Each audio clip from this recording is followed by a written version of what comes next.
Senator from Busia. Okiya Mtato Koiti. Andrew. Honorable Senators, pursuant to Standing Order 238-1, I commit the petition to the Standing Committee on Health for consideration. And in terms of Standing Order 238-2A, the committee is required in not more than 60 calendar days from the time of reading the prayer, which is today, to table its report in the Senate for consideration. The Senate shall thereafter consider and adopt the report of the committee. I thank you. Now, before I allow the clerk to call the next order, Senator Tabitha, the chair is not on its feet. You may come in, please.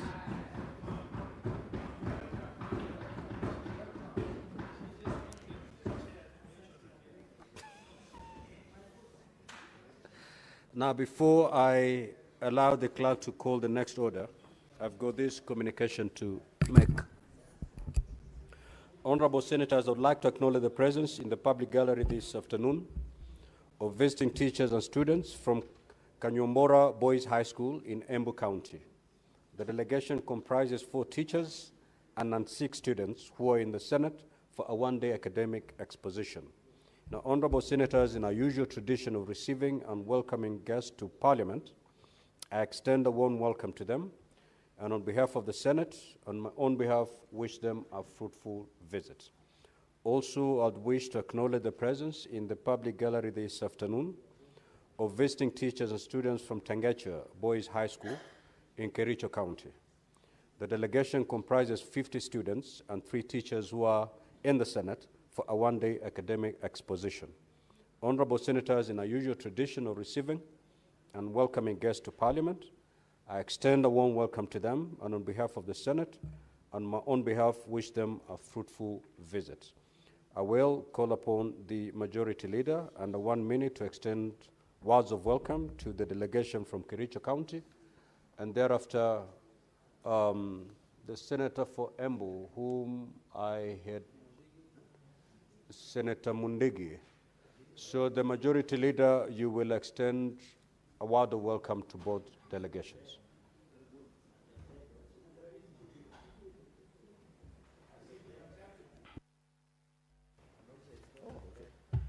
Mr. Speaker, I was trying to confirm if you read the name of this institution right, because to the best of my knowledge, students from Tangecha Boys were in this school, in this Parliament on Tuesday. So this must be the second lot, or that the name is not typed correctly, but I will confirm. Nonetheless, when I was driving in this afternoon, I noticed students from an institution that looked familiar. So I want to believe that this is the second lot of students from Tangecha Boys High School.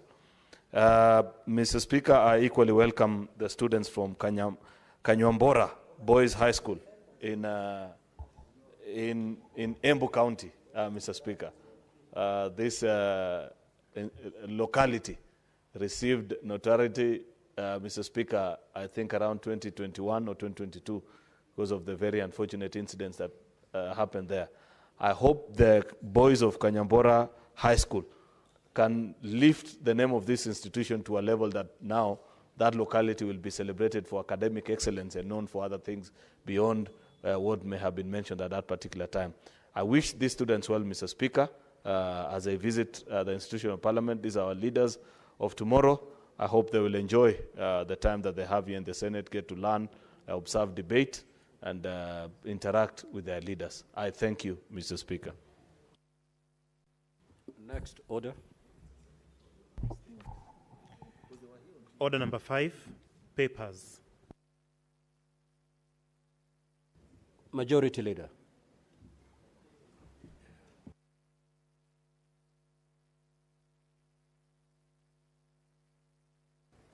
Mr. Speaker, sir, I beg to lay the following paper is on the table of the Senate today, Thursday, the 29th of May, 2025. This is a report of the Controller of Budget on the county government's budget implementation review for the first quarter of financial year 2024-2025. 2, report of the Auditor General on the financial statements of Emali Sultan Hamoud Municipality, County Government of Makueni, for the financial year ended 30th June 2024. Mr. Speaker, I thank you. The Chairperson Standing Committee on Agriculture, Livestock and Fisheries.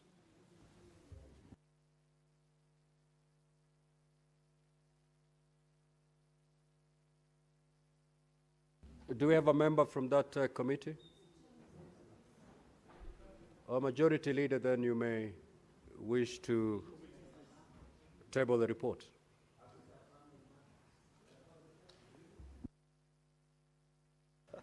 So, Speaker, I can see so many members of the Agriculture Committee.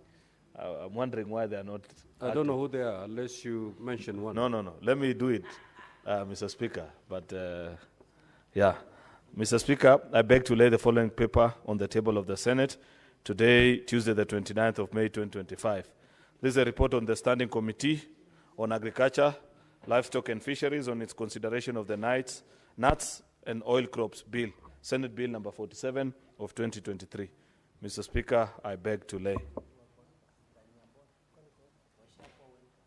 Next order. Order number 6, notices of motion. Order number 7, questions and statements. Statements pursuant to Standing Order 53-1, the Honorable Senator for Nandi County.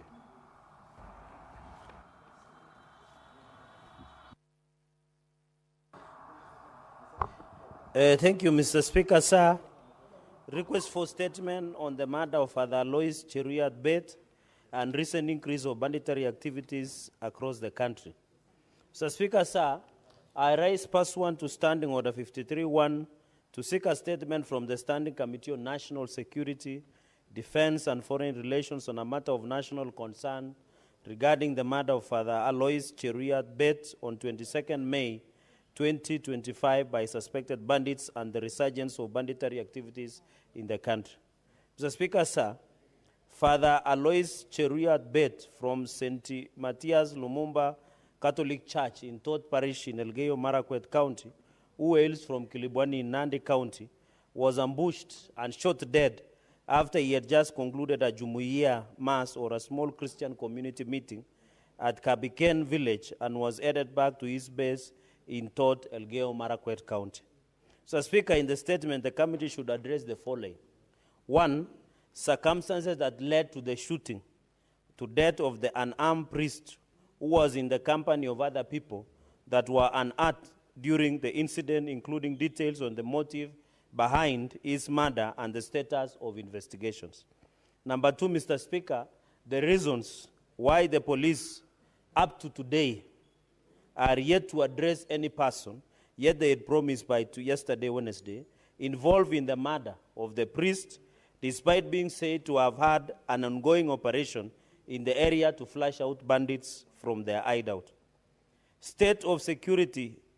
Number 3, state of the security in the general North Rift regions and reasons for sluggish and ineffective response by both the police and Kenya Defense Forces once bandits attack, considering that in the past few days, the region has witnessed rise cases of insecurity leading to deaths and loss of property, particularly in Baringo, Turkana, Elgeyo Marakwet, West Pokot, Samburu, Northeastern, and Mombasa, where they are wielding machetes, buibui wearing. And I was with a Nyali member of parliament who is recovering, Ali Muhammad, and he said the same thing in Mombasa, despite the ongoing Kenya Defense Forces-led operation.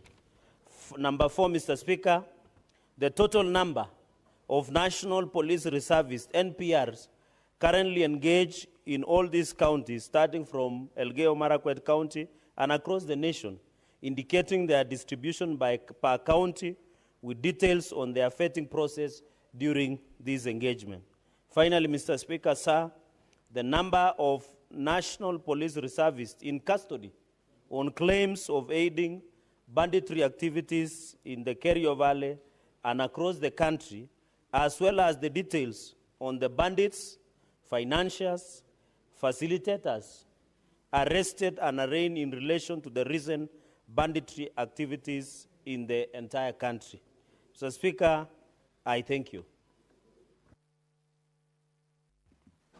Senator for Wajir County, the Honorable Abbas.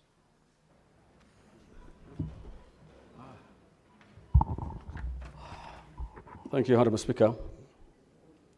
Honorable Speaker, I raise pursuant to Standing Order 531 to seek a statement from the Standing Committee on Education on a matter of county-wide concern regarding the deterioration of the state of early childhood development education (ECD) centers in Wajir County. Honorable Speaker, Article 431F of the Constitution guarantees every person the right to education, and further Article 553(1) B affirms the right of every child to free and compulsory basic education, including early childhood education. The fourth schedule of the Constitution assigns the responsibility of the pre-primary education to county government. Despite this constitutional and illegal mandates, ECD centers in Wajir County remain severely neglected. Many learners are attending classes in overcrowded or makeshift structures with some forced to learn under trees. Honorable Speaker, knowing that Wajir, the climate, the sun is so hot, and the children learning under trees and other makeshifts has really affected their learning concentration and learning level. Honorable Speaker, on the statement, the committee should address the following: the total number of ECD centers in Wajir County, indicating how many have permanent structures, temporary structures, or operate in outdoor setups, and further provide information on the number of ECD centers where pre-primary and primary 1 and 2 learners are sharing one classroom and facilitators. 2, the number of ECD facilitators employed by the county government, their qualification, and the learner to facilitator ratio in Wajir. 3, the reasons why the school feeding programs have not been implemented despite budgetary allocations. 4, the immediate measures in place by the county to address the overcrowding in ECD classrooms and the timelines for constructing permanent structures. 5, the steps being taken by the county government to ensure that the clean water and adequate sanitation in ECD class centers are available. And thank you, Honorable Speaker.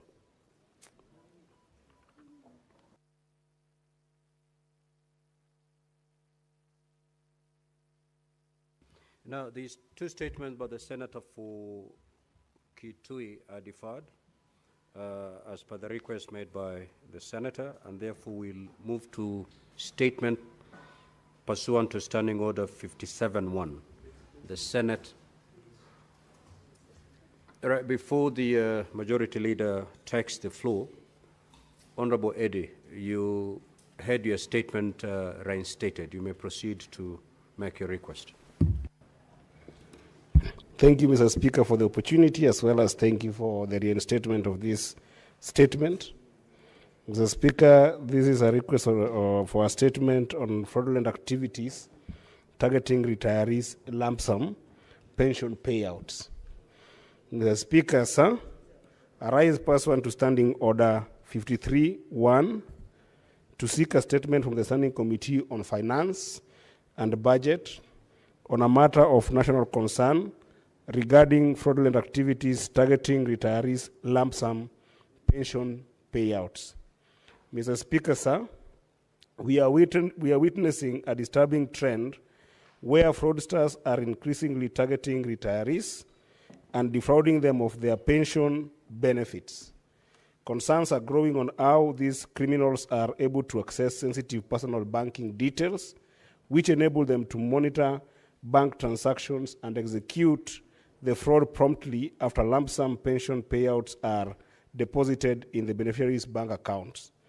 Among the affected institutions is Absa Bank, where, for instance, Mr. Speaker, Mrs. Violet Akoth Nyatol, a retired teacher, recently fell a victim to such fraud and lost her entire lump sum pension payouts of 2,498,029 shillings, which had been deposited into an Absa bank account. In the statement, therefore, Mr. Speaker, the committee should address the following: the number of cases related to fraudulent loss of funds held in Absa bank accounts since 2022, as well as the status of investigations in each of those cases. Secondly, Mr. Speaker, The committee in the statement should tell us whether the Central Bank of Kenya, CBK, and the Directorate of Criminal Investigation, DCI, are aware of these cases, and if so, obtain information on the actions taken by these institutions in the matter therein. Thirdly, Mr. Speaker, the steps taken by Absa Bank to address the systemic lapses that allowed the fraudsters to access sensitive personal banking details and monitor bank transactions. Fourth, Mr. Speaker, the findings of the internal investigations undertaken by Absa Bank into the loss of 2,498,029 shillings, which had been deposited into Ms. Nyatol's Absa Bank account on 12th March 2025, including whether the bank has investigated and established potential coalition between its staff and the fraudsters. Lastly, Mr. Speaker, the committee should further give us the oversight mechanisms put in place by Central Bank of Kenya to ensure that banks take adequate steps to guarantee the safety of customer deposits and confidentiality of personal and banking information, and also take responsibility for systemic lapses that result in fraudulent loss of funds in their custody. I thank you, Mr. Speaker.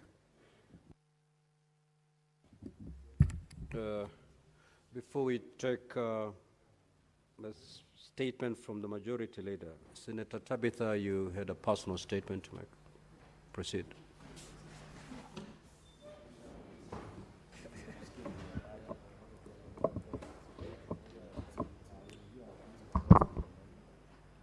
Thank you, Mr. Speaker, sir, for giving me this opportunity. I rise pursuant to Standing Order number 58 to issue a personal statement regarding false allegations made by Her Excellency Governor Susan Kihika. Mr. Speaker, sir, during the Senate's short recess in April, Governor Susan Kihika forcibly claimed in a television interview that I was admitted to a hospital in London suffering from kidney failure. She went further to wish me a quick recovery, fully aware that I was neither sick nor hospitalized.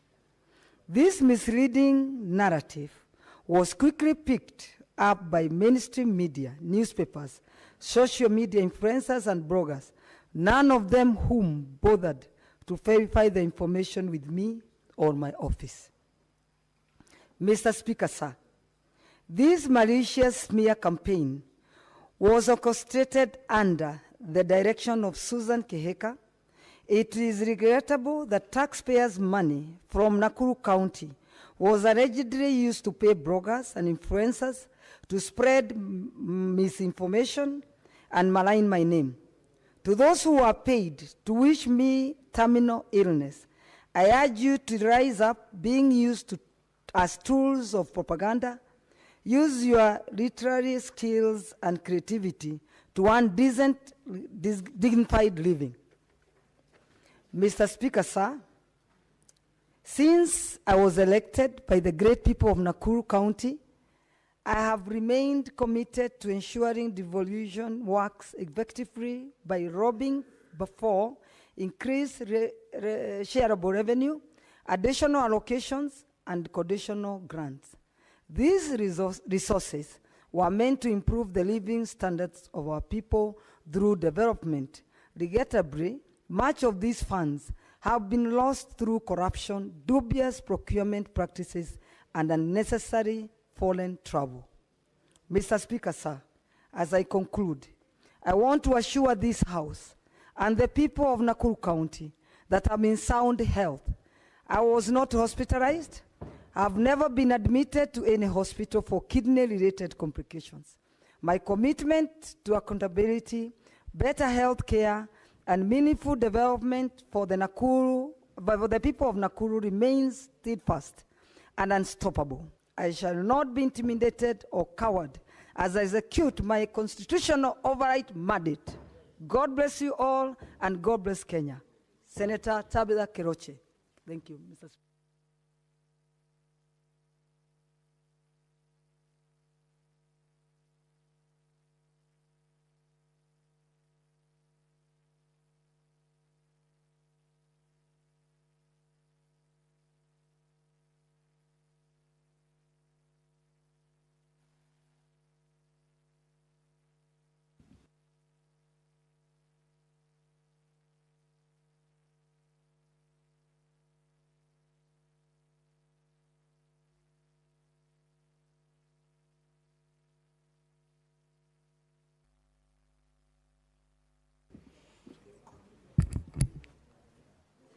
Senator Boni, but before Senator Boni makes his request for a statement, now, honorable senators, indeed you're at liberty, pursuant to Standing Order 58, to rise and make statements of a personal nature. However, if you look at Standing Order 101, in as much as you have that latitude to make a statement on a personal nature, if you read it on 101, especially the very last sentence of 101.1, which states, let me read the entire 101.1, and then I will extract the relevant portion of that particular standing order. Neither the personal conduct of the President, nor the conduct of the Speaker, or any judge, nor the judicial conduct of any person performing judicial functions, nor any conduct of the head of state or government, or the representative in Kenya of any friendly country, or the conduct, and I'm going to emphasize on this one, or the conduct of the holder of an office whose removal from such office is dependent upon a decision of the Senate shall be referred to adversely except upon a specific substantive motion, of which at least 3 days' notice has been given. So any holder of office in this country whose removal from such office depends on a decision of this Senate. If you're to discuss their conduct, then you need to bring a substantive motion. So be guided, honorable senators. Senator Boni. Yes. Mr. Speaker, following your guidance, it therefore means that because the governor of Nakuru, who would ordinarily be removed by this House, has been the subject of this statement, would it, Mr. Speaker, not be in order, therefore, that the statement should not be allowed to stand on record of the House for that reason? Senator Nairobi.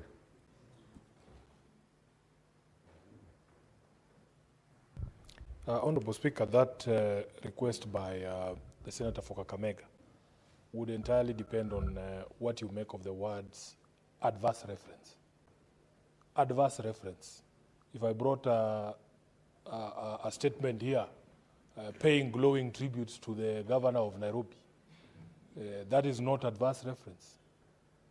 If it is saying I have not seen him in a few weeks, Honorable Speaker, that is not adverse reference. I think that narrow understanding of what adverse reference means will guide the House as to the nature of those statements. And in my view, I didn't hear any adverse reference. It was a narration of events, Honorable Speaker. Yes, Senator.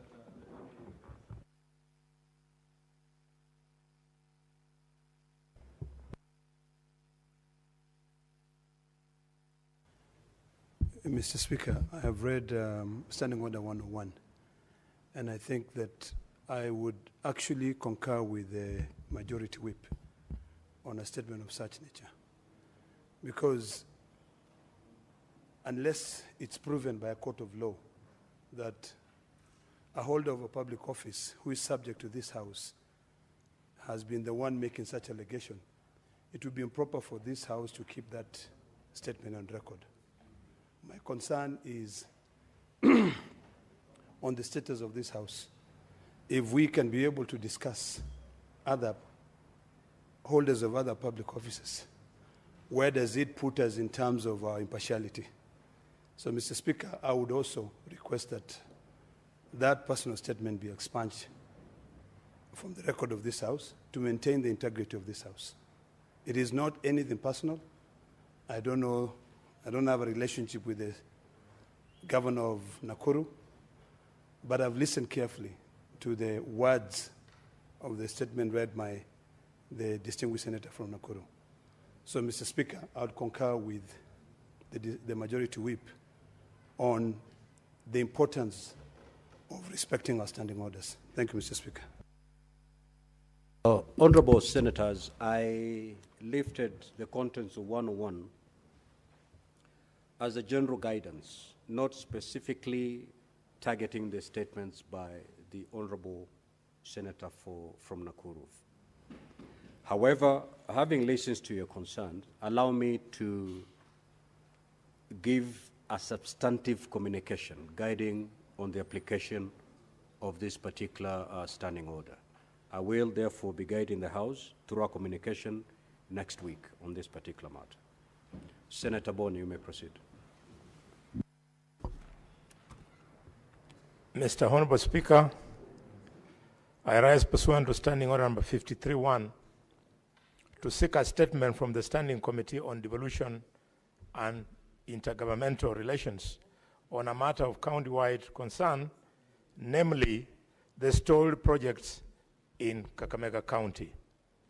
Mr. Speaker, the former administration of the county government of Kakamega had sunk hundreds of millions of shillings in various projects across the county. Many of these projects, Mr. Speaker, have since stalled and without completion will occasion the loss of public funds amounting to over 2 billion shillings, Mr. Speaker. In the statement, Mr. Speaker, the committee should address the following one. What are the reasons why the following construction projects initiated by the former administration of the county government of Kakamega stall?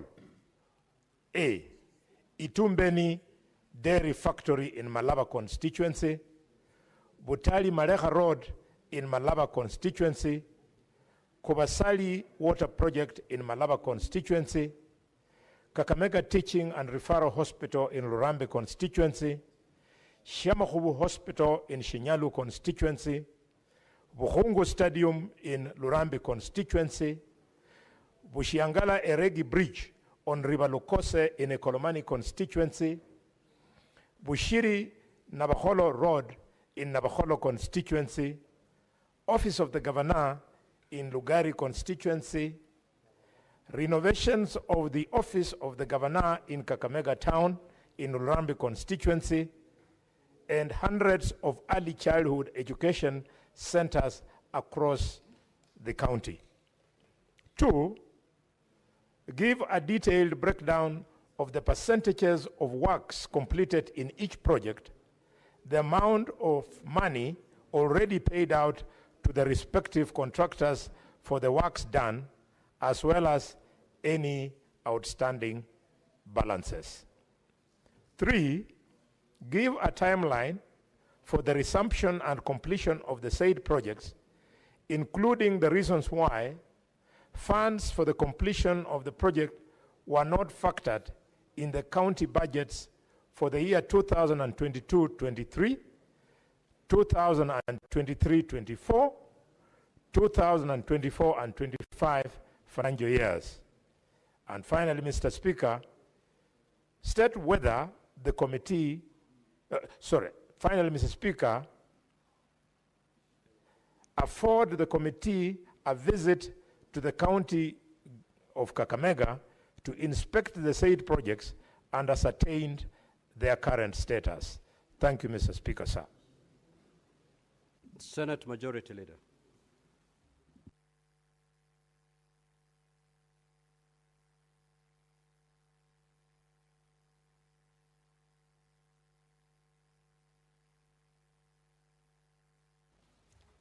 I thank you, Mr. Speaker. Mr. Speaker, I rise pursuant to Standing Order number 57-1 to hereby present the business of the week that commences the 3rd of June 2025, Tuesday. Mr. Speaker, sir, the status of business that is pending before the Senate is as follows. There are 53 bills, of which 37 are the second reading and 16 are at the committee of the whole. Therefore, Mr. Speaker, as we have always done in the past, I want to request our whips, both of whom are present today, Mr. Speaker, to help us with good mobilization next week so that we can consider the 16 bills, particularly that the committee of the whole, Mr. Speaker, before we proceed on recess in about 2 weeks' time.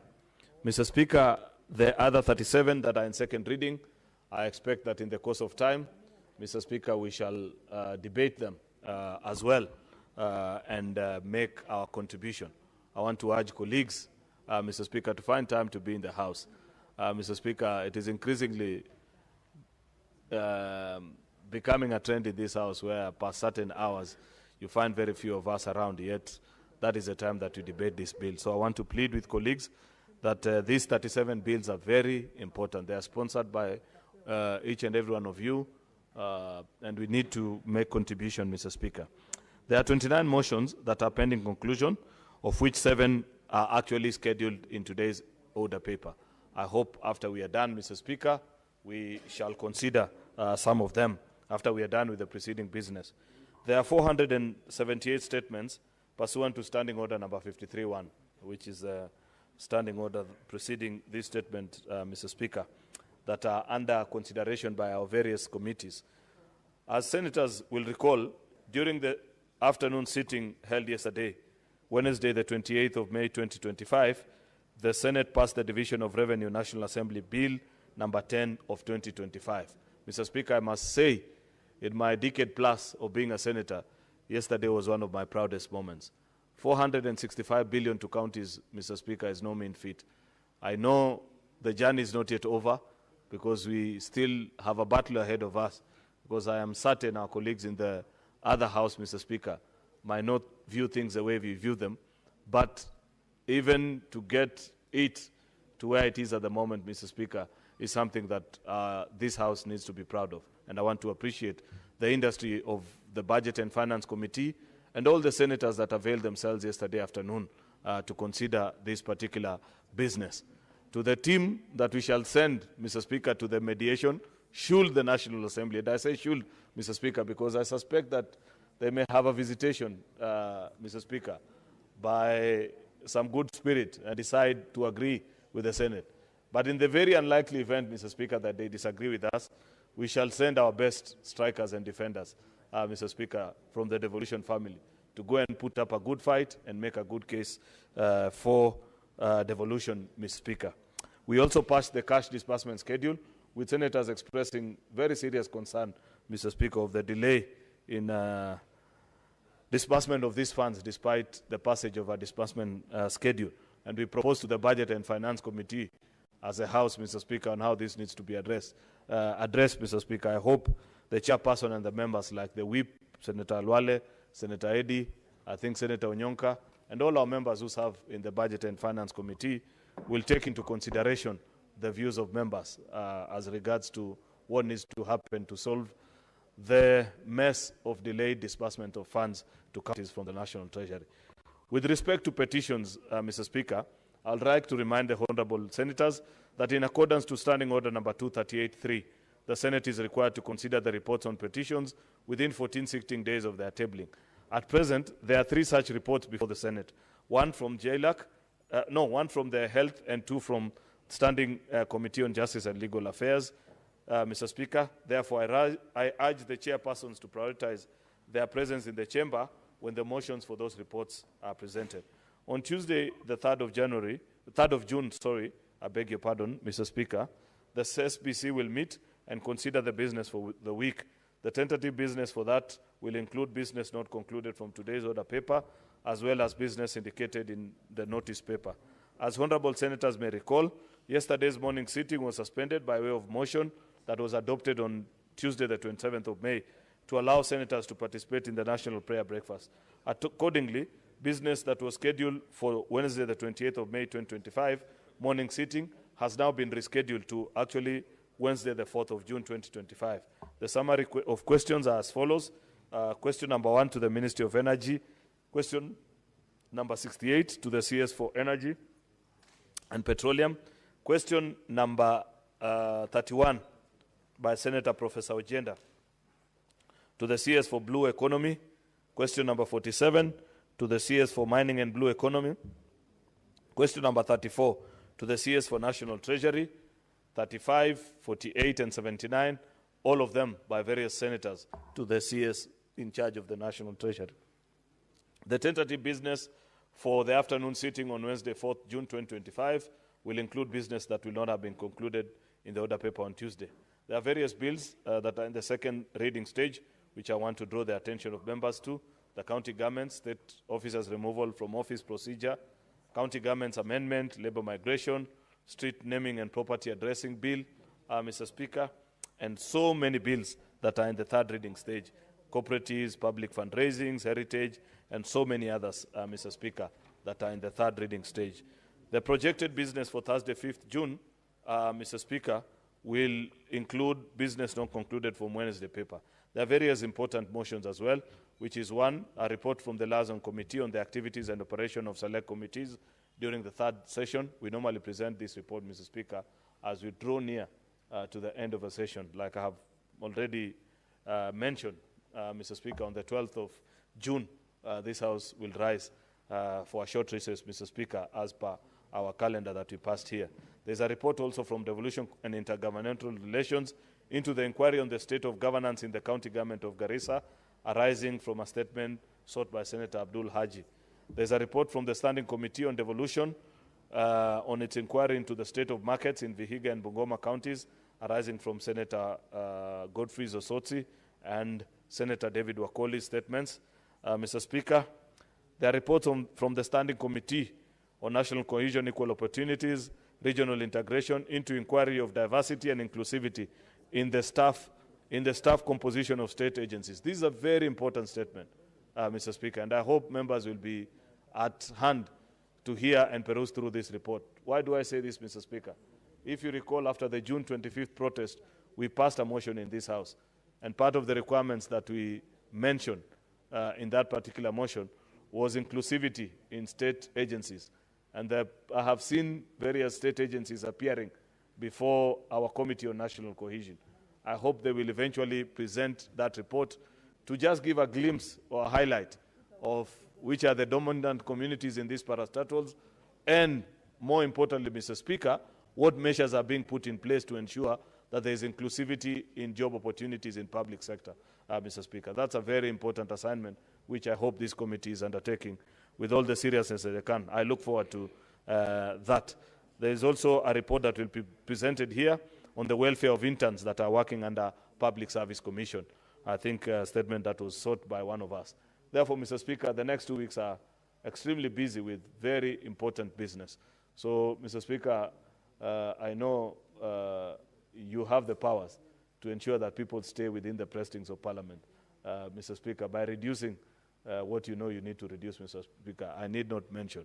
Otherwise, Mr. Speaker, I thank you and lay the statement on the table of the Senate. I thank you, Mr. Speaker.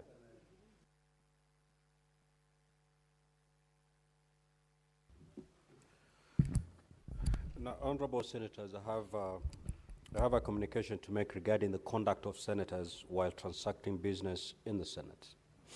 Over the last few sittings, the Presidium has observed incidents of disorderly conduct in the Senate, thereby necessitating that I make this further communication.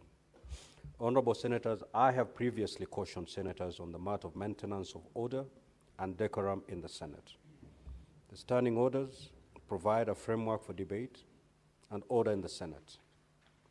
In particular, I refer honorable senators to Part 18 and Part 20 of the Senate Standing Orders, which provides for rules of debate and order in the Senate and in committees.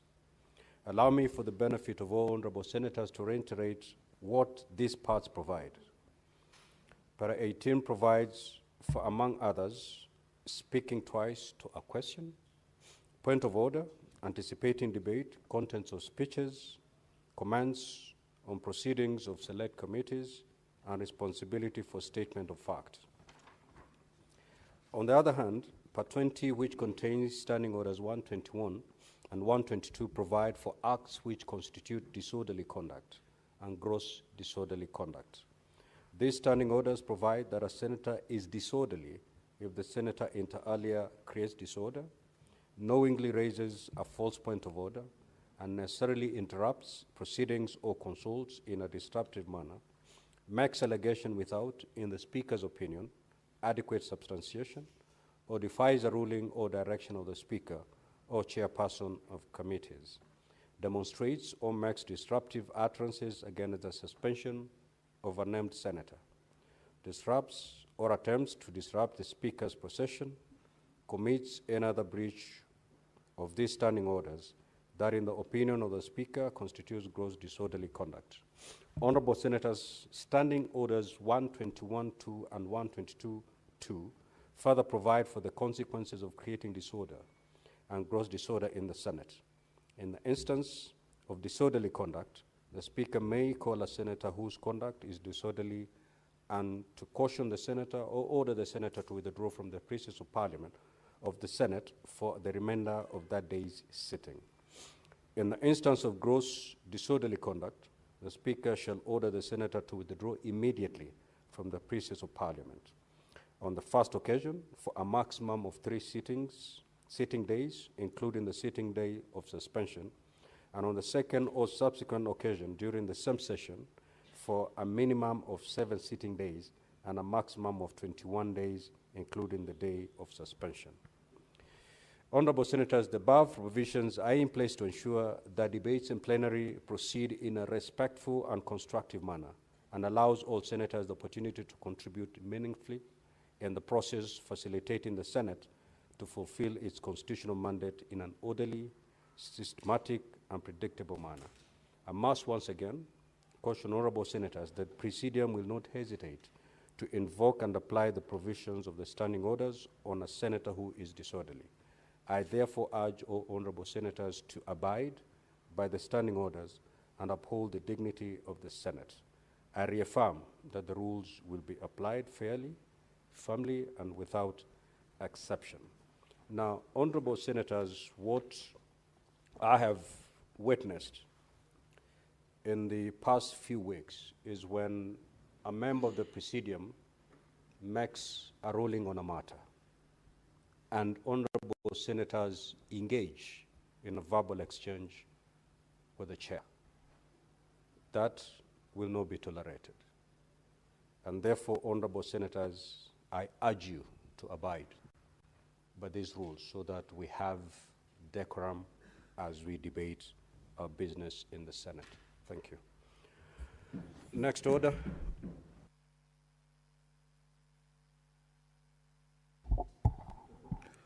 Order number 8, motion. I have just read the rules of order, the rules of this House, honorable senators. I have just read the standing orders on this matter. You know, a point of order can only be raised when there's a senator on their feet. Clearly, there's no senator speaking. So why should you raise a point of order? Absolutely, Majority Leader. That is the way to go. What is your point of clarification?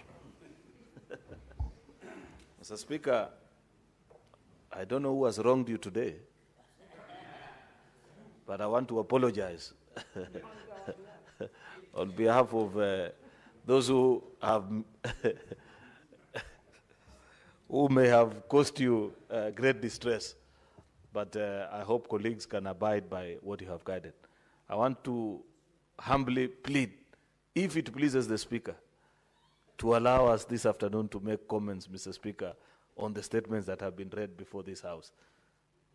Mr. Speaker, I make this in the most meekest of ways. Thank you, Mr. Speaker. Honorable Senators, pursuant to standing orders, I will allow a maximum of 15 minutes. That is our allowable under standing orders to make comments. And therefore, if you have an opportunity to speak, Honorable Senators, please keep it under 3 minutes so that your colleagues can also have an opportunity to speak to these statements. The Honorable Senator for Nairobi County.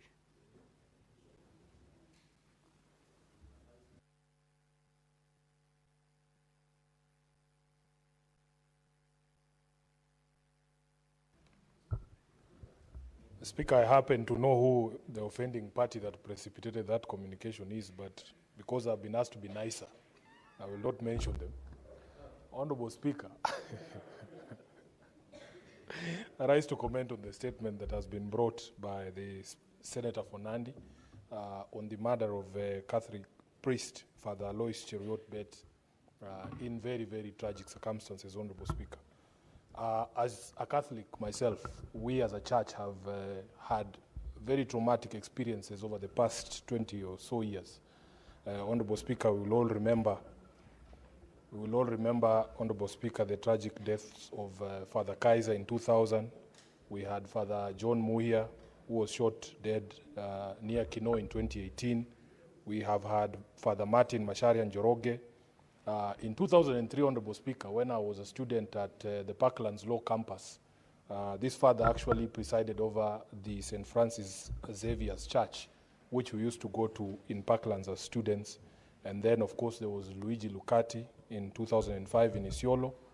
And just days before this priest was shot in Tot, Honorable Speaker, there was Father John Degwa Maina of Igwamiti Parish in Nyandarua, who was found with multiple gunshot wounds, Honorable Speaker. We as a House have experienced this tragedy just a few weeks again, Honorable Speaker. We buried one of us who was shot in similar circumstances. And therefore, for the Senator of Nandi to ask that the ministry now needs to give us an update of the security situation in this country, Honorable Speaker, is timely. The most distressing thing is that no people have been arrested, at least in the case of the murder of the former member of parliament for Kasipul. We saw arrests, Honorable Speaker. And by the way, the public is very keen to see how the security forces deal with individual cases that sometimes it appears, Honorable Speaker, that when it is a quote-unquote big person, these investigations are sped up and you can see action being taken very fast. But you can imagine days later, nobody has been arrested for the shooting of this father in Tot. So, Honorable Speaker, I want to join the Senator for Nandi, and because I'm a member of that committee, I want to assure you, Senator for Nandi, that we will do our very best to bring answers, not just to the families, but also to the Church of Christ in Kenya, so that we might be able to put a stop to this end. I thank you, Honorable Speaker. Majority Leader. Mr. Speaker, I wish to comment on this statement by Senator Cherargei. On Sunday last week, Mr. Speaker, in the company of the Senator for Uasin Gishu, we visited the family of the late Father Alois Bate. And Mr. Speaker, what we saw in that family is quite devastating. The mother was completely distraught, and as were the siblings and the rest of the family, as well as a community that truly loved their son and felt completely hardly done by murder most foul that happened in the Kerio Valley. Mr. Speaker, we have received reports in the last few months of people being killed so many times, Mr. Speaker, that perhaps the country has become accustomed to these killings and think it's just another report. It's not fair, Mr. Speaker, that we live in the same country with people who cannot sleep in their homes, with children that cannot go to school. I want to plead, Mr. Speaker, that the Committee on Security that will deal with this particular matter, in honor at least of this bishop and so many other innocent Kenyans that have been killed in that corner of the country, Mr. Speaker, that they get to the rock bottom of this particular matter and ensure that these criminals are brought to book. I know it, for example, Mr. Speaker, that the fellow who killed Pastor, Father Alois, Mr. Speaker, is a criminal called Cheptarus. I have seen locals speak and say that we know it is so-and-so that did it. How difficult is it, Mr. Speaker, with all the artillery that is within, Mr. Speaker, our possession, Mr. Speaker, can we do something about it, Mr. Speaker? And if the police are not sufficient, what is the problem? We can gazette that particular part of the country as a disturbed zone and send the best of the best, Mr. Speaker, so that at least our citizens, Mr. Speaker, can sleep like you and I sleep in our homes peacefully. Mr. Speaker, I want to plead that let this be the last of a Kenyan life that is lost in this particular way, Mr. Speaker. In the same way that they have done investigations so quickly, each time there are security scares around what Senator Sifuna calls big people, Mr. Speaker, we'd wish to see that particular kind of speed and tone, Mr. Speaker, and seriousness attached to the investigation relating to the father, to the death of this particular father. It's unfortunate, Mr. Speaker. I send my condolences to his family members and the people, Mr. Speaker, that enjoy mass and service under the leadership of Father Alois Bett. I thank you, Mr. Speaker. Senator Moruma. Yeah, thank you, Mr. Speaker, for this opportunity to comment on Senator for Wajia's statement on the implementation of ECDs in Wajir County. The problems that are being faced by Wajir County are not unique to Wajir County, but it's a problem that is replicated across the whole country. Right now, Mr. Speaker, we are doing an inquiry on the level of implementation of ECDs, VTCs, and libraries, which are actually devolved. The preliminary findings are that our ECDs, our VTCs, which are devolved, are really suffering. They are in a deplorable condition. Why? Because governors have elected to leave out the functions that are devolved in education and are embracing the functions that are not evolved in terms of scholarships and bursaries, Honorable Speaker. You've heard even the Senator for Kakamega saying that there are so many incomplete projects. Why? Because of in ECD. Why? Because there's a lot of money that is being allocated by governors in these very popular bursaries and scholarships. Mr. Speaker, I'm not saying that governors or county governments should not give bursaries and scholarships. Article 187 is very clear that we must do deed of agreements between the national government and the county governments for the national government to take over the functions from the county governments. But even as county governments are doing that or wanting to transfer the devolved functions, have they done enough in the ECDs? We have gone to counties and seen children learning PP1, PP2, PP1 facing one wall and PP2 facing the other wall. These are very, not an ideal situation of learning, Mr. Speaker. And even when we construct our ECDs, I can say as an educationist that we must provide for the early learners in ECD a provision for play, because children learn by playing. When you build a classroom and there's no play area, how are these children even learning? Mr. Speaker, our curriculum in East Africa is spiral curriculum, where you learn one thing at ECD, when you go up, you learn something different, build up on it. An example is a seesaw.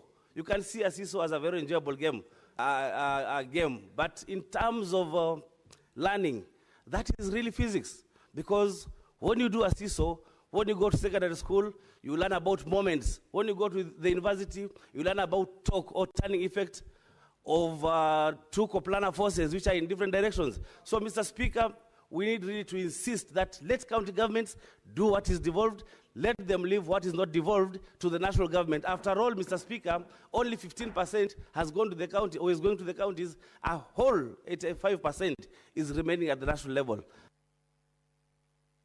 Senator for Kakamega. Mr. Speaker, I rise to comment on the statement of killing of Catholic priests. Mr. Speaker, we are not serious. I remember when Father Anthony Kaiser was murdered, his mother country, the United States of America, actually sent here the FBI, the Federal Bureau of Investigations. We had been told by the local investigation agencies that a man who had died from a gunshot at the back of his head had committed his own suicide. Mr. Speaker, where it has reached, we must call for and form a commission of inquiry into the killings of Catholic priests. I say this because on quick notice, I have the following priests who have been murdered. Father Alois Bet, Father John Maina, this year. Father John Anthony Kaiser, 2000. Father John Njoroge Maina, 1918. Father Martin Masharia Njoroge, 2003. Bishop Luigi Lokati, 2005. And in the case of Lokati, Mr. Speaker, at least the investigation was done and a priest was arrested and was convicted. He's serving jail because he had killed this bishop. Mr. Speaker, Father Evans Oduor in 2017, Father Michael Siendo in 2019, and Father Eutychus Mudhuri in Meru in 2019. It cannot be by chance that whenever these priests have been murdered, a theory is normally thrown around in the media that they have committed suicide. We need an inquiry, Mr. Speaker. As a Catholic who was born and bred in a Catholic family, who enjoyed the first Holy Communion, who was confirmed in the Catholic Church, who married in the Catholic Church, Mr. Speaker, and whose children I baptized in the Catholic Church, Mr. Speaker, whose parents I buried in the Catholic Church, I demand there be an inquiry, Mr. Speaker. Senator Ledama.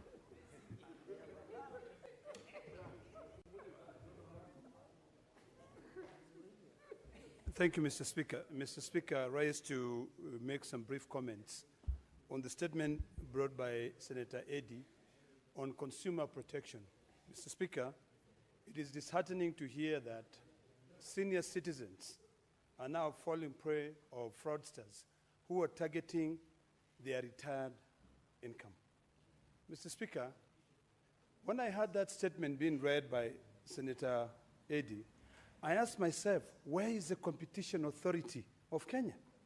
Because when you look at other jurisdictions, although this is actually something which is a big problem worldwide, but when you look at other jurisdictions, I know I've had Congress discussing this issue. It has ended up actually inviting financial institutions and consumer protection bureaus to be able to understand what is it that they do to protect these senior citizens. If a senior citizen who has worked tirelessly, is going now home to retire, and the day they retire, their money disappear at a go. A senior citizen loses all their money. What do you expect them to do? Mr. Speaker, I would hope that the committee that is going to be investigating this matter sit down with the Competition Authority of Kenya to understand, are they just collecting money, or are they actually engaging in educating these citizens on how they can be able to protect their wealth? Mr. Speaker, it is imperative that financial institutions, I've heard ABSA being mentioned here, I would want to call upon ABSA to train their staff to be able to trace and actually be able to detect any suspicious withdrawals. Mr. Speaker, these are things that can be dealt with. Sometimes when we receive a huge payment, the bank is quick to be able to come and tell you, how come you've received this money from this person? So, Mr. Speaker, those are very, very important things that we must now discuss whether we develop further legislation to protect our senior citizens. Otherwise, if we don't do, we will continue allowing these senior citizens to be preyed upon, like the way a wolf, it cycles into vulnerable prey. I mean, it's ridiculous, Mr. Speaker. I want to thank the distinguished senator from Migori for bringing this matter. And this is a matter that we must follow through to ensure that we protect our senior citizens. Thank you, Mr. Speaker. Senator Mungatana. Thank you, Mr. Speaker. Mr. Speaker, I want to make a quick comment on the statement on the death of Father Alois Bet. Mr. Speaker, there's a Swahili saying that says, usipo usipoziba ufa utajenga ukuta. Mr. Speaker, while I agree with all the statements that my colleagues preceding and who spoke on this statement have said, the one missing issue is what is the preventive strategy that the Cabinet Secretary for Interior has taken on some of these obviously volatile regions. Mr. Speaker, every time something like this happens, you will see a lorry full of policemen, GSU, and all these people. They land on the area, they bring the media with them, and they start moving around with guns cocked, and they say that usalama umethibitishwa katika hiyo area. Mr. Speaker, this is not the way to handle security matters. It cannot be hit and run. It must be that there is a strategy for prevention in areas that are known to be volatile. Mr. Speaker, if there was a strategy, then the committee must be told if the strategy was working. And if the strategy was not working, then the minister must tell us what he's doing to improve the strategy around the region so that we do not have a repeat of the same incidents. And we do not want a situation where somebody has to be killed for security personnel to be beefed up, because that's the word they always use. Security around this region has now been beefed up. Always reactionary, not moving in front. Where is the intelligence? Where is NIS? Why can't they use the intelligence they receive to take preventive actions? Mr. Speaker, in my county, we have something called the KPR, the Kenya Police Reserve. And this reserve is, Mr. Speaker, for example, now we have raised the issues as leaders many times that we need proper guns, not the old type of guns. You know, the proper guns that can deal with matters. But Mr. Speaker, when you hear, you are told, we are waiting, we want to take these people for training, we are waiting again, we are waiting for what, we are waiting for what. If something happens today, Mr. Speaker, you will see that all the security personnel will be there in Tana River County. But Mr. Speaker, as we are speaking now, it is good for us to have a strategy of prevention. If all the people know that when you come to certain areas, their KPRs are well armed and their arms are modern. The Senate Minority Leader and Senator for Kilifi County, the Honorable Mazaya. Asante Bwana Spika. Bwana Spika, kwanza nataka kumunga mkono ndugu yangu Cherargei kwa taarifa aliyoleta kuhusikana na vifo vya watu wa kanisa. Bwana Spika, ni jambo la kusikitisha, jambo la huzuni na jambo ambalo si la sawa. Katika makanisa ni mahali ambapo sisi tunaenda kuomba Mungu, na vile vile ni mahali ambapo ukipatikana na shida aina yoyote watu hukimbia makanisani ili kupata msaada wa maombi kutoka kwa wale mafadha ama mapasta ama wale wakuu wa vile yale makanisa. Bwana Spika, Father Bet alikuwa katika mkono wake ameshikilia Biblia wakati akiwa mpigwa risasi. Hakushikilia gongo, hakushikilia kisu, hakushikilia bunduki. Alishikilia Biblia. Kwa hiyo Bwana Spika, ni jambo la aibu, ni jambo la kusikitisha. Wale majangili waliingia pale ndani wakiwa na bunduki na kuweza kumpiga risasi na kumuua. Bwana Spika, tunakemea vikali zaidi. Na zaidi sana tunataka kuona ya kwamba serikali imechukua hatua, hususan mkurugenzi ama mkuu wa polisi Bwana Kanja amechukua hatua ya muafaka kuona ya kwamba hawa waliofanya kitendo kile wameweza kufikishwa katika kotini. Bwana Spika, vile vile nataka kusema ya kwamba si upande wa Wakristo peke yake, hata wale wakubwa wa Kiislamu, wale mashekh, kama ukiangalia Sheikh Abu Drogo alikuwa mkuu wa msikiti Busa. Leo hayuko na sisi kwa sababu askari walisingizia. Hakuna ripoti yoyote ama taarifa yoyote iliweza kuletwa kwamba Sheikh Aboud Rugo makosa yake yalikuwa ni nini. Hakuna uchunguzi wa aina yoyote ulifanywa na idara ya uchunguzi kuona ya kwamba Sheikh Aboud Rugo alikuwa na makosa gani. Familia yake hivi leo inalia. Wanataka kujua kwa sababu gani baba yao aliweza kupoteza maisha. Vile vile kuna Abubakar Makaburi. Sheikh Abubakar Makaburi pia alipigwa risasi na polisi na hakuna uchunguzi wote ulifanywa. Na mwisho Sheikh Idris, japokuwa tunaona walichukua hatua, lakini tunasema ya kwamba hawa watu wawili ambao walikufa bila ripoti yao kuweza kujulikana ama kuambia Wakenya ni walikufa kwa sababu gani.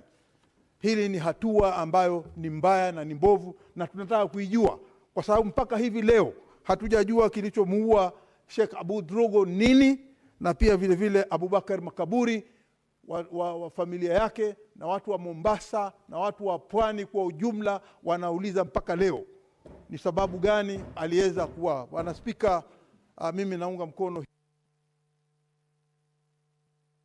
Honorable Senators, I will add a further 15 minutes. Senator Chute. Thank you very much, Honorable Speaker. Honorable Speaker, allow me to give a brief comment on the statement by the distinguished Senator from Kakamega, Senator Honorable Dr. Boni Khalwale. Honorable Speaker, the issue of stall projects are everywhere in our 47 counties. It is not a unique issue on Kakamega only.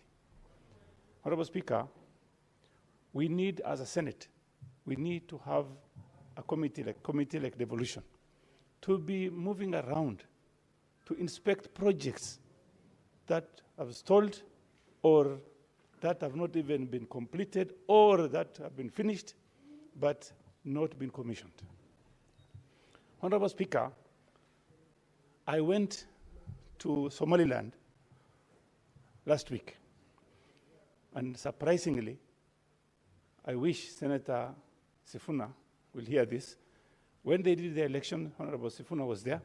It was a very peaceful election, and we went to a city, port city, called Berbera, Honorable Speaker. We met with the mayor. The mayor is Abdishakur, and he invited us. Honorable Speaker, his budget is 1.8 billion shillings, Kenya shillings. And if you see that city, it is one of the most beautiful cities in Africa today, with a budget of 1.8, Honorable Speaker. And I want to urge our members, senators, why are we going to Arusha? What business do we have in Tanzania? They are calling us names there. Why do you go to Arusha? Why do you go to Dar es Salaam? Let's go to Somaliland. Let's go to Hargeisa. Let's go to Portland, port city of Berbera. Honorable Speaker, today, I was shocked to see a mayor running a project at 1.8 billion. The roads are good. The water system are working. The police officers are being paid by the mayor. Honorable Speaker, I want to ask our governors to go to Berbera and let them see what is happening there. These toll projects Honorable Khalwale is talking about is everywhere. And they need to go to Berbera and see what 1.8 billion is doing. It is a learning process. I want to urge fellow senators, please go to Somaliland and see what is happening there. Don't go to Dar es Salaam. There is no business, there is nothing you can learn from the people of Tanzania. You understand? What is your point of order? I thought just a few minutes ago, you've read for us a very elaborate ruling on conduct in the House, including by way of utterances, Mr. Speaker. And why it's even more troubling is because this is my chairman for cohesion and integration, who is now preaching disintegration, Mr. Speaker. Mr. Speaker, did you hear Senator Chute urge colleagues and the rest of the country that is following that not to go to Dar es Salaam, that there is nothing to learn in Tanzania. Tanzania, Mr. Speaker, despite all these things that are being said, is a beautiful country, Mr. Speaker. There is a lot that we learn from each other. They are our good neighbors, Mr. Speaker. And therefore, I want to request you, Mr. Speaker, that number one, Senator Chute be declared out of order, and the offensive comments to the people of Tanzania, Mr. Speaker, be actually struck out of the records of this House, Mr. Speaker. Now, Honorable Chute, your comments on the cities of Tanzania and Tanzania in general are uncalled for. May they be expunged from the record. Proceed to conclude. Let me ask my majority leader, please take a flight to Somaliland, and you will see the difference between Somaliland and Tanzania. That is what I was saying, nothing else. Thank you very much, Honorable Speaker. Senator Onyonka.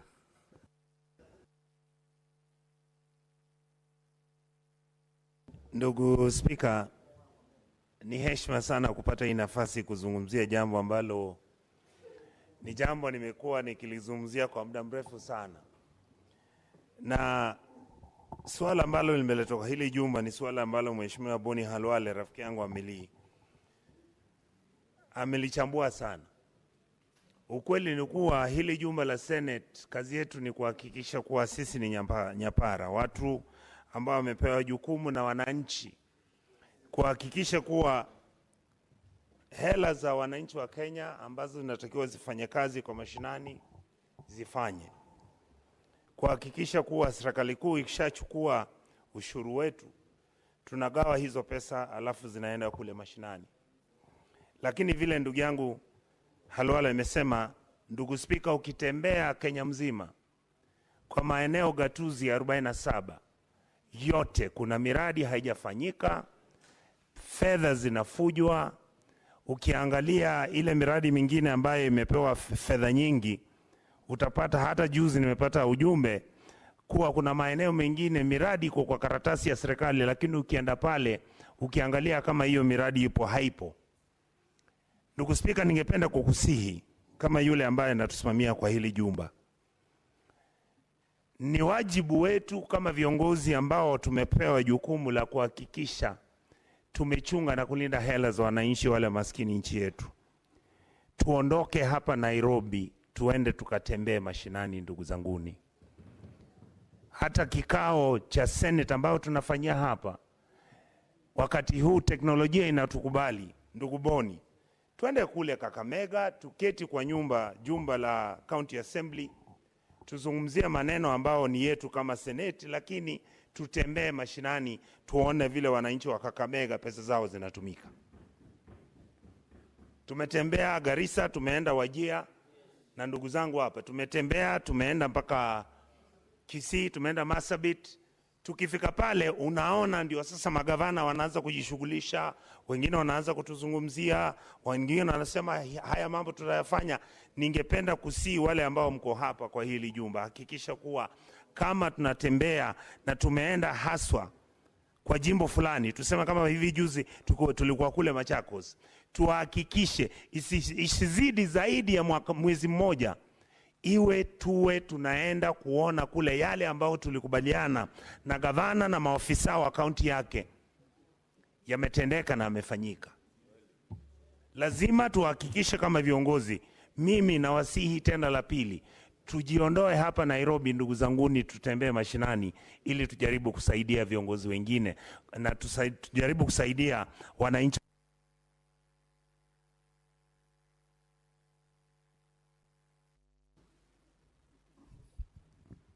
Senator Andy Okech.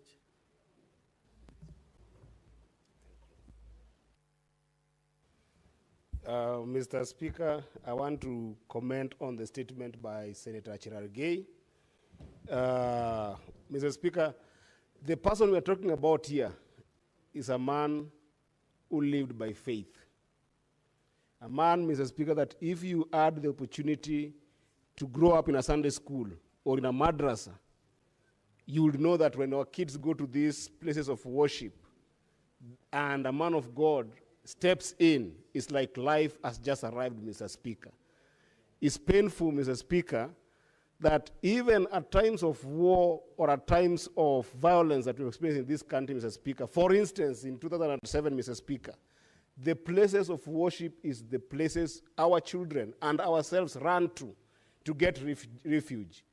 And yet today, Mr. Speaker, we are in a country where men of God can be killed without any recourse to them, Mr. Speaker. We've just seen a member of the National Assembly the other day, Mr. Speaker, faking his own abduction. And yet he was in a room with some MCA or some random person, Mr. Speaker, and within 5 minutes, the instruments of power in this country, the internal security, the instrument of DCI, were able to close that file by investigating it in the shortest time possible, Mr. Speaker. Why would a reverend, Father Bet, die and days, weeks, months are going to be counted without investigation being concluded, Mr. Speaker? Where are the people, Mr. Speaker, who we trust with security in this country? Where is the CS in charge of internal security, Mr. Speaker, in this country? It is making this government look bad, because if you have got a CS like CS Burkomen, Mr. Speaker, this is a place where we should have had heads rolling. And Mr. Speaker, it's actually surprising that this is happening in Elgeyo Marakwet, where the CS is coming from, Mr. Speaker. This is something that we cannot tolerate, Mr. Speaker, and I think that this House should not just stop at a point of making it a statement to be committed to a committee, Mr. Speaker.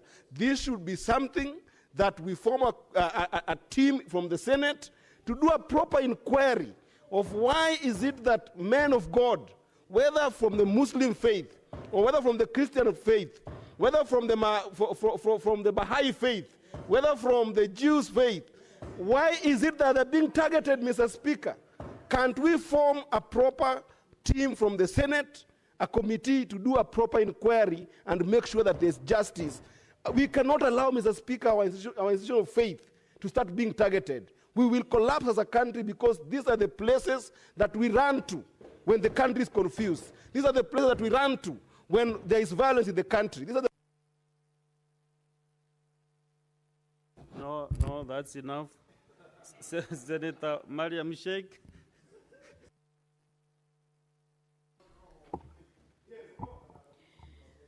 Thank you, Mr. Speaker, for giving me this opportunity. Mr. Speaker, I also wanted to comment on the statement raised by the Senator Abbas Wajir on ECDs, Mr. Speaker. Mr. Speaker, our ECD is mess. Mr. Speaker, ECD is devolved, and the governor must be serious on the education levels. Once the foundation level of the kids is missed, it will be also difficult for them to catch up in the upper and in university level. Mr. Speaker, our ECD is not even in Wajir. The problem is not in Wajir only. It is all over. In fact, there's no structure. Learners are learning under the trees in some counties. And also, Mr. Speaker, learners are normally encouraged to come to the ECD because of feeding programs. Mr. Speaker, some counties doesn't have feeding program budgets. That is one of them is Wajir. These encourage that pastoralists normally, most of the kids are encouraged when there is the feeding program is there. Mr. Speaker, overcrowding is there in each counties, and the timeline of the construction of the permanent infrastructure, it must be done so that this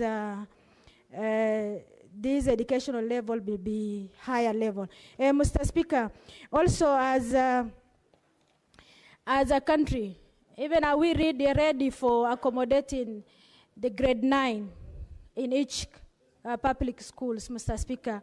Because when it comes to grade 9, there must be infrastructure, the teachers, and also infrastructure level as a lab, because it must be done in the private, in a public school, Mr. Speaker. Mr. Speaker, let the governors be very serious on the education levels, because they are the budget of the county, Mr. Speaker, is the second highest budget in counties, Mr. Speaker. The first one is education, health. The second one is education. Mr. Speaker, they are so mind on the bursary issues, but they are not attentive on the infrastructure, on CDs. Senator Mwinyi Haji Mohamed Faki.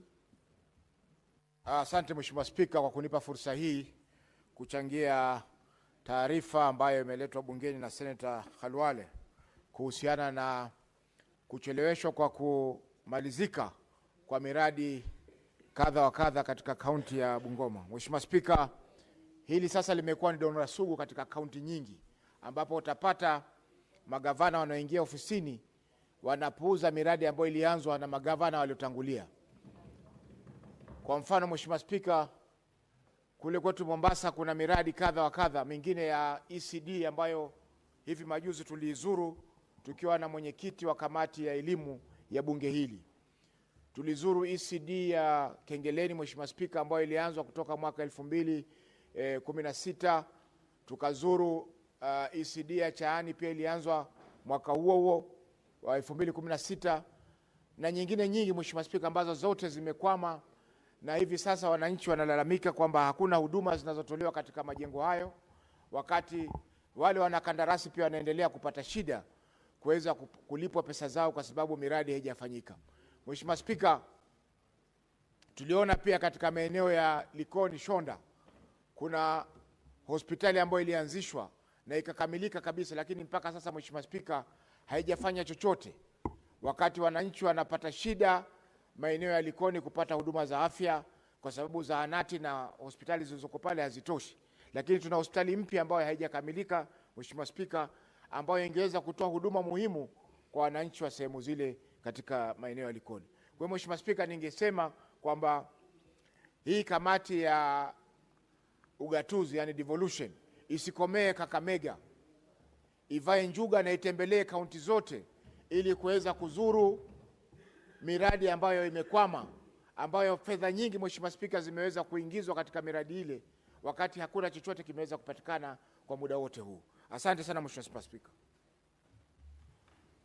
Senator Chalege Samson.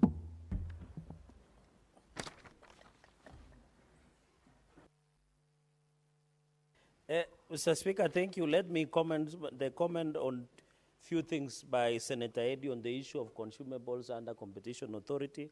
I did raise the issue. Mr. Speaker, are you aware these dairy farmers, there is unfair competition? And I did raise this matter on Competition Authority of Kenya, that they must do a lot, Mr. Speaker, because the market sharing and even unfair practices within trade is what I was pointing, and I hope, and I want to request Senator Eddy through the committee you referred, Speaker, the ABSA Bank and all other banks, including M-Pesa, must be someone, because we are aware, even in Inua Jamii, where the old men go and take their 2,000 shillings per month, there is no clarity on who the beneficiaries are or the costing of such transaction. So I hope the ABSA Bank, the M-Pesa Foundation, and other banks that are being used to pay, Mr. Speaker, and I hope the Association of Bankers and under the Banking Act, the ABSA Bank officials must be prosecuted for that violation of the law. Number two, and finally, Mr. Speaker, on this issue of stalled projects, it is very sad.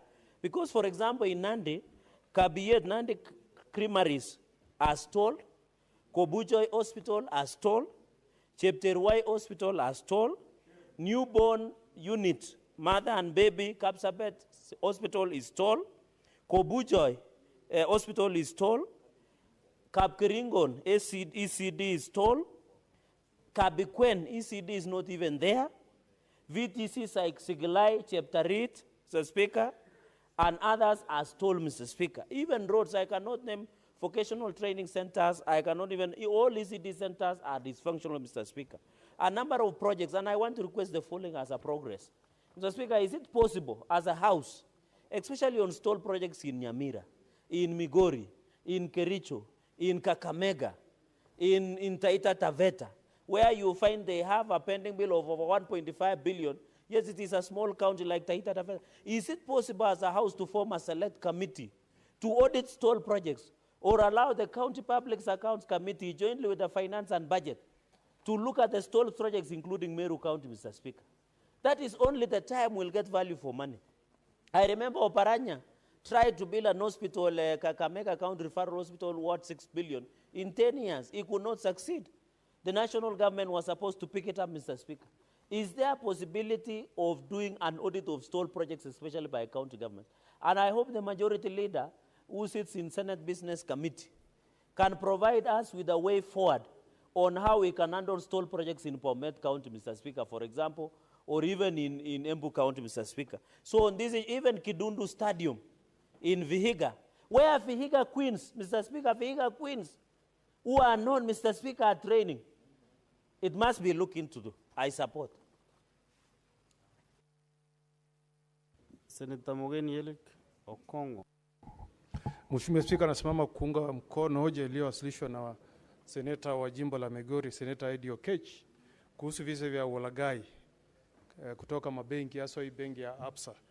Mheshimiwa Spika, mimi nashangaa sana kwamba kama taifa tunapatia leseni benki waje wafanye biashara kulinda pesa ya wananchi wa taifa la Kenya, lakini wanarudi kuwalaghai na kuwanyang'anya pesa. Itakuwaje, Mheshimiwa Spika, mama kama huyu ambaye alikuwa amestaafu, pesa yake itoke kwa benki milioni 2.4, na inasemekana kwamba wale ambao wamehusika ni maafisa wa benki ya Absa.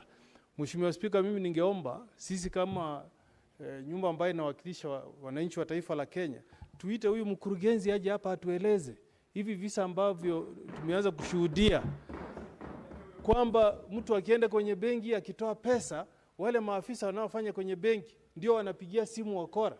Juzi nimeona katika mkoa wa Magharibi, Mheshimiwa Spika, mtu ambaye alikuwa ni askari ameenda kwenye benki, ametoa pesa kwenda kulipa watu ambao wamefanyia kazi.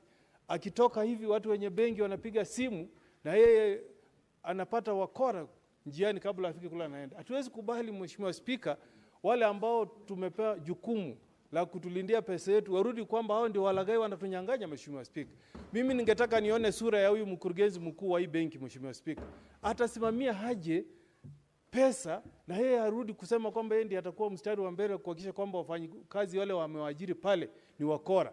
Tungejua yule ambaye alisababisha huyu mama Violet Akoth Nyatol kunyang'anywa pesa, bado yeye ni afisa bado kwenye ile benki ya Absa mpaka tunazungumza leo, kwa sababu kama yuko pale tunasema mwingine atanyang'anywa kesho. Kwani sisi tutakuwa ni nyumba ambayo tunapata visa vinahusu wa Kenya, tuwazungumza na hakuna hatua inachukuliwa. Mheshimiwa Spika, tumuite mkuu wa kitengo cha DCI aje hapa atueleze haya mambo tumesoma, kwa sababu mimi niko na ripoti nyingi sana nimesoma kwenye magazeti, watu ambao wakitoka kwenye benki wakiwa wametoa pesa, wale maafisa wa benki wanapiga simu wananyang'anywa pesa. Hii idara ya DCI imefanya nini kuwatia mbaroni hao ambao wanahusika? Huyu mkuu wa hii benki, yeye amefanya nini kuwaondoa kwenye benki wale ambao wanahusika katika visa hivi? Mheshimiwa Spika, hatuwezi tukakubali kwamba wizi unafanywa kutoka ndani ya benki. Nchi itakuwa imeisha, Mheshimiwa Spika. Kwa hivyo naomba ile kamati ambayo itaangalia mambo haya ichukulie ili jambo kwa njia ya muhimu sana. Tutafute suluhisho na wale ambao wanafanya kazi kwenye hizi benki wanahusika katika visa hivi wafutwe kazi. Mimi sitaki kuenda kwenye benki, Mheshimiwa Spika, nikitoa pesa natoa, nikitoroka nikishangaa kama nitafika nyumbani. Naunga mkono hoja hii, Mheshimiwa.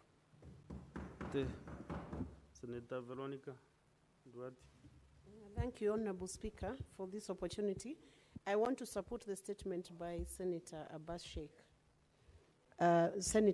Sheikh on the issue of the ECD centers in Wajir County. Honorable Speaker, the counties have been mandated to establish and set ECD centers across the 47 counties. One of the reasons why this statement is so crucial is because it is at the stage of ECD that children's cognitive attributes are developed, Honorable Speaker. And if you look at some of the ECDs that are being put up by counties, they are pathetic, Honorable Speaker. They cannot even help any of those minors who are attending those ECD centers to be able to develop the cognitive abilities they are supposed to have by the time they join the pre-primary stage of education. And while this right has been assured and resourced, such that the resources have been devolved to the counties, Honorable Speaker, they are doing a bad job. In fact, it is shocking that a county like Wajir, where children are very vulnerable, you will find that the governor or the county government has not even managed to roll out a basic feeding program. Even the porridge that counties are purporting to feed the children with, you'll find that in such a county they have not even made any arrangements for the feeding program, so that even when the child goes to school, he or she is not able to keep tabs with what they are being instructed on. So, Honorable Speaker, I support this statement, and I urge the committee, the education committee, to go even beyond what is provided for in this statement, to check what is the capacity of the instructors who are being sent to the ECD, who are being employed by the county governments. You will find, Honorable Speaker, that some of those instructors are not even qualified to instruct in an ECD because of the capacity. And the idea should be, this capacity should be built so they are well-resourced to deliver on the mandate that they are given to handle our children at a very, very tender stage, Honorable Speaker. So I would urge the committee to ensure that they check the terms also that are being given to the instructors and the caregivers and the whole support system, the staff, the staff establishment that is serving these CCDs in the counties. What is their capacity and what terms are they being given? Honorable Speaker, the other day I went to the Education Committee as a friend of the Education Committee. I was really shocked to hear what some of the counties are paying the ECD teachers. And we are expecting them to deliver, to give the rights that these children are supposed to be having. And it is shocking that the capacity is wanting on some of the teachers. And yet also the facilities that have been offered by some of the counties, you find they've put up a basic structure. It doesn't even have furniture. And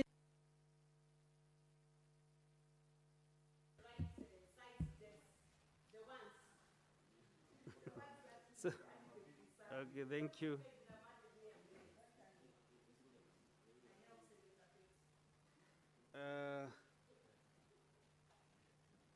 I declined the same request, so I'm really not able to do that, Senator Veronica. Next time I'll give you that favor. I know you are my good friend. Senator Ezena Lemaletian.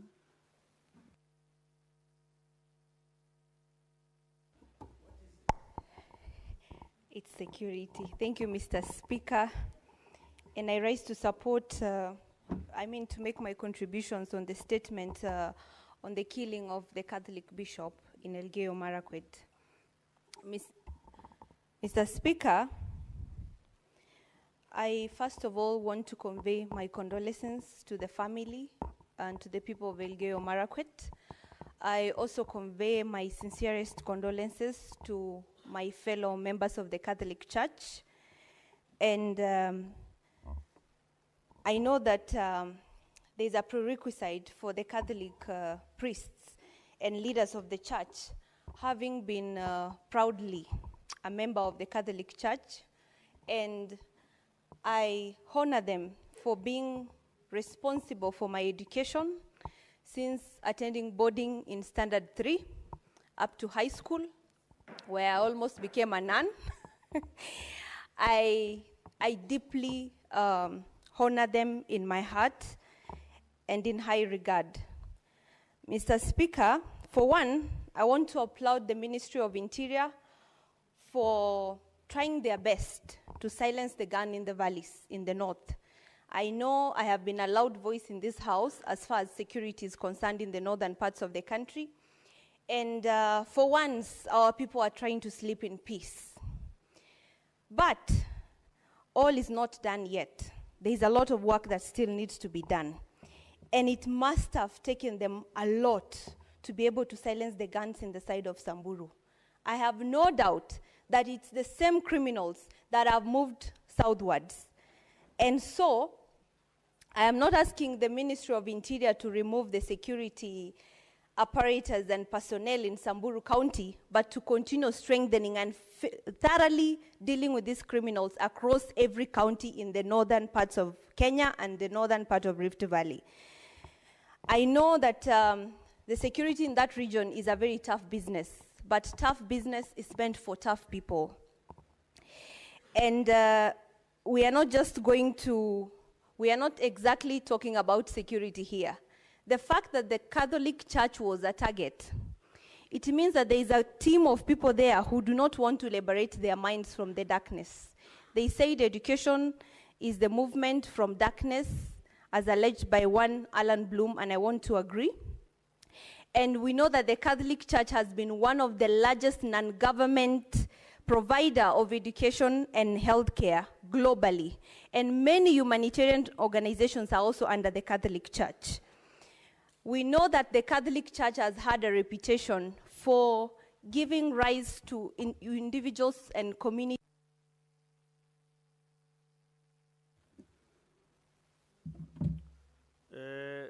If you wait a bit longer, maybe after the next order, you might be able to get an opportunity to prosecute the issue. But the time was so limited to 3 minutes.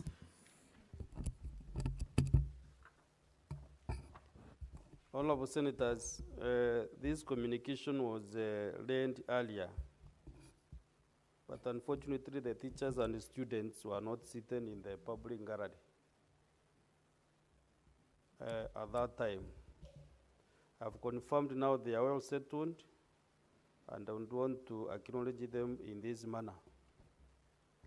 And I can see the Honorable Senator for Hembu is really keen on this.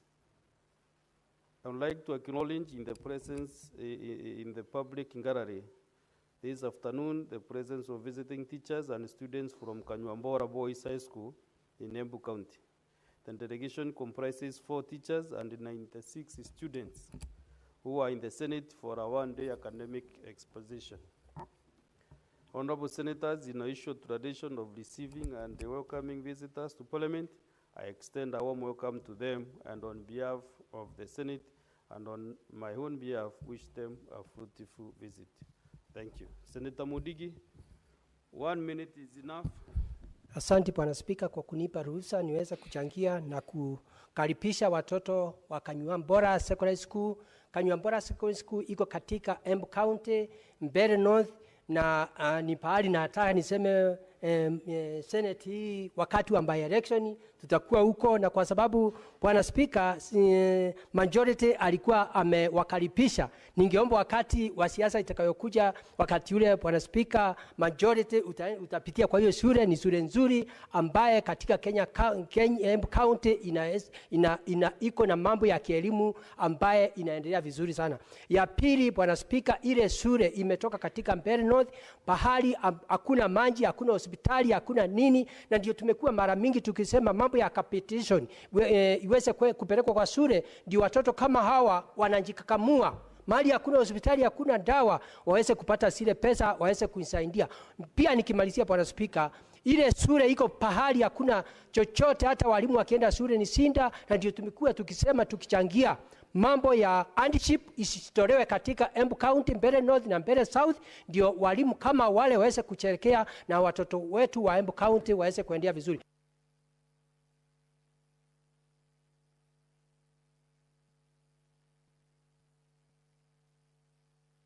Bwana Spika, nasema ni asante. Mkirudi nyumbani ningemuomba kama amutajielimisha na mambo mbaya, mambo ya pombe, mambo ya dawa ya kulevya, ni nyinyi mtakuwa maseneta, ninyi mtakuwa magavana, ninyi mtakuwa kama spika kama ule tuko naye katika siku ya leo. Asante Bwana Spika, nimewakaribisha.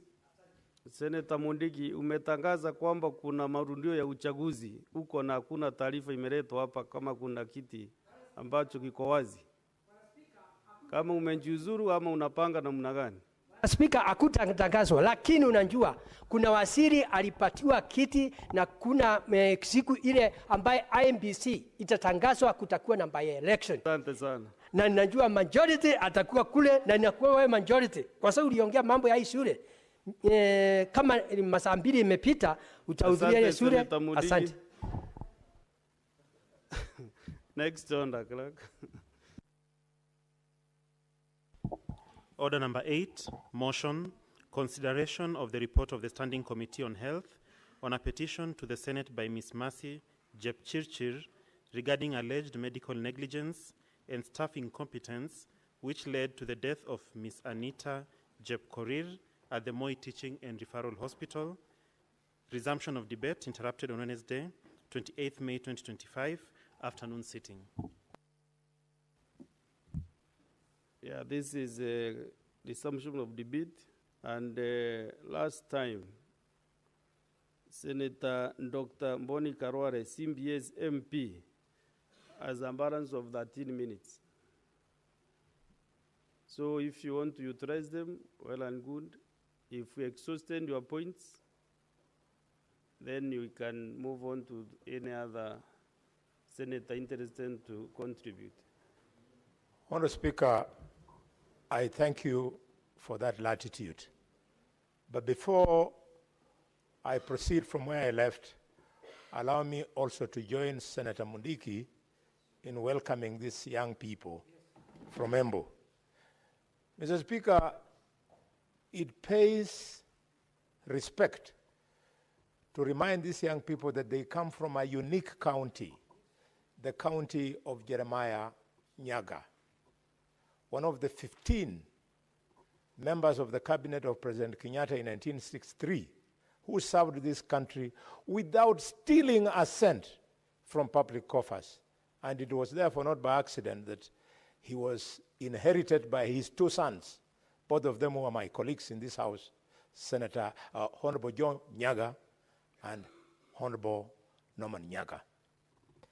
Mr. Speaker, yesterday I left when I had just begun, and the difficulty I was having was to convince the House that this is a very delicate matter, a matter that is going to pronounce that a doctor was negligent and therefore responsible for the death of young Anita Jepkorir. It is so delicate that we must understand. We must understand that to find a doctor negligent, it is not just by knee-jerk. You must tick off boxes that when the patient went, was there misdiagnosis? In this case, Dr. Stephen actually made the correct diagnosis. He made a diagnosis that there was a foreign object in the pulmonary system. So you can't indict him on that. Number 2, was there failure to give treatment? Again, you cannot indict Dr. Stephen Ondigo on this because he actually gave the standard prescribed treatment for removal of a foreign body in the pulmonary system, Mr. Speaker. The third one is, was there surgical or anesthetic error? And this is an area where I want to agree with the committee that the Kenya Medical Practitioners and Dentist Council should establish whether the surgery that was offered by Dr. Stephen Ondigo and his team was accompanied with errors. Mr. Speaker, there is the question you have to answer when you are establishing negligence is whether the surgery that was done was necessary or unnecessary. On this one, again, you cannot indict Dr. Stephen Ondigo because the bronchoscopy that he did, followed by the subsequent thoracotomy that was carried out on poor little Anita, is the prescribed procedure that doctors use in the best international practices to retrieve a foreign object in the pulmonary system. Mr. Speaker, the 5th question we must respond to before we indict doctor is were there any medication errors? Was a prescription made that should not have been made that could have caused the death of this child? Again, there's no evidence in this report showing that Dr. Stephen Ondigo made a wrong prescription. So you cannot indict him. Mr. Speaker, then finally, Mr. Speaker, on the issue. Yes, just a minute, Senator Mgatana, what is your point of order? Yes, Mr. Speaker, on a point of order, is and the Honorable Kalwale will come from very far, so it must be something. I need to be educated on this. Is it in order for you to say that Dr. Ondigo or Stephen Ondigo actually was okay and he was not professionally, and as you explained, and I'm not in that profession, so I need an explanation.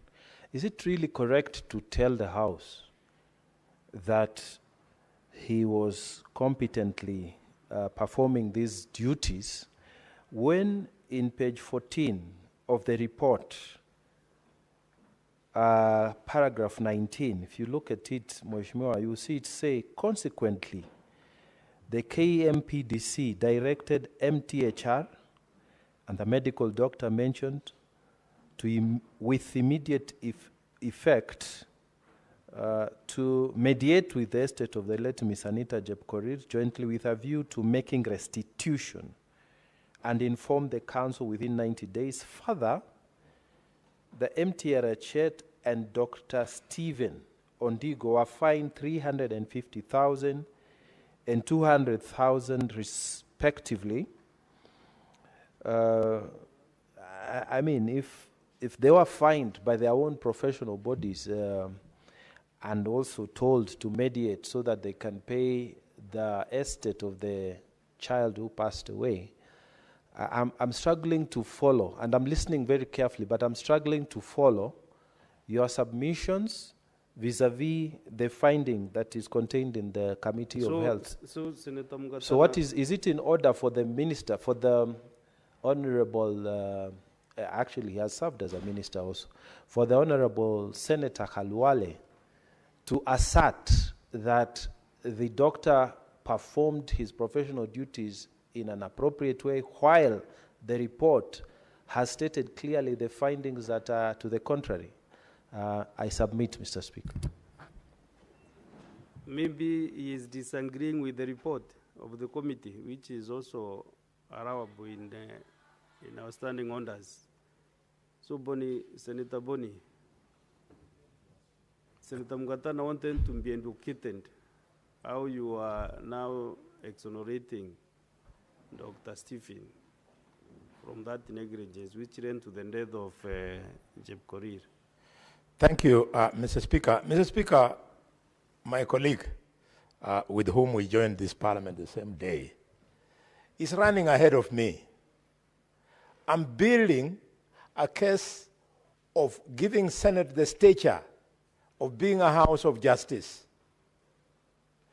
I am showing where Dr. Stephen Ondigo got it right, and he missed to hear me when in my bullet number 3, I said the committee questioned whether there was surgical or anesthetic error.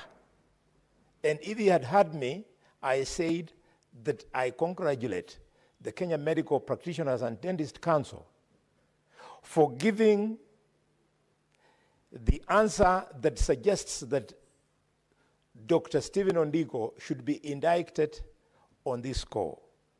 And so that future generations that will read what we are doing today and make it a point of reference do not think that we are myopic academic dwarfs in this house who are not able to rise above the findings of the committee and not make it richer. So, Senator, you're quite right.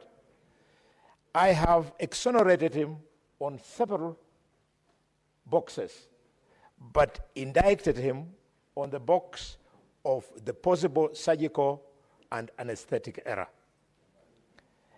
Mr. Speaker, I would like to carry the distinguished senator from the Bokot community of Kenya from Tana River with me, because all factors remaining equal, probably when I'll be serving as president, he'll be the Chief Justice in my government. So our futures are very bright, Mr. Speaker. Mr. Speaker, does somebody have any doubt about those two possibilities? I declare my presidential ambitions. Let me finish with Kakamega first. And I know because people killed Honorable Charles Ngonga were just the other day because they feared to face him for the position of governor. You don't know what these cowards walking on the streets can do to a promising son of the Republic of Kenya in the name of Dr. Boni Khalwale, MB, CHB, CBS. Doctor, can I continue? I wanted to intimidate the leader of the majority because he was looking at me with the injonjo-like eyes. Mr. Speaker, thank you very much. Having said this, Mr. Speaker, I want to join the committee and Parliament in general in extending my heartfelt condolences to the family of Anita. No patient should ever die in the hands of a doctor, in the hands of a medical practitioner. Mr. Speaker, it's unfortunate that little Anita lost her life. And I would be the last person to side with any medical practitioner who is incompetent. And I'll tell you, I've suffered this pain. My wife was giving birth to her first set of twins. And, Mr. Speaker, we got the first twin right. But the second twin, the medical team incompetently handled it. We have never taken it up to date. So I know what this family is going through, and I want to thank the committee for recommending that the family be compensated. Not that the compensation will return Anita to the family, but because it gives the impression to the family that somebody cares. Somebody would have loved that the child lives on and on, Mr. Speaker. Mr. Speaker, having said that, allow me to lean now on the professional side of this hospital. The recommendations made in respect of this hospital, Mr. Speaker, some of them are superfluous. Who told you that Moi Teaching and Referral Hospital, one of the most respected hospitals in Africa, does not have the protocols that you are recommending here? This is superfluous. You want to give the impression that Moi Teaching and Referral Hospital is a place where you find quacks, is a place where the administrators are not competent. That is not true. I want to defend Moi Teaching and Referral Hospital. There are a lot of my former classmates, both at Kakamega High School, at the University of Nairobi and the medical school, who are professors at this institution, including Professor Stanley Ominde Khainga, who are extremely competent, who are not only just professors in this university, but, Mr. Speaker, they serve as external examiners. Because I can see Mungatana in the house, I can see Mwalimu Maruma is in the house, I can see Omugeni is in the house, I can see Senator Aaron Girod, leader of majority, is in the house, both men of academic letters. They understand what it means for a professor to be made a visiting examiner. They go and supervise exams in Glasgow, in John Hopkins School of Medicine in the US, in Lagos, in Makerere, in Dar es Salaam, because of the high standard. So this superfluous recommendation should be actually expunged so that we uphold the status of Moi Teaching and Referral Hospital.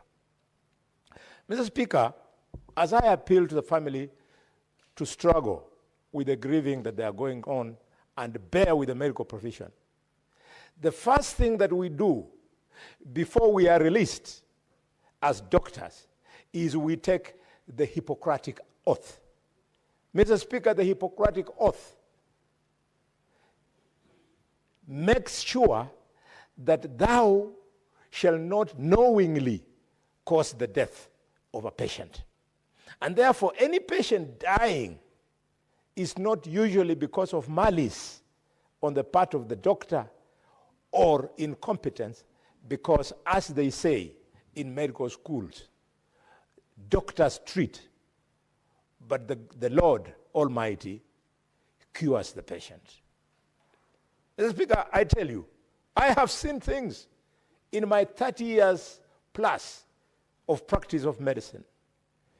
Mr. Speaker, the light is up. With those many remarks, I support with proposals that we amend the report.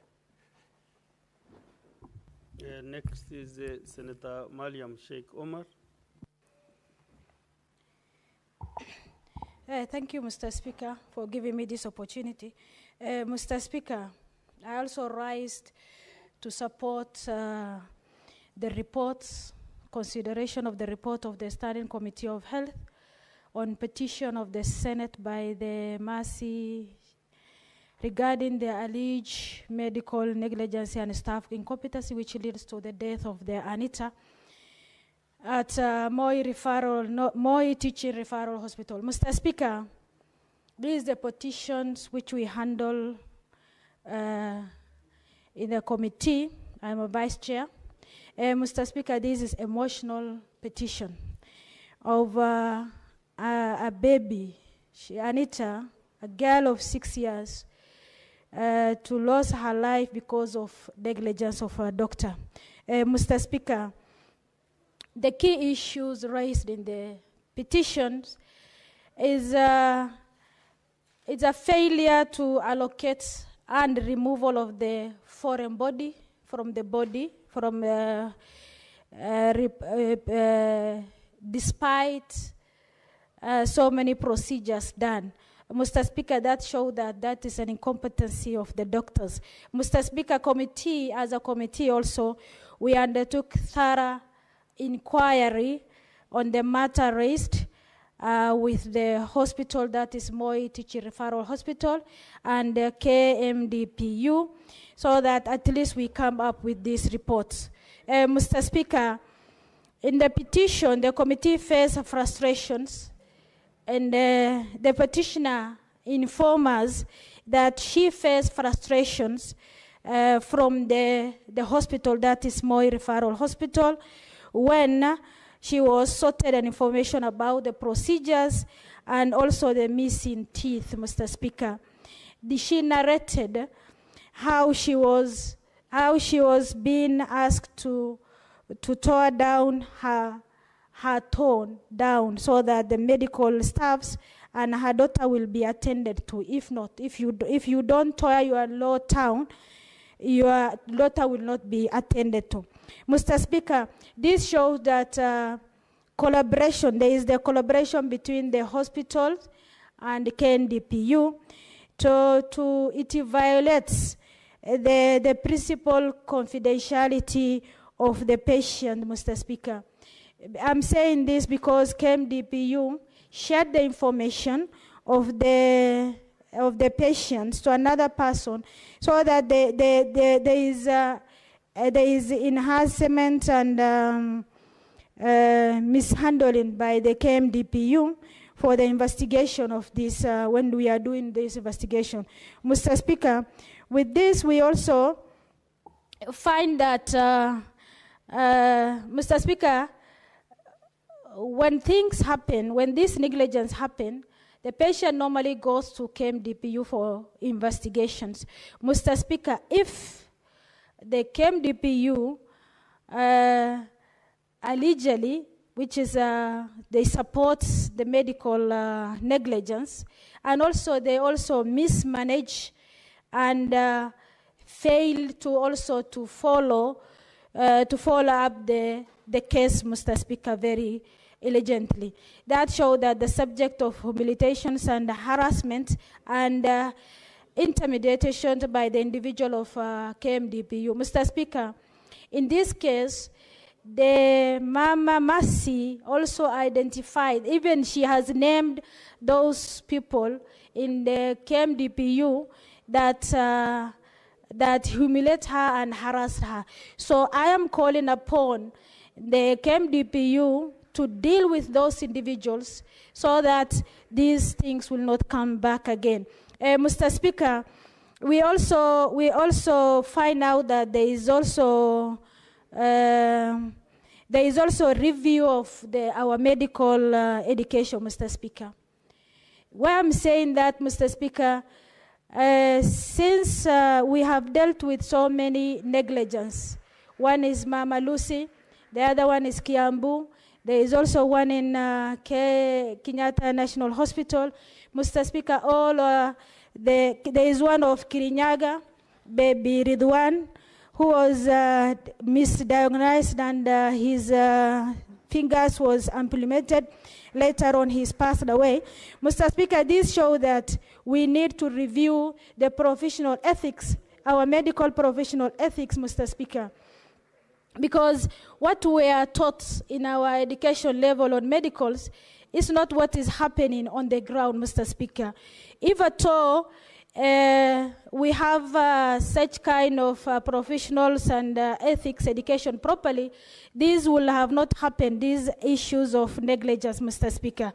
Mr. Speaker, we also recommend so many things, and Mr. Speaker, we encourage that the family of the Mercy, that is the baby Anita, she must be compensated. It means that we compensate for negligence caused by the Negligent Act, both the medical practitioners, that is doctors, and the hospital from the medical indemnity insurance, Mr. Speaker. Mr. Speaker, the committee also recommend that with the table of this report, Mr. Speaker, the committee recommend that Moi Referral Hospital will not do any procedurals without supervision of, Mr. Speaker, the professionals, qualified medical specialists, Mr. Speaker. Mr. Speaker, we also recommend that within 3 months of the tabling of this report, issues to write to the medical practitioners involving an ultimate death of the Anita, Mr. Speaker, to investigate the professional conduct of the officer in its legal department, that is in KMDPU, that she has even named the names. I cannot remember the name. She has named the name so that they will now, professional misconduct will be, the investigation must be done on the mishandling of mismanagement and delay investigation, Mr. Speaker. Mr. Speaker, we also recommend that, Mr. Speaker, we also recommend that we create the KMDPU to create a formal patient advocacy program within the health facility, Mr. Speaker. In fact, if they recommend this and if they implement this, Mr. Speaker, these issues of negligence cannot be coming up every now and then, Mr. Speaker. This will also assist the family to navigate the complaints and grievances related to the medical care, Mr. Speaker. Mr. Speaker, I can remember yesterday in the prayer breakfast, Mr. Speaker, that we need to confess. If we confess, Mr. Speaker, what we have done, that is the doctors and KMDPU and the hospital must confess so that we did sins so that they can repent. And if you cannot confess and accept your negligence, Mr. Speaker, you cannot be forgiven, Mr. Speaker. Mr. Speaker, in the case of Mr. Speaker, we have so many questions on the side of these reports to remove, when it comes to the removal of these foreign bodies from the ANITA. Mr. Speaker, the eyebrow question is, what is our incompetency of our doctors, which are currently?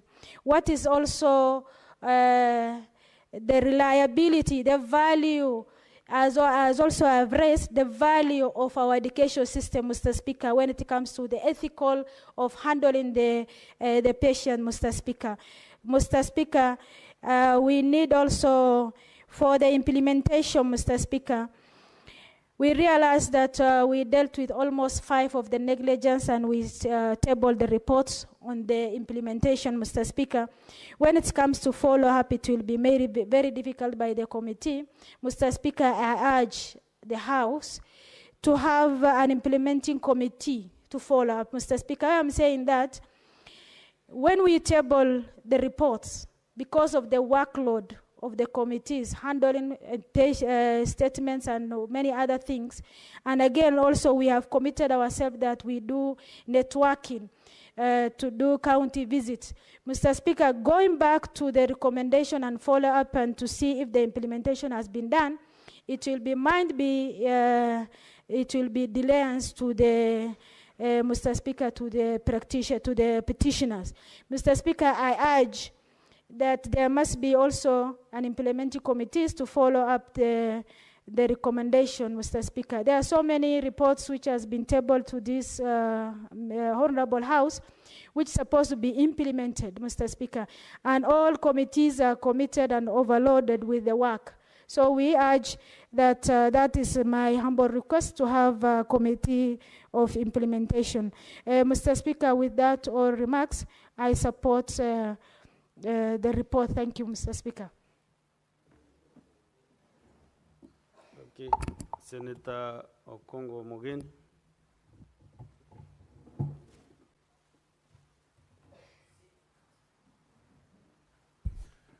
Yeah.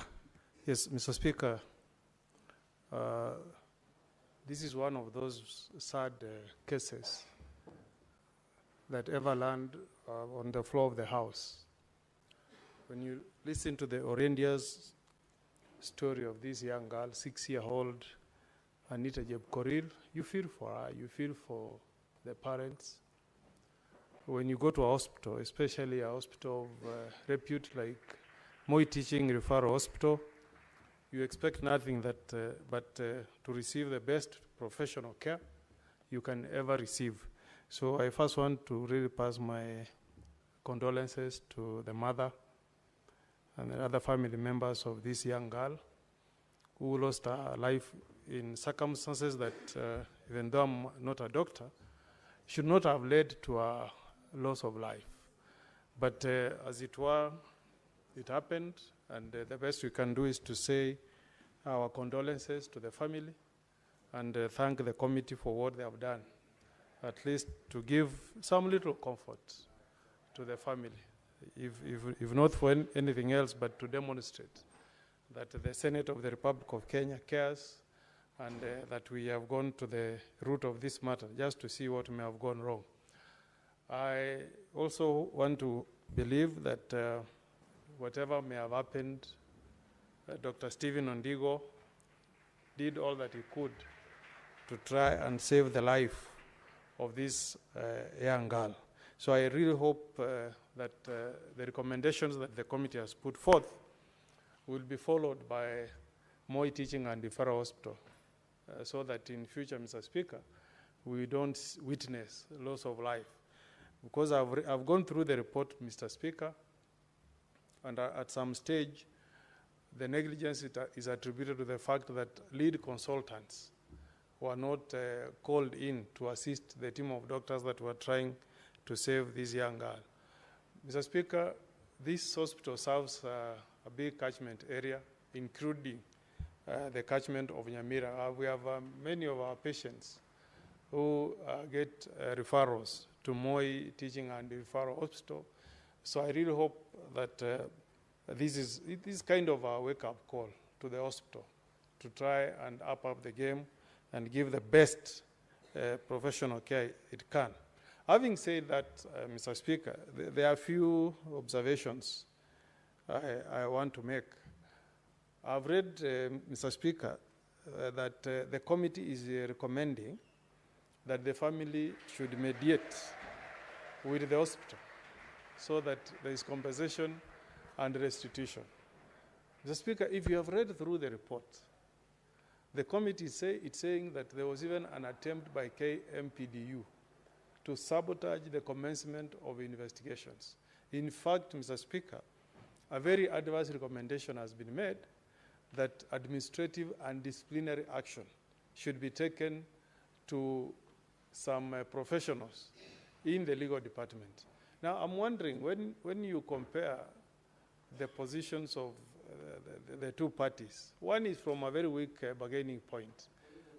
The other one, you want to inform me? If the Speaker allows you.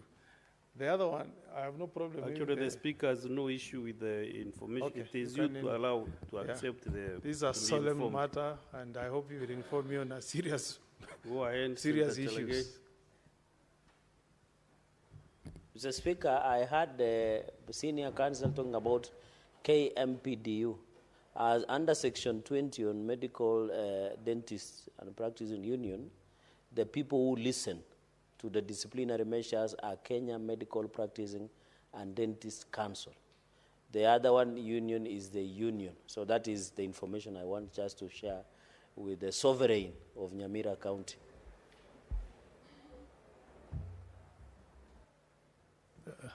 Thank you for that information. Though you have quoted me out of context. The problem I have is, if I got the recommendations of the committee rightly, they are recommending that the family should engage in mediation with the Moi Teaching and Referral Hospital. And the chairman is in the room. If I have read the report wrongly, you can correct me. So I don't know, Mr. Speaker, why didn't we come out clearly and say that the hospital is to blame, we hold it liable, and we make a recommendation that they should proceed to compensate the family, failure of which the family should move to court, because I know we have a limitation of how far we can go. But to say that this poor mother should go back to Moi Teaching and Referral, and then you tell them to mediate, I think we are putting somebody on a very weak standing to negotiate with a heavyweight. So I would have loved a situation where the committee would have come out much more strongly as in making recommendations on restitution and compensation to the Moi Teaching Referral Hospital, and also give leeway to this poor lady to proceed and seek compensation from a court of law, just in the event that the hospital does not pay. Also, I hope, Mr. Speaker, that this gives us an opportunity, Senator Chergai is in the room, so that we can amend the Medical Practitioners and Dentists Act. You know, I've read, Mr. Speaker, the recommendations are very punitive against the doctor and against the hospital. But there is no compensation that that body can give direct to the victim. Mr. Speaker, as a lawyer, you know that under the disciplinary processes of the Law Society of Kenya, when you lodge a complaint, the committee can pass a judgment against you. It can order restitution as a body. So I hope the committee should have gone further and propose amendments to this act, so that when you find an hospital negligent, you also move and order for compensation or restitution. Because what's going to happen, Mr. Speaker, is that this poor lady will be forced to again look for services of a lawyer and go to court. You know how long cases can drag in court before she is compensated. It should be a one-stop shop. You find the doctor, find the institution, and then order restitution for the victim. Two, Mr. Speaker, I have read the report, and it seems that all that what all that KMPDU can order is just to fine you. You know, Mr. Speaker, for us lawyers, if I'm taken to the Disciplinary Committee of Law Society of Kenya, it could mean me losing my license.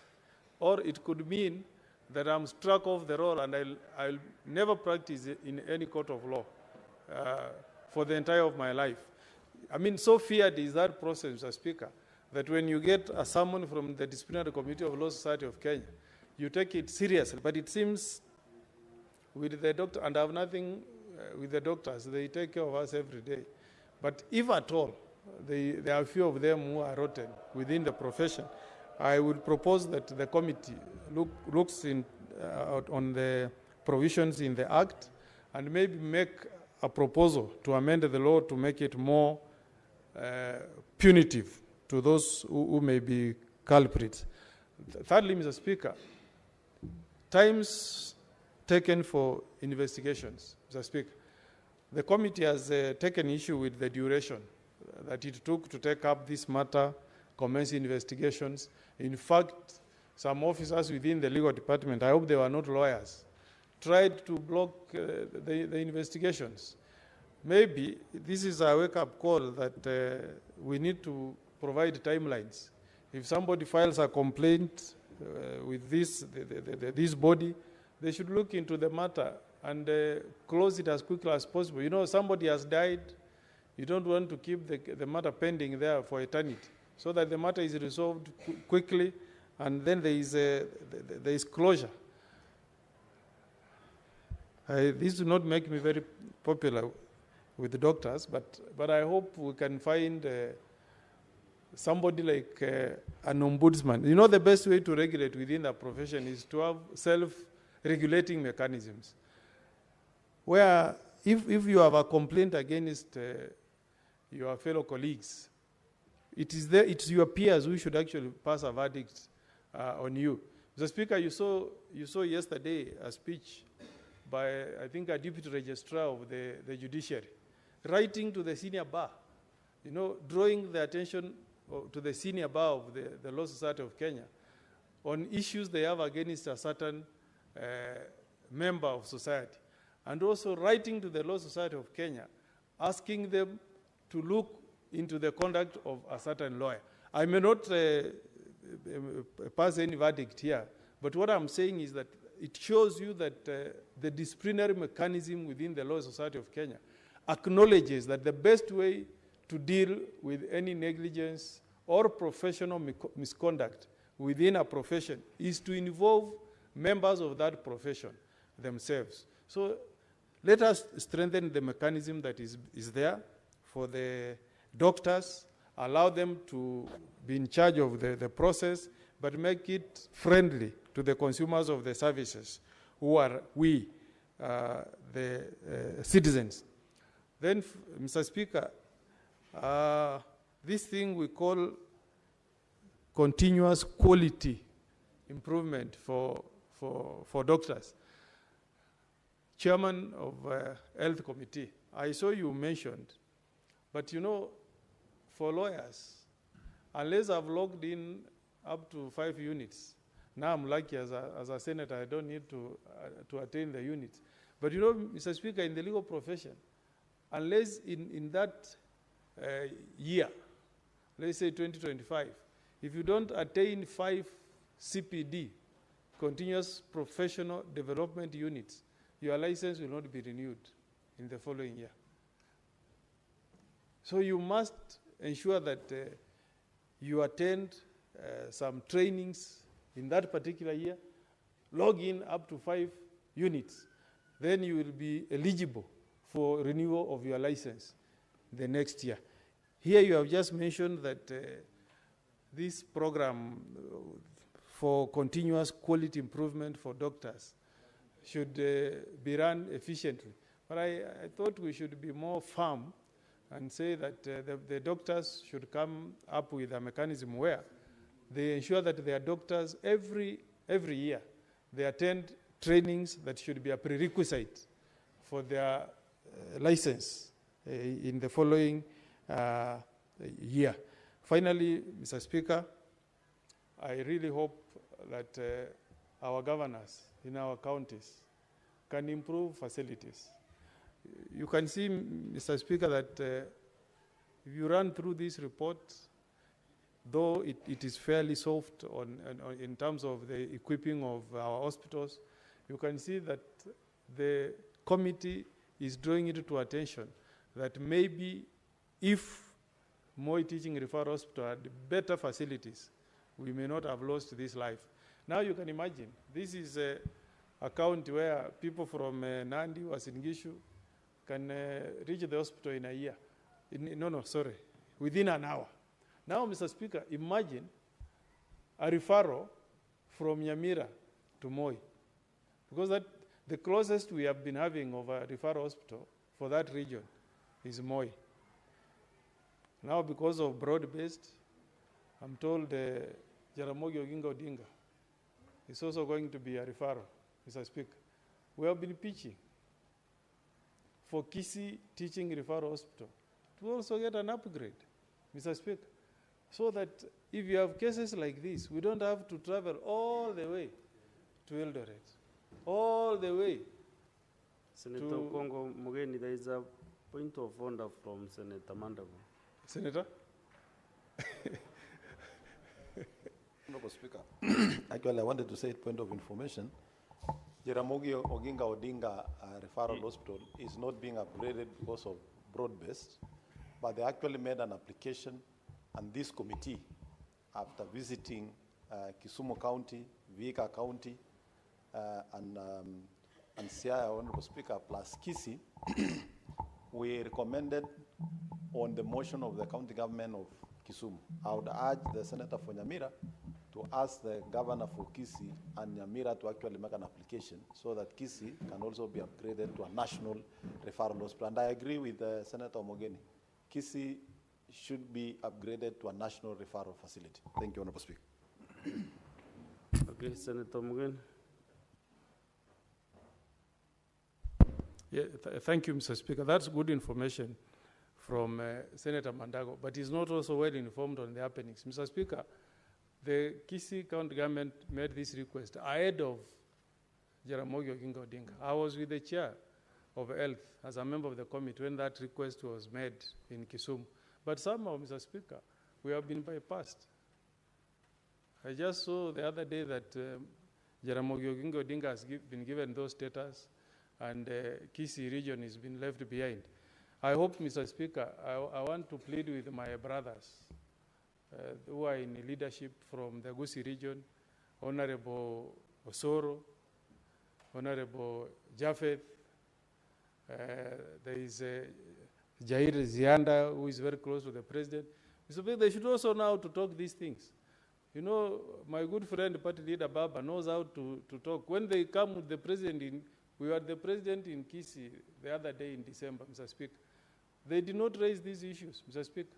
I want to urge my brothers from the Kisii region to also know that as a leader, the best you can do is to pitch for some of these things to happen to your region. They are allowing Baba to go ahead of us, Mr. Speaker, because Baba knows when a president comes to your place, you put development ahead.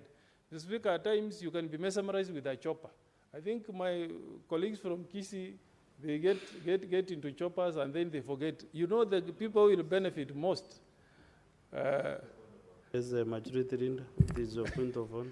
Mr. Speaker, the Speaker earlier today gave a very strict communication on adherence to our standing orders. And he read for us standing order number, I think it was 111, if I'm not wrong. 101, actually, 101, Mr. Speaker, which includes discussing the conduct of state officers in the absence of a substantive motion.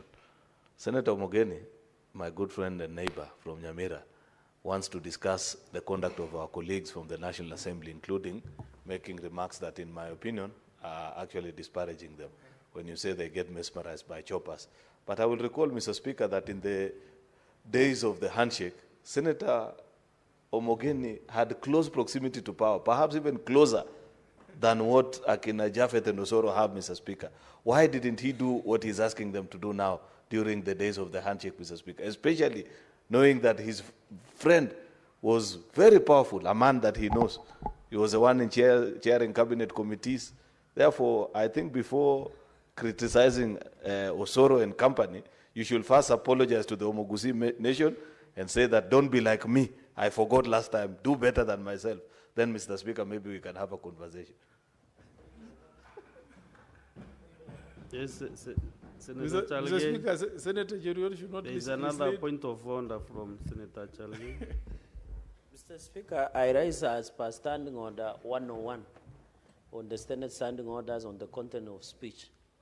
If Honorable Senator Senior Counsel Okongo Mugeni want to discuss the role of members of parliament from Omugusi, he knows that he should come with a substantive motion.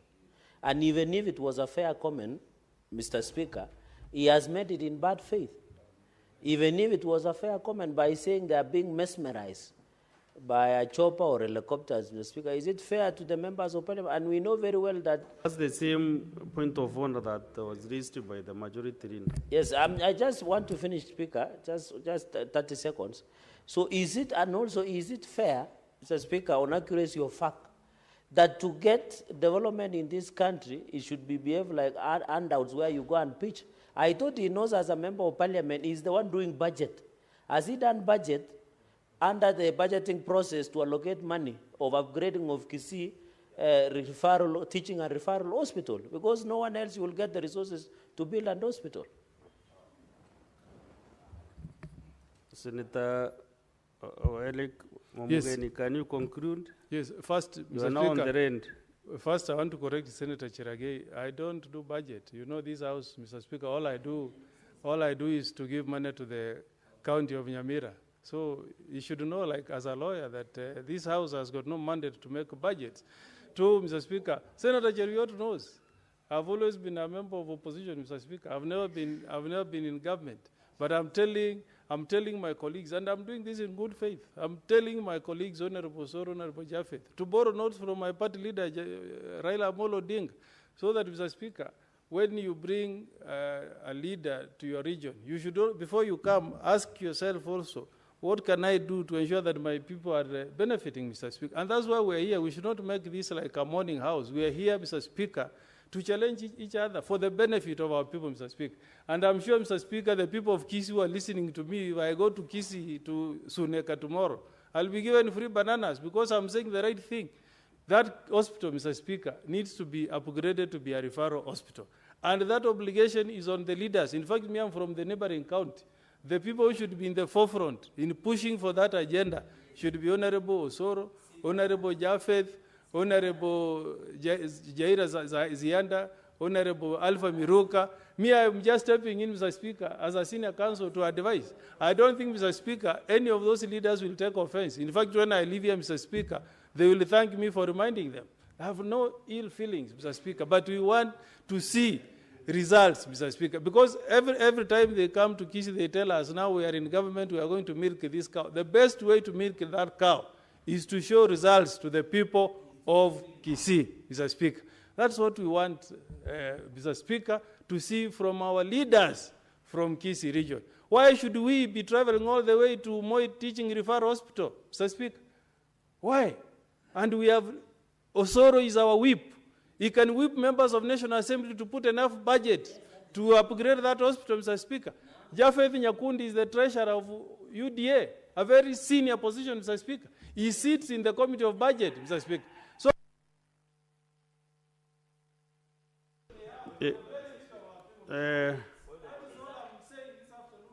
his time is over. He has no more airtime, so I think... you know, it is rare for the chair to give me comments when I'm chairing, but a chair can advise. Senator, my good friend, Senator Okongo Mugeni, if you know the president is in your region, for example, and if you see him, you'll ask him to make Kisii a level 6 hospital. If you love your people, why don't you go and ask him to... Your Excellency, I've just come to ask you to give Kisii level 6 status hospital, and you go away. Why don't you do that? Because that is not being a partisan. Yeah? Now, let's go to Senator Danson Mungatana. Thank you, Mr. Speaker. Mr. Speaker, I want first of all... Okay, just a minute, Senator Mungatana. Yes. Oh, sorry. I'll give the communication, but let me hear what the majority leader wants to say. Within 1 minute, kindly. And I request the school not to leave the... Senator Omogeni evaded everything that I asked him. Because in his logic, he said, first he has denied that he was never a prominent member of the handshake government, something that we know very well here. Because I know how powerful he was. But then, if that is a logic, I wanted to ask him, the chairperson of the cabinet subcommittee, the most powerful organ, Mr. Speaker, in the last administration, was a son of the Omogusi nation, a man that Senator Omogeni is now mesmerized about and says he wants to bring goodies home. Using the same logic that you want Javed Nyakundi and Akina Osoro to apply, why was it difficult for him not to do it at that particular time, Mr. Speaker? That's a question I had asked him, but since he has chosen not to respond, I will let it slide. Just leave it. Senator Amboni, what clarification from who? From Senator Okongo Mugeni? And he's not on the floor. No, clarification from the chair. Clarification from the chair, not Omugeni. Waja kaya na madeni yake. Mr. Speaker, I would like you to clarify. I think I've lost you. I thought the highest platform of speaking to the state, speaking to the president, is Parliament. Why would you expect him to go back to some rally in the village? Senator Mbone, you know you have just come in. You don't know the genesis of his, where we have come from. We have just come in. So first consult the answer. Because what Senator Mugeni said, honourable members, what he said is that the president was in Kisii region a few months ago, and the leaders were there, and they could not request from that rally or that meeting. So that is why I was asking, why didn't he just walk to that meeting and request on behalf of the Kisii community? Can you apologize? Then we proceed.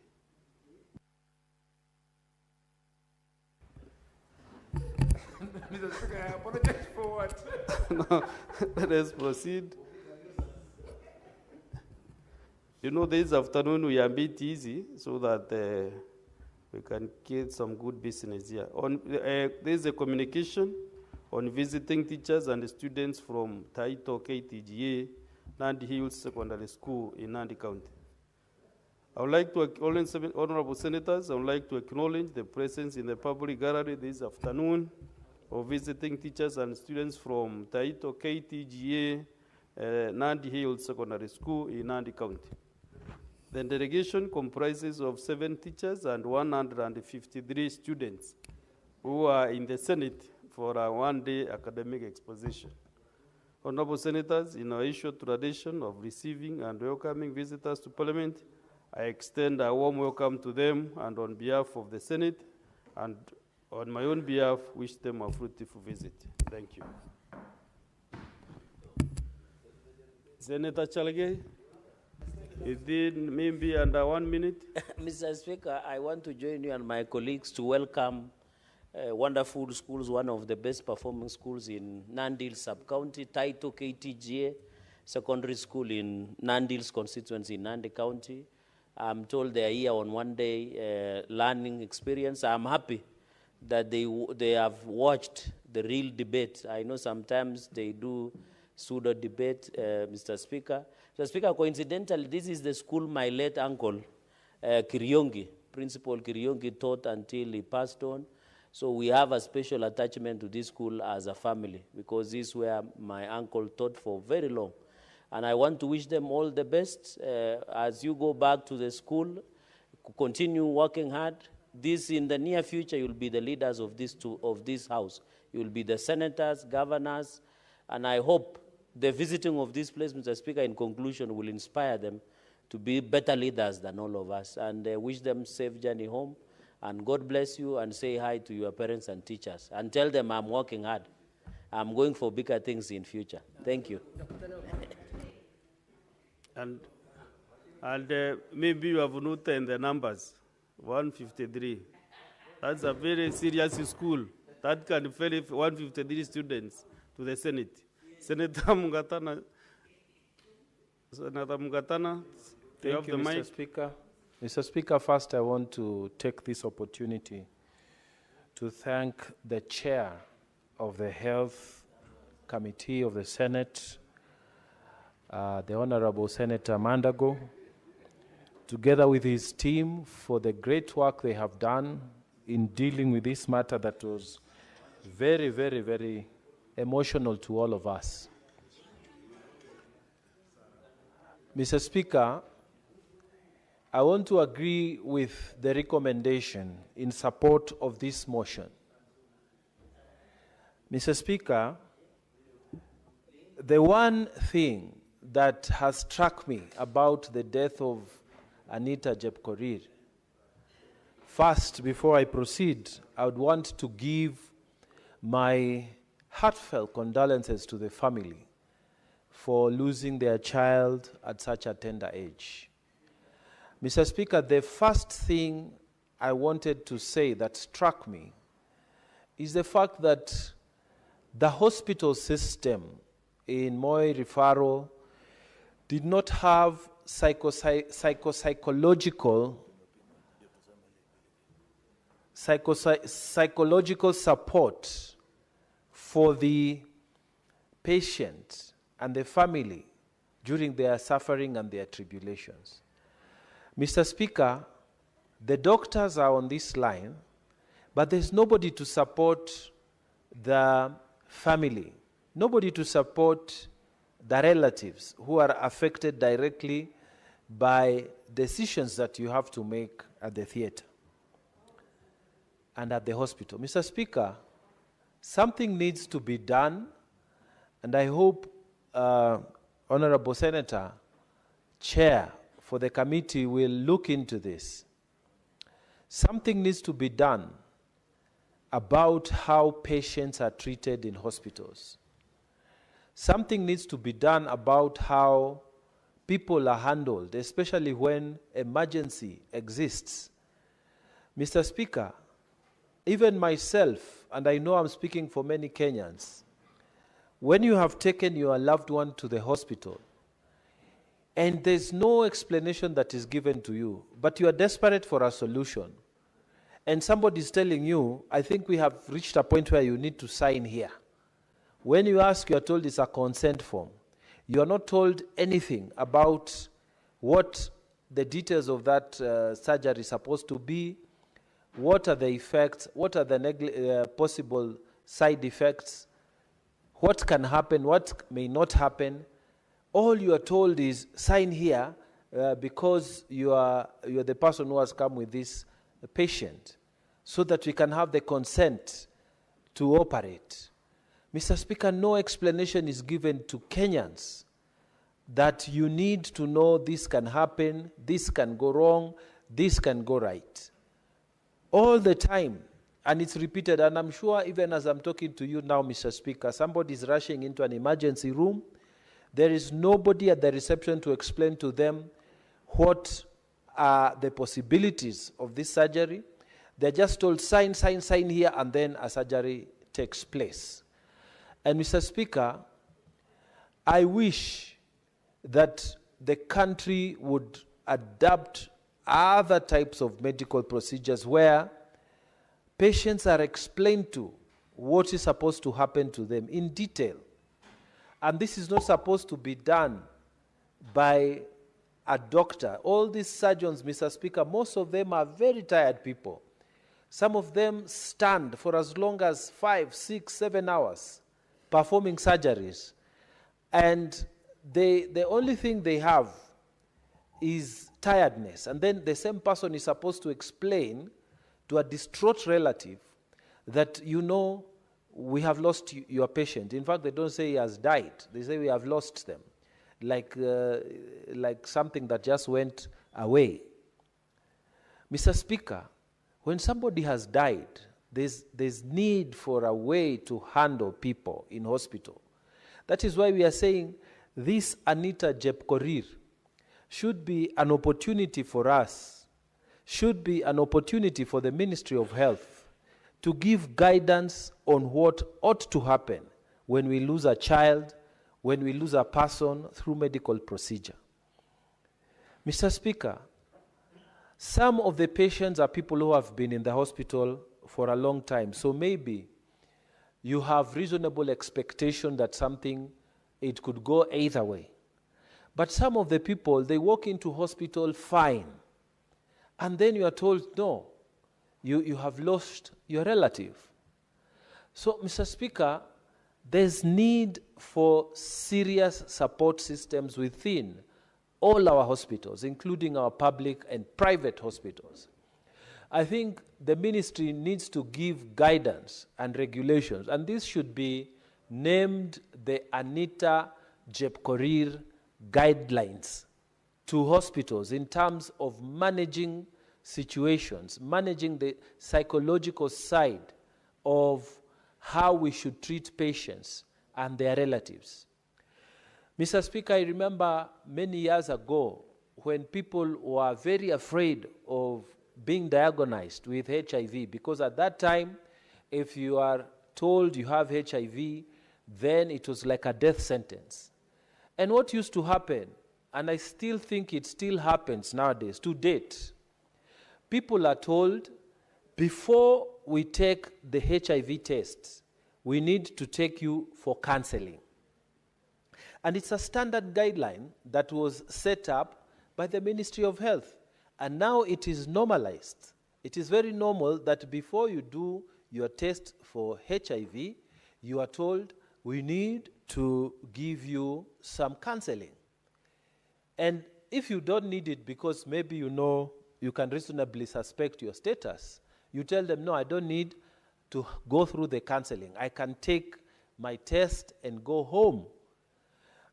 Madam Speaker, there need to be now Anita Jepkorir guidelines on how to handle patients within public hospitals, within private hospitals. It's not just the doctors.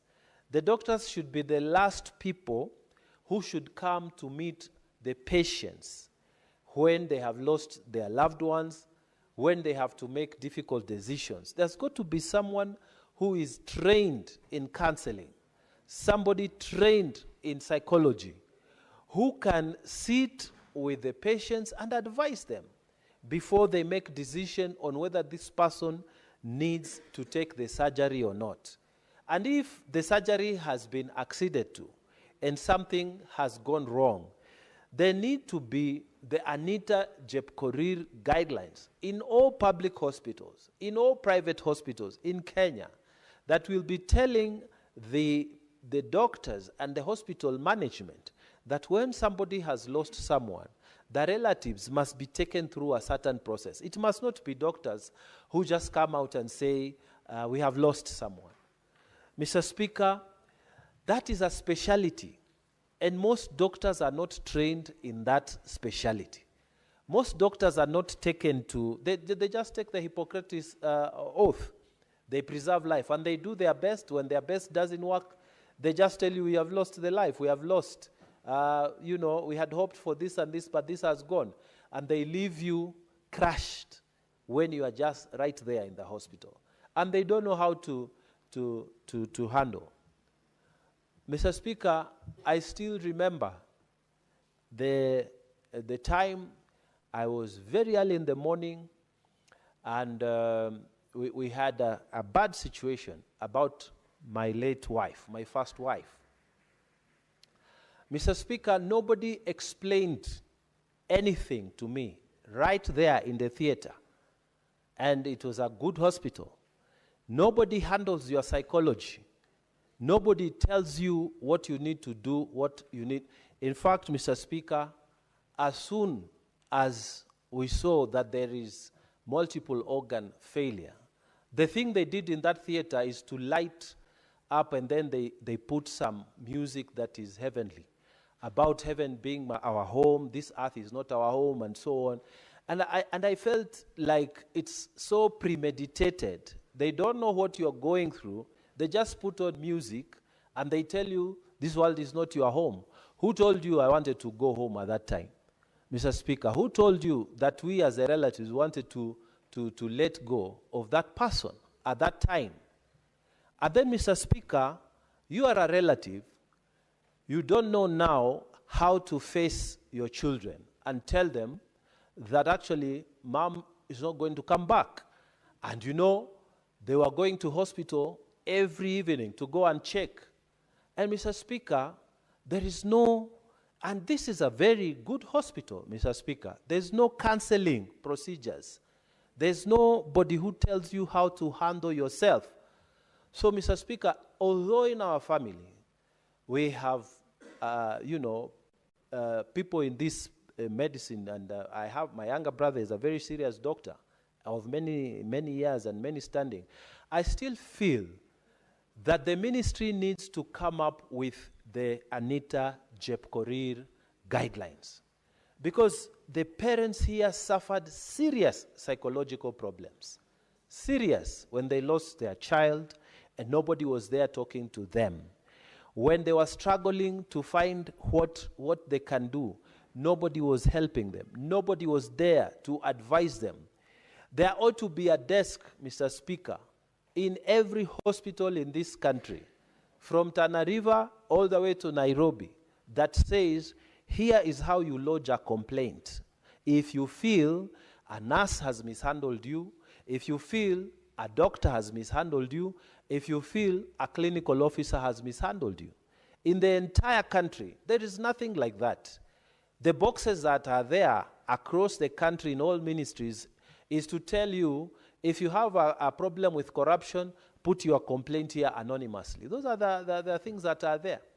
But hospitals, Madam Speaker, there are so many people who suffer negligence. Some are told, and you have maybe a very serious emergency. Your wife wants to give birth, and you're in a public hospital, and you are desperate, and you are being told, if you don't want to bring this and that, take your patient back home and help her yourself, you know? And people have suffered in this country. Mr. Speaker, I hope the recommendations will also include calling the current Minister of Health to come up with the Anita Jepkorir guidelines. And currently, the Minister for Health is a very proactive minister. He has been with us in the National Assembly Sister House. And he's very proactive. We sat with him in the committee today when he came before the delegated legislation committee. And he told us he has been able to sit down with Aga Khan Hospital and negotiate that now kidney transplant from from the beginning, 0 step, all the way to post-care will only cost 700,000, which will be covered by SHA. You don't need to pay millions of shillings in hospitals. Now, our women are going to be paying 40,000 for chemotherapy when they go for cancer treatment instead of the 140 per session. SHA was giving about 540 to cover for that, and they have several sessions. Now, if each session goes for 140, then they will not complete the sessions. Now, the minister was able to tell us that they have negotiated to 40,000 per session. So I'm saying we have a very proactive minister. It will not harm the committee to make a follow-up, and we don't lose what this report is all about. The Anita Jepkorir guidelines that will help Kenyans from all walks of life who go to hospitals and they have problems in those hospitals. Number one, to have psychological support. Number two, there must be, under these guidelines again, Anita Jepkorir guidelines to educate the people in all public hospitals and private hospitals how you can fill in forms if there are cases of professional negligence from any nurse, from any doctor. And every nurse and every doctor, they must have their work number, like the way the police have. Some of these hospitals, Madam Speaker, you walk in and you cannot tell who is dealing with you. You only know from the way they dress that this must be the doctor, this must be the nurse. They don't have tags on their clothing. And Madam Speaker, they don't have work numbers on their clothing. So this is a system that needs to be looked at. And I know our current minister has committed to working very hard on the side of mental wellness for the Kenyan population as a whole. And we must take this opportunity, and I urge the chair to follow on these Anita Jepkorir guidelines. These guidelines, Madam Speaker, if they are implemented, we will have a better way. Hospitals will have a better way to handle people who come as their clients. Madam Speaker, in places like my county, the doctors are few, the medical personnel are few. In all cadre, people are overworked, people are doing so much work.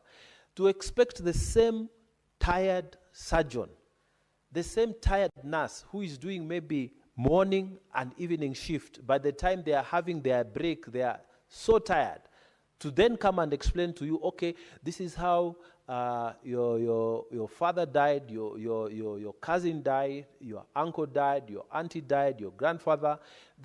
There must be a policy that says there are special people within the hospital to listen to complaints and to handle complaints, to guide the population in a place as far as Tana River, to be able to say, this is how you can take a medical negligence case. You file this case. This is how you can take a case against a nurse. You file it this way. You do it this way. There must be a desk, Madam Speaker.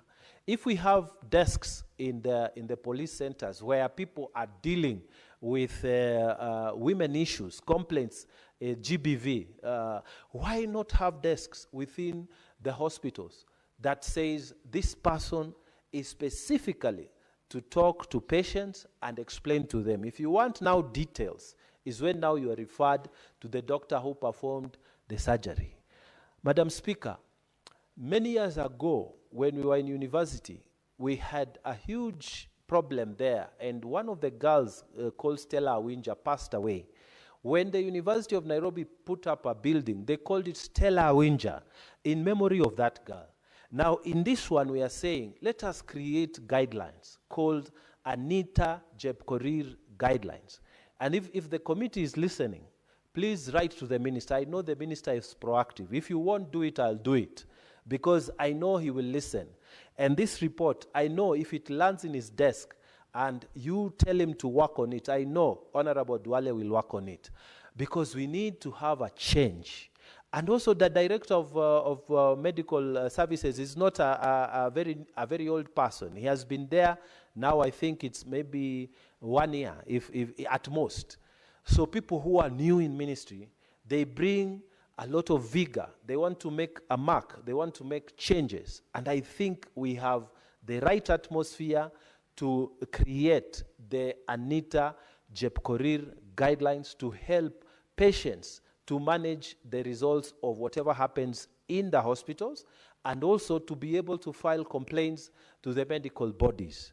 Madam Speaker, with those many remarks, I beg to support this report. Thank you.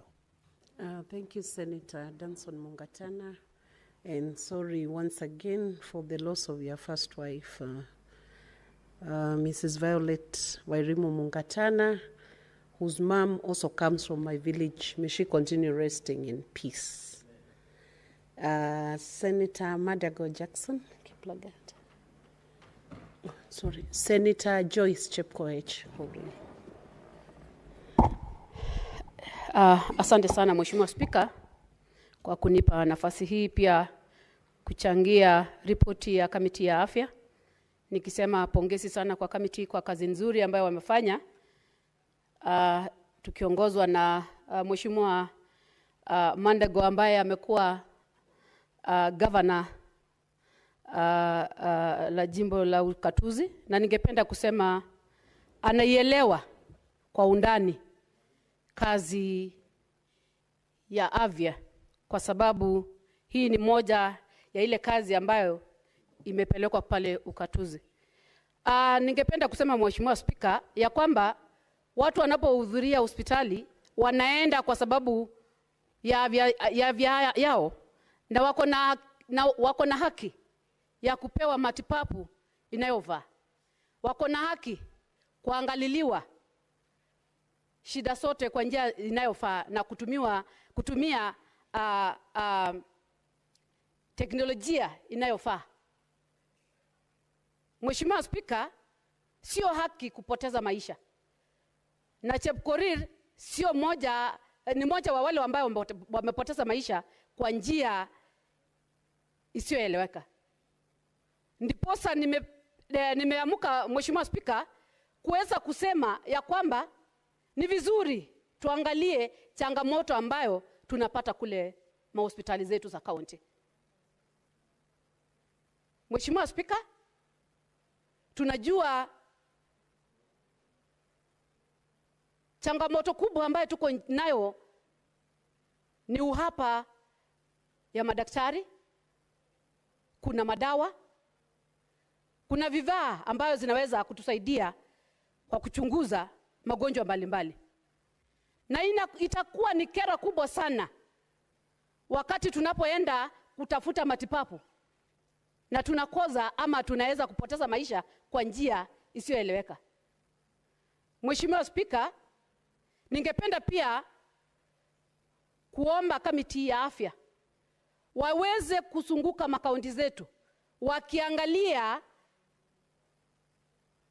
huduma ambayo inatolewa pale mahospitali ambayo tuko nazo kule kaunti. Mheshimiwa Spika, juzi ama jana nimeshikwa na msiko sana kwa sababu ya mwanaume mmoja ambaye alikuwa amepepa mtoto kifuani akilia kwa ujungu pale Murang'a kwa sababu amekaa na mtoto siku nzima na hakupata kusaidiwa. Ndiposa ningependa kusema pia ni vizuri kwa sababu tumeona mgomo kila mara. Kamiti waweze kuangalia kama kutakuwa na migomo, ni lazima tutengeneze njia ili kusaidia watu wetu wanapokuja na wagonjwa wajue mgonjwa ako mgonjwa kiasi gani ili tuweze kuokoa maisha. Ilikuwa ni kero kubwa sana wakati unaona mtu ameshikilia mtoto ambaye amekufa, mtoto mdogo sana, mtoto mchanga ambaye alikuwa anajua ya kwamba atasaidika, na mtoto akafa mbele ya madaktari wakiangalia bila usaidizi wowote.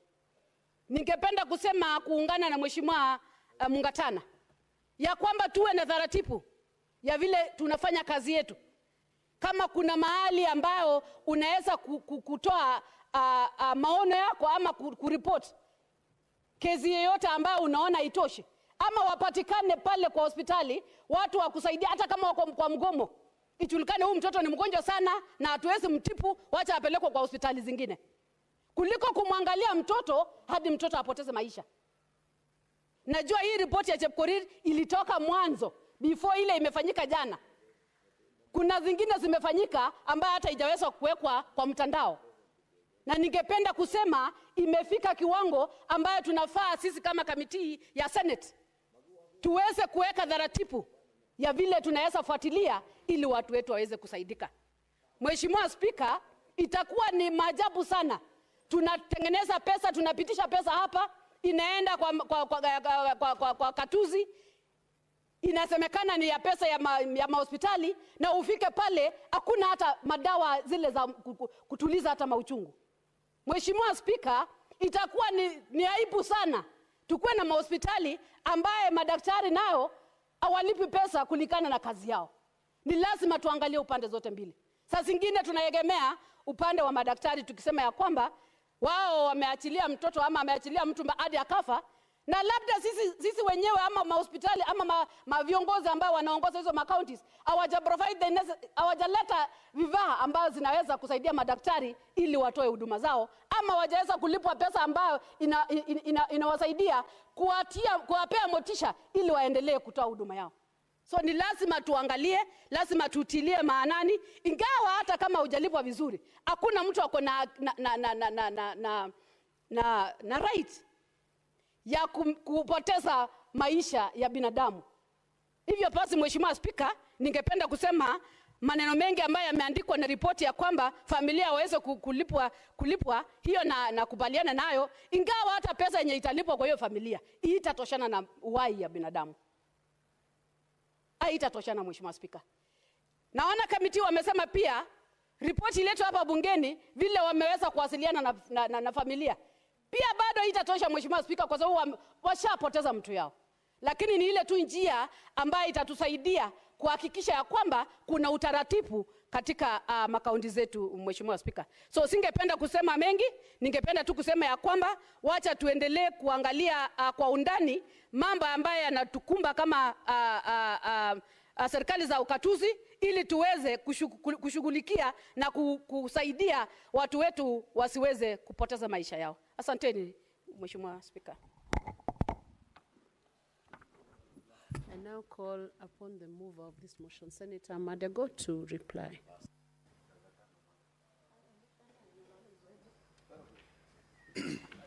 Thank you very much, Madam Speaker. Madam Speaker, first let me take this opportunity to thank my colleagues who have made several comments on the recommendations and the contents of this report, Madam Speaker. And Madam Speaker, the contributions that have been made in the floor of the House have added value to this report, and want to acknowledge that, Madam Speaker, because of the nature of the investigation, there could have been a lot of other issues that could have been captured, but we are happy that the honorable senators here have been able to bring out those matters very clearly, Madam Speaker. Madam Speaker, I'm particularly pleased with the recommendation by Senator Mungatana on the sensitization of the public in terms of being given capacity to be able to report where they feel that services have not been adequately rendered, or there have been cases of negligence and the members of the public don't know exactly how to carry them forward, Madam Speaker. Madam Speaker, in our course of investigation and looking at this matter, Madam Speaker, there is a lot to be desired in the processes of some of our facilities. And I want to say that what my colleague, the non-practicing gynecologist, the senator for Kakamega, alluded to, that MTRH has standard protocols, then the question that begs to be answered, Madam Speaker, is how then could a whole national referral hospital with that kind of expertise and standard protocols fail to differentiate between a black seed and teeth, Madam Speaker? Madam Speaker, how would it end up that an operation meant to remove a black seed ends up removing 3 teeth, the third one meant to cover up for the failure of the operation, Madam Speaker? And Madam Speaker, therefore, when we made the recommendation, we took into consideration all the processes that already have been undertaken by KMPDC and MTRH, Madam Speaker. And Madam Speaker, what we would like the medical professionals to understand and know is that because we are all human, and sometimes some of these mistakes or errors are committed not willfully, but just mistakes that happen in the course of duty, Madam Speaker, it is extremely important that they become candid, they engage the families, and the hospital takes up responsibility and use the mechanisms that have been provided for in the regulation of the profession under the Kenya Medical Practitioners and Dentists Council.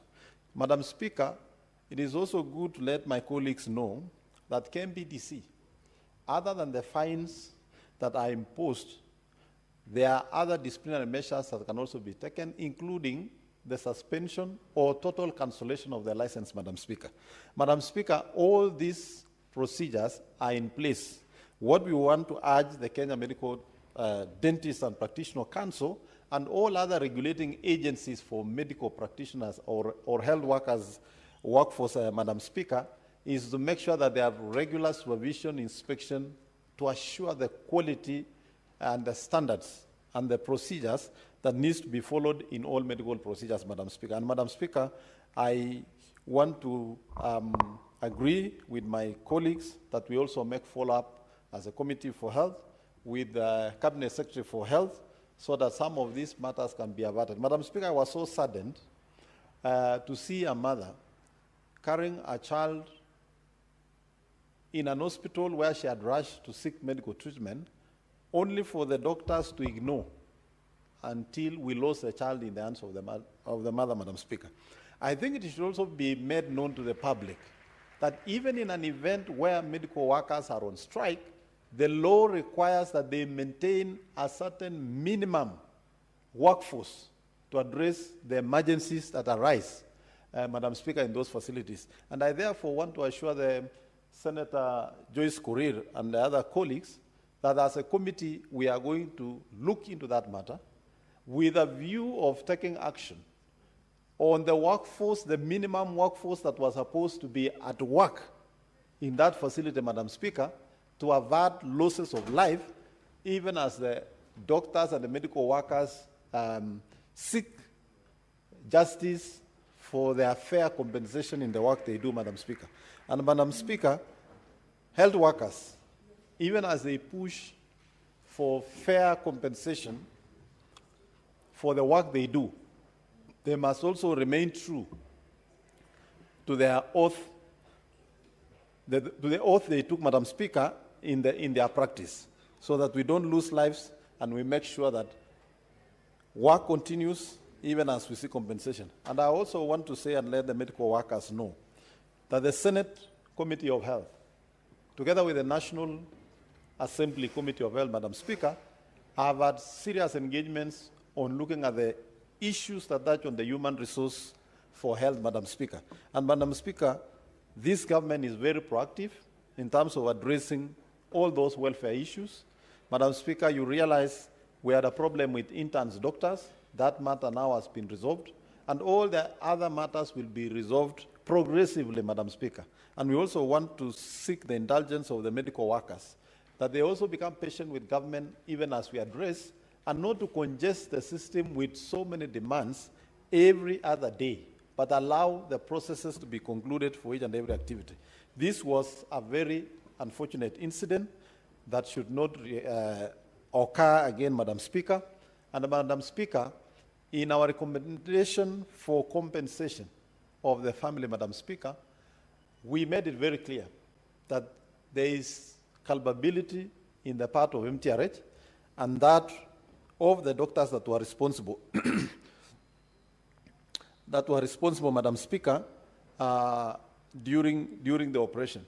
We've also noted, Madam Speaker, that all facilities in this country are required to have a medical cover that indemnifies the workers, Madam Speaker. In an event we have such incidences, the insurance should be able to compensate. And we know there are so many Kenyans who have lost their lives through such processes, Madam Speaker, and they have not been compensated, while the hospitals have also paid for the medical insurance. And therefore, there are insurance companies that are profiting without the insurance actually being functional. With that, Madam Speaker, I wish to request, pursuant to Standing Order 66.3, I request that you defer the putting of the question to a later date, Madam Speaker. I thank you. Thank you, Honourable Senator. The putting of question is deferred to a later session when the Senate will be quoried to be able to handle the question. We now reorganize the order paper, and I will ask the clerk to call out order number 20. Order number 20, the Business Laws Amendment Bill, Senate Bills number 51 of 2024, second reading. Majority Leader, Senator Arun Cheriot, Senator Kericho County. You may take the floor. Thank you. Thank you, Madam Speaker. Madam Speaker, I want to appreciate the opportunity to do this. Madam Speaker, I beg to move that the Business Laws Amendment Bill, Senate Bill number 51 of 2025, be now read a second time. I have moved many bills in this House, Madam Speaker, but none may prove to be as consequential as this particular bill, Madam Speaker. in light of the challenges that this country continues to face today. Madam Speaker, we speak so often about the debt distress that Kenya finds itself in and the need to live within our means. But, Madam Speaker, one of the challenges that we have is that we can talk about reduction of the fiscal deficit. We can ensure, Madam Speaker, that we are compliant, grow the tax to GDP ratio. But one of the conversations we don't have, which is the one silver bullet that can resolve all these challenges that we continue to talk about as a country, is how to grow the national cake, Madam Speaker. How to ensure that there is significant growth in every sector of the economy to a point, Madam Speaker, that there will be sufficient for everybody to share. The answer to our debt problem is a grown economy, Madam Speaker, that will support repayment without clouding out other development programs, Madam Speaker.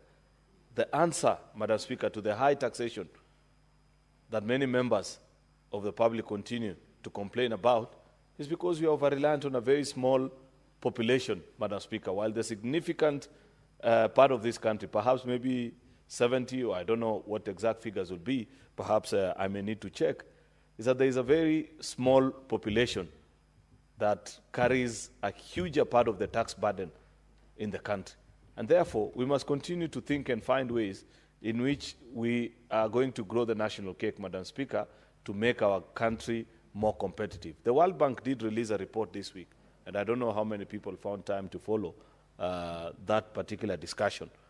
And this is part of the advice that they give to Kenya, that for Kenya to regain its competitiveness, we need to make amendments, Madam Speaker, to ensure that where we have lost sight of growing, Madam Speaker, the various sectors of our economy, we refocus and repurpose and make this country a fit for purpose for the 21st century, Madam Speaker, of an economy such as the one that we run. Madam Speaker, it will be important to note that while there is good progress and growth to be reported, real growth, Madam Speaker, is yet to be measured and realized. It will only be measured and realized, Madam Speaker, when the ordinary person begin to appreciate the interventions that are being made and see a direct correlation between the policies that are being made and their life. It is until, Madam Speaker, we are able to come up with sound policies to grow our tourism numbers to a point that the communities that grow around the tourism circuits, those in the coastal areas, those in the places that have wildlife sanctuaries, Madam Speaker, are able to see significant number of tourists to a point that business bounces back to the levels that actually have never been seen before, not even to what was there previously, because I don't think that's accurate, Madam Speaker, given the fact that we know we are now actually in upwards of 2 million and above. But if we were able to grow that even by 50%, Madam Speaker, to make it 3 million, then believe you me, you know, the game drivers, Madam Speaker, the women that operate the tuck shops next to the wildlife sanctuaries and so on and so forth, those that work in the hotel sector, those that provide food to those particular entities will be able to appreciate. If you think about FDI, which is now our coffee and tea of the 80s and the 90s, it's the largest export, Madam Speaker, human beings actually, citizens that go out of the country to work in the different parts of the world to do either formal or some even informal jobs, Madam Speaker, and send back to the country lots of resources and are earning now more than our horticulture. You know, back in the day, that was our premium possession as a country. But now we appreciate that with interventions such as the Kazi Maju program and the promotion of the diaspora, Ministry of Diaspora, Madam Speaker, we have Kenyans sending in excess of $1 billion back to this economy, Madam Speaker. People that are building, they are setting up businesses, they are doing this or the other, Madam Speaker. If we are able to come up with the policies that will ensure that we will grow that by an additional 100% so that we make it $2 billion instead of one, Madam Speaker, that is real growth that will be realized, because that is money that has come back to this economy. If it's on exports of the horticulture, Madam Speaker, ways and policies to ensure that we earn more for our farmers, be it in the beef sector, tea, coffee, Madam Speaker, to make sure that we have progressively made policies that ensure that our farmers earn better than what they already earn, Madam Speaker. Instead of tea returning back to us upwards of $1 billion only, to make it return 2 to 3. And it is possible because, Madam Speaker, that is the intervention that we seek. Therefore, that is just to lay basis of what this particular Business Laws Amendment Bill seeks to do, Madam Speaker. It's an amendment of various provisions of different statutes and laws in our country to make Kenya globally competitive and ensure that we conform to the global standards. What other countries, the so-called Asian tigers, for example, Madam Speaker, that have been able to grow progressively and faster than us over the last couple of decades, yet maybe at the time of independence we were at the same level. It's because they were intentional, they made certain sacrifices as a country, Madam Speaker, to ensure that they became competitive. That is what we seek. This is in response to what the business community is telling us. And I must appreciate, because there are not many laws that we pass in this House that are actually from the private sector, Madam Speaker, that are actually from the people that can help us grow the economy in this country. We just imagine that government needs to do this. Many of the laws that we pass here are about regulating this and the other, making sure that, oh, somebody doesn't do this, they don't do the other thing. That is not what will take us to the next level, Madam Speaker. What will make us competitive as a country is if we realize what is it that we can do to make our private sector players competitive and compete with other players from different parts of the world, Madam Speaker, and earn for this country. Even reduce. Think about it, Madam Speaker. We spend as a country close to 500 billion Kenya shillings importing food alone. Wheat, sugar, rice, cooking oil. Madam Speaker, it is not rocket science what the countries that we import from. Pakistan for the rice, Malaysia for the edible oil, Russia, Ukraine, and these parts of the world for their wheat, Madam Speaker. It's because they have listened to their private sector. They have taken time to understand what is it that if they did to their private sector, they will become more competitive and ensure that they produce sufficient for their own country of origin and enough even to export to other countries. And we must make those interventions. I'm particularly appreciative, Madam Speaker, of interventions that have been made in certain sectors. For example, the sugar subsector, that we have read reports that for the first time in the next perhaps maybe a year or two, Kenya can actually move from being a near net importer of sugar to an exporter like Uganda, Madam Speaker, because of the privatization in that particular sector, Madam Speaker, and ensuring that local farmers are encouraged to grow more, because now they have mills that are working and can pay them, and not just pay them, timely payment within 7 days. There is no other crop in the country. For tea, you have to wait for 30 days, Madam Speaker. For coffee, 30 days. For dairy, 30 days. It's only in the sugar subsector that farmers actually are being paid every 7 days by the private millers. That's why it was important, Madam Speaker, to carry out the leasing program so that farmers can understand and appreciate why, if they plant, because many of them had given up and they had left just a small portion of their land for subsistence. But now they are seeing it as a business. They are sure that when they grow their crop, they'll have somewhere to supply. Out of that raw material, we will be able to feed the local market, Madam Speaker, and perhaps even import.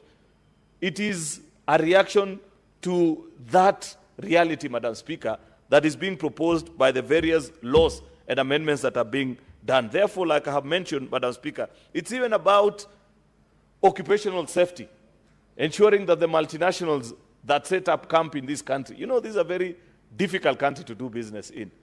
I say this because I interact with various business people, Madam Speaker. And sometimes they tell you, while the returns are good in Kenya, one of the difficult things to do is that this is an extremely difficult market. Government interferes, stands in the way of business.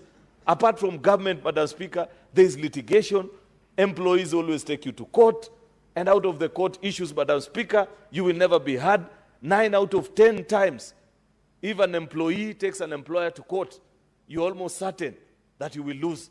It cannot be the case. There ought to be a balance, Madam Speaker. People need to realize that without the employer, there is no employee. Without the employee, there is no employer. And therefore, you must set up laws that conform to the demands of the 21st century, Madam Speaker.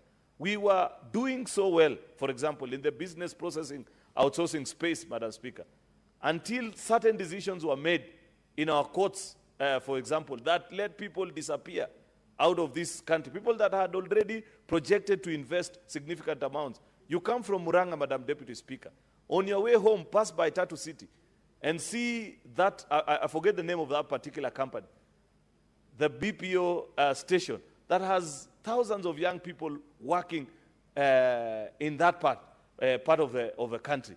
This is something that can be replicated across the country if certain adjustments are made that protects both the investor and the employee, Madam Speaker, so that we compete with other parts of the world.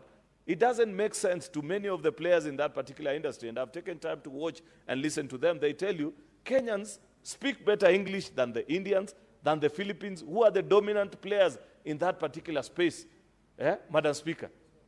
But because of our laws, because of lack of motivation and creating a law or an environment that motivates them, those multinationals that hold on to the contract of those companies that need these services, Madam Speaker, there is nothing about it that has attracted. Business is about attraction, Madam Speaker. If somebody finds that I'm going to a country where I can make a good return, they will come and invest here. So, Madam Speaker, this is part of the reaction to what is being mentioned in many particular spaces as a need to respond to the needs of the private sector, Madam Speaker, to make our country competitive, grow industries, create jobs for our young people, Madam Speaker, and earn a good return for the Republic of Kenya. So that is the long, in a nutshell, what this particular bill is about. This bill, Madam Speaker, has various proposals, and like I have mentioned, it amends various already existing statutes. The Investment Promotion Act, which was passed long time ago, actually, it's a Cap 485 law, meaning even pre this constitution, Madam Speaker. The Employment Act, also a Cap 226, Occupation and Safety Health Act, Cap 236, the Affordable Housing Act, at least this is a 2024 law, the Land Act, Cap 280, Anti-Counterfeit Act, Cap 510. These are pre-2010 statutes, Madam Speaker, many of which needs to be conformed, Madam Speaker, to the demands of the 21st century. Therefore, there are various amendments that are being proposed, and I'll ask members to take time and read and understand what is being done to actually modernize the country's business environment and making sure that the regulations for FDI, business process outsourcing, and IT services providers that will help them attract reputable investors to promote innovation and enhance the country's competitiveness in the global market. And we are not proposing rocket science. We are simply asking ourselves, what is it that Philippines have done to make their BPO industry employ perhaps 10, 15 million people, while ours is a paltry 50,000 or perhaps 100,000 maximum, Madam Speaker? Why India are able to do 3 to 4 million, you know? So it's not like we are walking a path that others haven't walked. It's simply ensuring that we conform to the demands of, we're listening to the market, Madam Speaker, to make our country as competitive as the rest. Investment promotion, Madam Speaker, various laws. I think last year or the year before, the permanent secretary in charge of immigration services published a list of what are the new charges for foreigners working in this country. There are certain industries that we must agree and accept, Madam Speaker, that we don't have the requisite skill available locally. So, of course, a multinational or an investor or even local investor sometimes, Madam Speaker, will come and make demands that I need people of a certain skill available. And the charge that is being passed to them is not something that they will pay. Many of them actually, I must say this, and I have shared this many times with the people at Immigration Service and so many others, that if you check, perhaps you might be making a similar amount to what used to be made in the past, but the compliance level is at an all-time low. Because if the amount previously for a particular class of permit was 50,000 and you have grown it to $1 million shillings, then the easier thing to do is to let the people work. The day the immigration people will come to check, you will just find something out of your pocket, pay them, and they will walk away. This is Kenya anyway. Instead of making such policies, Madam Speaker, why don't we respond to the demands of the market and ensure that we come up with amendments to the Investment Promotion Act, Madam Speaker, that will create, will make the country actually as competitive as other regions. The Class G work permit is offered to any person who intends to engage, whether alone or in partnership, in prospecting for minerals or mining in Kenya. You know, you just check, ensure, confirm that that particular person has the expertise, they're able to demonstrate that in their country, Madam Speaker, they have been able to succeed in a particular industry, and as that are now coming before you to seek opportunity to invest in the country. Of course, a new definition of employer-employee, I had spoken to what happens in that particular space and the need to foster a good working relationship and a balance between the employer and the employee, Madam Speaker, so that none feels taken advantage of. Occupational safety, Madam Speaker, to ensure that we protect our workers as well, so that it's not just about protecting the investor and having them take advantage of our workers. That is important, Madam Speaker. There's an amendment to the Affordable Housing Act. I will be waiting to read the report of the committee to understand what is the logic specifically on whether they are sufficiently convinced of the need to do that particular act. There is an Anti-Counterfeit Act, Madam Speaker, that is also being changed so as to capture proper definitions of what a consumer is, what is a counterfeit. Madam Speaker, this is just to protect those that are in the manufacturing space. Counterfeiting is a big challenge that is challenging our manufacturing sector. If Senator Tabitha was here, she's a known industrialist, my deputy, she would tell you the challenge they face with people who actually bring replica of what they produce. And since it has been produced cheaply, they cut them off the market. And just tightening that particular space, Madam Speaker. In the ICT space, Madam Speaker, there's a lot that is being mentioned. Therefore, this is a very interesting piece of legislation. I want to take time and listen to colleagues, share their thoughts on it, read about it, Madam Speaker, and be able to lead us into making a law, Madam Speaker, that responds to the needs of the market. With those many remarks, Madam Speaker, I beg to move and request the Senator for Tana River, Senator Danson Buya Mungatana, to second. I thank you, Madam Speaker. Senator Danson Mungatana. Thank you, Majority Leader. Thank you very much, Madam Speaker, for giving me the opportunity to second this bill.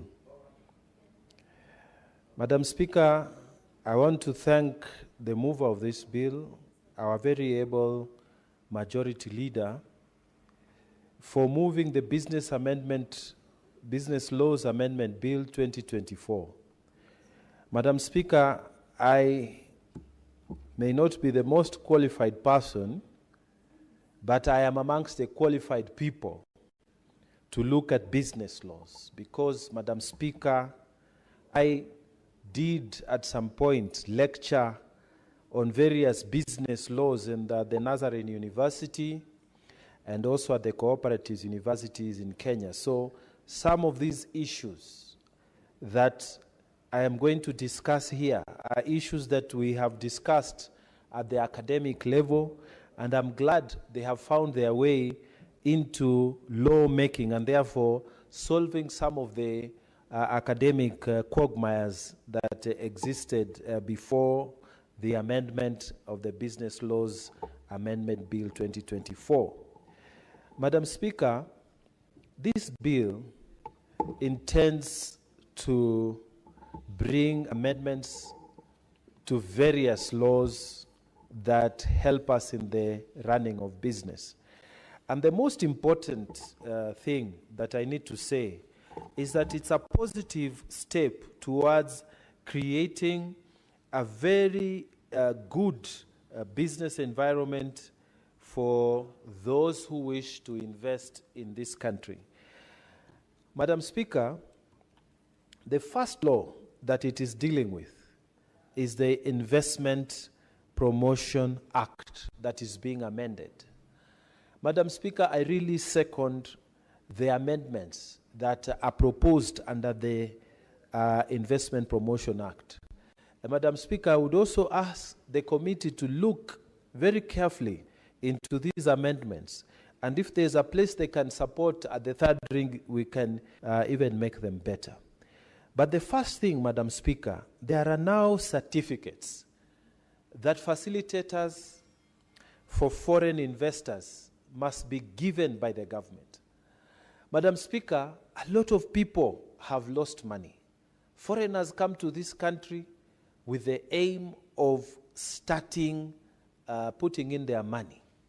And Madam Speaker, they land into the hands of con men and con women. And these people take them round and round. And at the end of it, they lose their money in this country. And Madam Speaker, the game they play, they go all the way and coordinate even with some officers to make sure that that person who has been conned is declared a persona non grata in the country, so that he loses his money and then he cannot come back to Kenya. And people just continue living, enjoying here largely, posting in social media how they have bought new cars, how they have done what, and yet it is money they have stolen from potential investors. So, Madam Speaker, when we say that the new proposed Section 3 that now accredits those people who are calling themselves facilitators, now I'm saying from the floor of this Senate that there will be need for you as a foreign investor to go and meet properly accredited facilitator for your investment. You must go to them. Don't go to find anybody somewhere in the streets who tells you, oh, I know the minister, I know so-and-so, I know so-and-so, just put money here and I will do the work for you. There will be people who are properly accredited, and this will bring some sanity in this section of business to Kenyans. The other important thing, Madam Speaker, is that these foreign investors, after they have been protected, they must be issued with a certificate of foreign investment in Kenya. When this bill becomes law, Madam Speaker, it would mean that a foreign investor now who comes to this country, you will not just start working before you are given a foreign investment certificate. And this certificate protects you, but it also protects us. Because I like the creativity behind proposed Clause 5 and Clause 6. It says, this certificate, before it is offered to you as a foreign investor, you must show that you are going to create employment amongst Kenyans. You must show that you are bringing acquisition or you are bringing new modern skills compatible with the state of the art technology in Kenya. You don't bring outdated technology. You must show that your foreign investment is going to contribute to tax revenues or other government revenues in this country. You must show that somehow you are transferring technology to Kenya. You must show that your investment is going to bring value addition to the processes of local and natural agricultural resources in this country. So there is a certificate that you must be given. Madam Speaker, there has been many people who have come in this country, and all they do, Madam Speaker, is to steal from this country. Recently, and I congratulate our current CS for mining and blue economy, CS Hassan Joho, because he displayed to us some Chinese investors who were actually mining illegally. They were robbing this country, literally. And then they take whatever they have mined, very, very, expensive minerals. They put them in those things, containers. And those containers, when they were opened, they were found to have those stolen minerals from this country. And Madam Speaker, if you cannot get an investment certificate, it means if we find you in our counties, because this mining is done in those faraway counties, if we don't get you with a foreign investment certificate, then we will chase you away or have you arrested. Because some of these investors, Madam Speaker, have been rogue investors. Now, this law is also telling us, as much as we protect the investor, the people from investment, it also helps us to deal with them, because they are given a certificate which can be withdrawn. So, Madam Speaker, if you have been issued a certificate by the government, and then you go and you start doing activities outside what was given, we have seen some investors here, Madam Speaker, that are slapping Kenyans, and videos are taken of them slapping Kenyans when they are working, mistreating Kenyans. Or you are paying our Kenyan people a different wage from those other people that you came home with, from home with. And they are doing the same work, but you are paying these people 4 or 5 times. You are discriminating against them. Madam Speaker, now this certificate can be quickly revoked, and we are protecting our business, our businesses and the dignity of our people. Madam Speaker, the other very nice invention I have found in this Business Laws Amendment Bill is clause number 11B. In this one, Madam Speaker, what the law is proposing is that we have a centralized unit where all these people who want to be issued with certificates and they have complied, they also benefit from government facilities that are given to them, government services and regulatory services. Madam Speaker, they will be guaranteed that your business registration will be very fast. They will be given tax exemption. They will be given environmental conservation approval. And Madam Speaker, they will be given even construction approvals. All this will be done under one place, a one-stop shop. Madam Speaker, when you think about it, some countries, even small countries within the East African region, they have overtaken, because you go there, it's the same day your business is registered, it's the same day you are opening your bank accounts, it's the same day you are given work permits, so you are bringing your people, you are importing, your capital comes in, and within 1 week, Madam Speaker, you are up and running. Your machine has come in, your tax-exempt status is approved, and before long, Madam Speaker, you are able to move with your machines without any problem, and you create employment. Here in Kenya, you are told, oh, go to this ministry, go to the other ministry, go. Although the number of business days for registration and whatever have drastically improved from long ago, still the processes is not one place. It's not a one-stop shop like the way we created for borders. Now we are moving this idea from what we are doing in the borders to this place where, Madam Speaker, we are saying, now if somebody learns to create a business in Kenya, within this number of days, you have everything, labor compliance obligation, environmental obligation, land administration obligations, all these things, the government now through this law will create one place. And Madam Speaker, this authority is not just another authority. There is a 15A clause that says you must collaborate with this authority. Every government department is forced to collaborate with this authority. So if you are told, give them this certificate, give them this construction permit, give them this business permit, All the government authorities are supposed to work with this. All the public agencies are supposed to work with this centralized place. Madam Speaker, Kenya will be a different place. People coming from Germany, they want to set up something. People coming from the USA, they want to start something. People, they can literally walk to one place, start off, and before long, having met all the obligations within the country's requirement, they will be found to have been they will be doing business without a problem. And this is something we want like yesterday.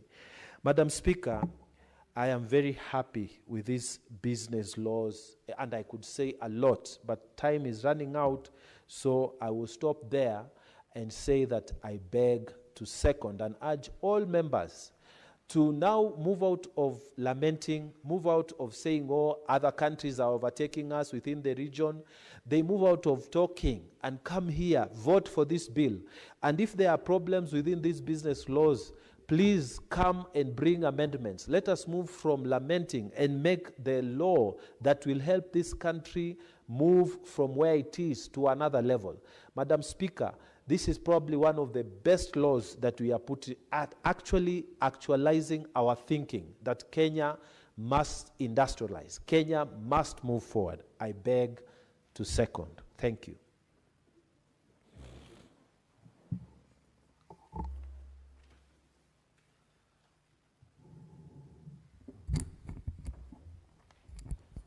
Honorable Senators, I propose the question that the Business Laws Amendment Bill, Senate Bills number 51 of 2024, be now read a second time.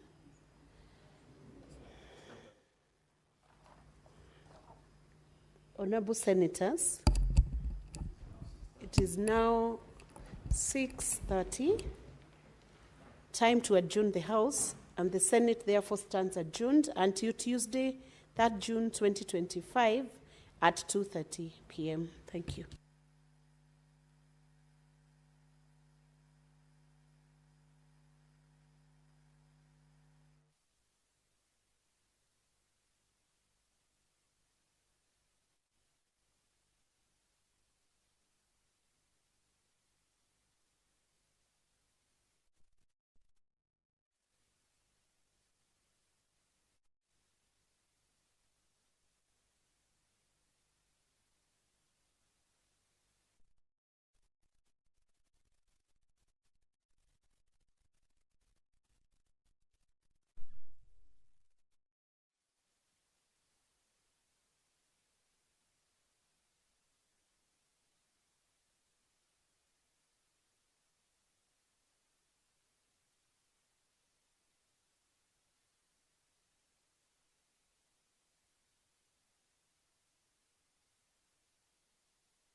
National Assembly this afternoon, just a few minutes before the commencement of this live broadcast brought to you by the Kenya Broadcasting Corporation in conjunction with the Parliamentary Broadcasting Unit.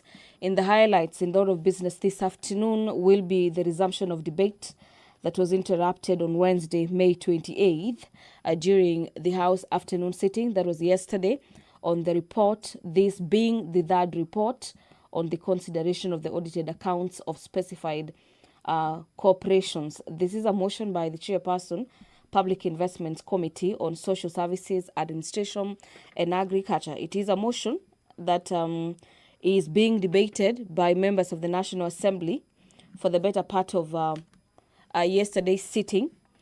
And the chair of the committee, Honorable Wangwe, who chairs the Committee on PIC, on Social Services and Agriculture, has been conducting the audit meetings between 5 state agencies and officers of the Auditor General. And in the committee's report, the committee noted that across the 5 state agencies, there were concerns, massive concerns, by the committee that state agencies did not possess the title deeds that is said to be under their name. Particularly, we have KEMSA and the Kenya Broadcasting Corporation, where the committee noted that KEMSA does not have title deeds to 7 parcels of land spread across the country.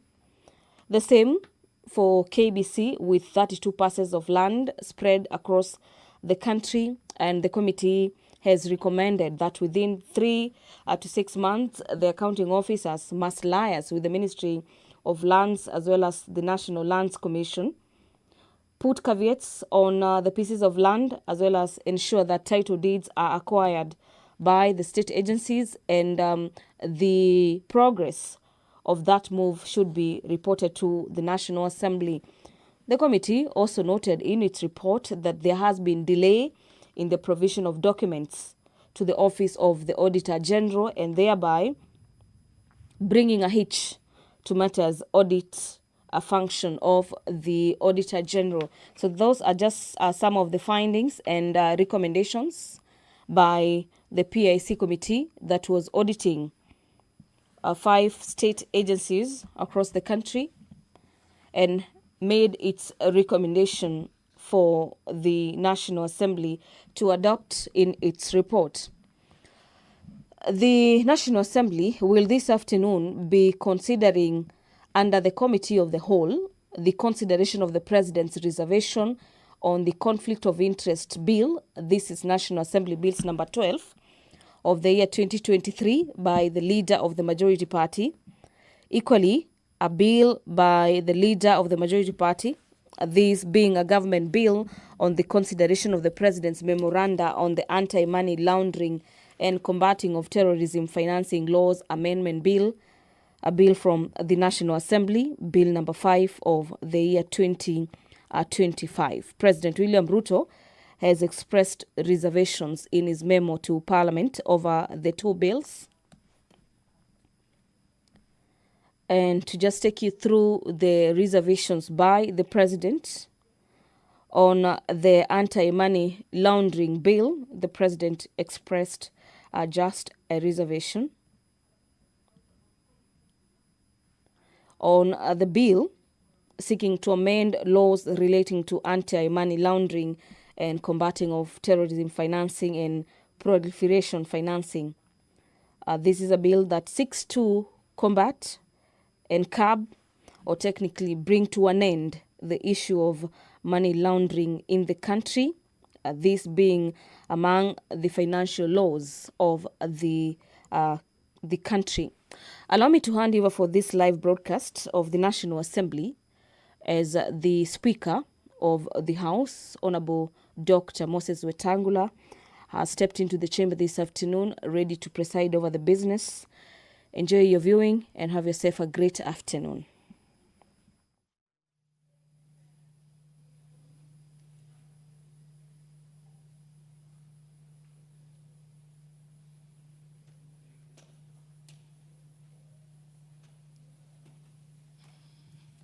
Mheshimiwa, tuombe. Ewe Mwenyezi Mungu, ambaye kwa hekima na wema wako umetiwa nyadhifa za viongozi na mabunge kwa ustawi wa jamii na utawala wa haki wa wanadamu, tukusihi utazame kwa neema nyingi sisi watumishi wako ambao wameridhika kutuita tutekeleze shughuli muhimu za jamhuri yetu.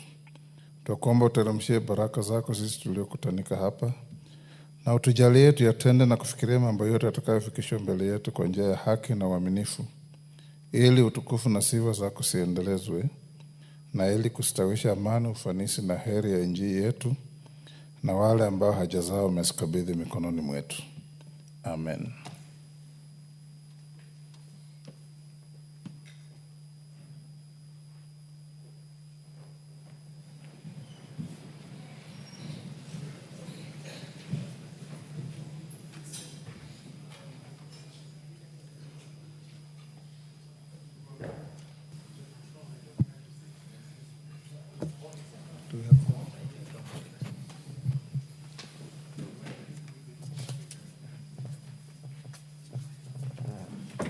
Sergeant, ring the quorum bell.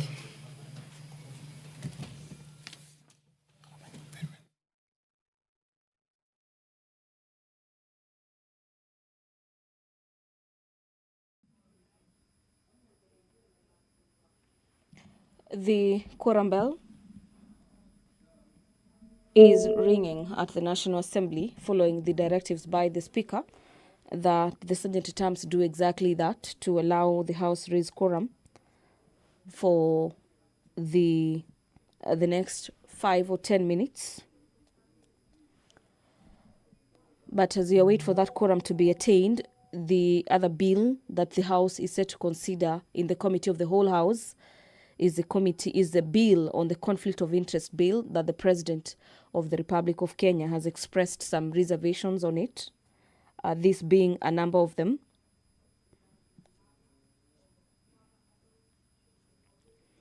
And among the issues the President has raised is the inclusion of family and relatives in the bill, and proper definition of the two, being family and relatives, in the bill, to ensure that the issues of conflict of interest do not arise. The clause 5 of the conflict of interest bill provides that the act shall be administered by a reporting authority and the Ethics and Anti-Corruption Commission, EACC, which is a matter that the President has expressed reservation on, and he is recommending that the reporting authority be removed from the bill, and instead we have the Ethics and Anti-Corruption Commission having the full mandate to deal with the issues of conflict of interest.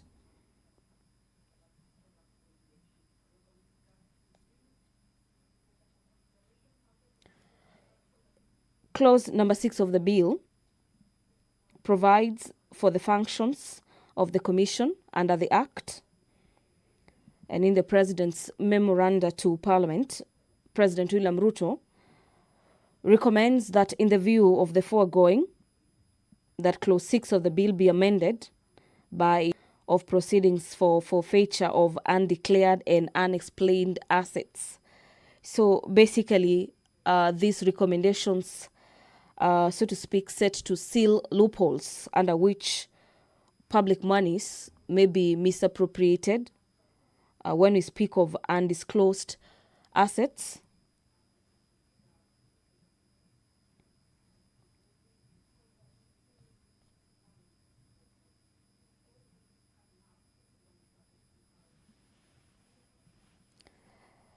there are a number of reservations in regards to this bill that Parliament is set to consider this afternoon, and we need a simple majority for the House to agree with the President's memoranda, and in the event that the House decides to dissent or disagree with the President's recommendations to the House requires 233 members. The report on the consideration of the audited accounts of state corporations for the Central Region is lined up for resumption of debate this afternoon. This motion is by the Chairperson, Public Investments Committee on Governance and Education. This is the other committee of PIC. Remember, the Public Investment Committee was split into two to ensure that Parliament is able to deal with the issues of audit conclusively. So we have the PIC on governance and education, and the other one on social services,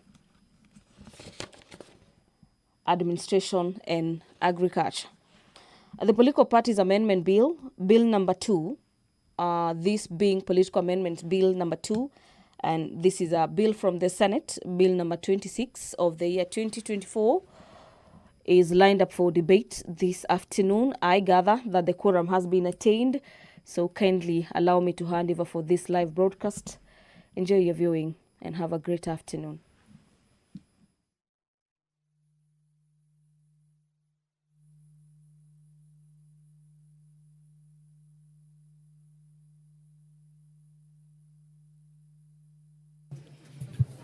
Order, honorable members, we now have quorum to transact business. Clerk. Order number 1, administration of oath. Order number 2, communication from the chair.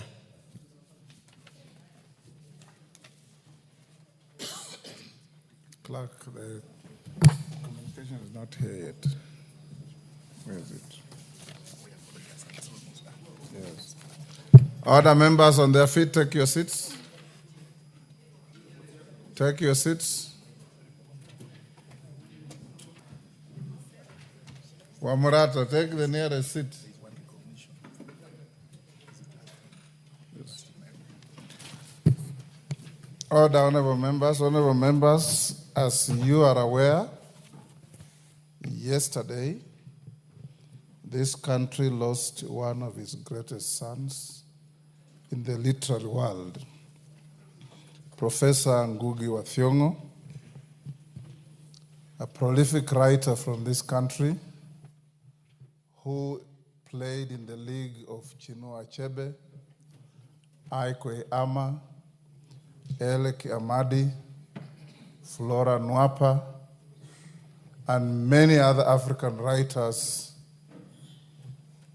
who wrote many books to open up the literary world in this country. Next week on Tuesday, I'll give the House 30 minutes to eulogize Professor Ngugi. But for now, as a patriotic House and in recognition of this great son of Kenya, who is one of those who founded, developed, and grew the Department of Literature at the University of Nairobi, with the likes of Okoti Bitek, Michere Mugo the late, Chris Wanjala, Francis Imbuga, John Ruganda, and others. I ask you to be upstanding. We observe a minute's silence in honor of this great son of Kenya, and I'm a little disappointed that our media today, I would have expected Ngugi's picture on the front page of every newspaper. The same way we put the picture of the Pope, the same way we put the picture of Chinua Achebe when he died, the same way we have been putting non-deserving headlines.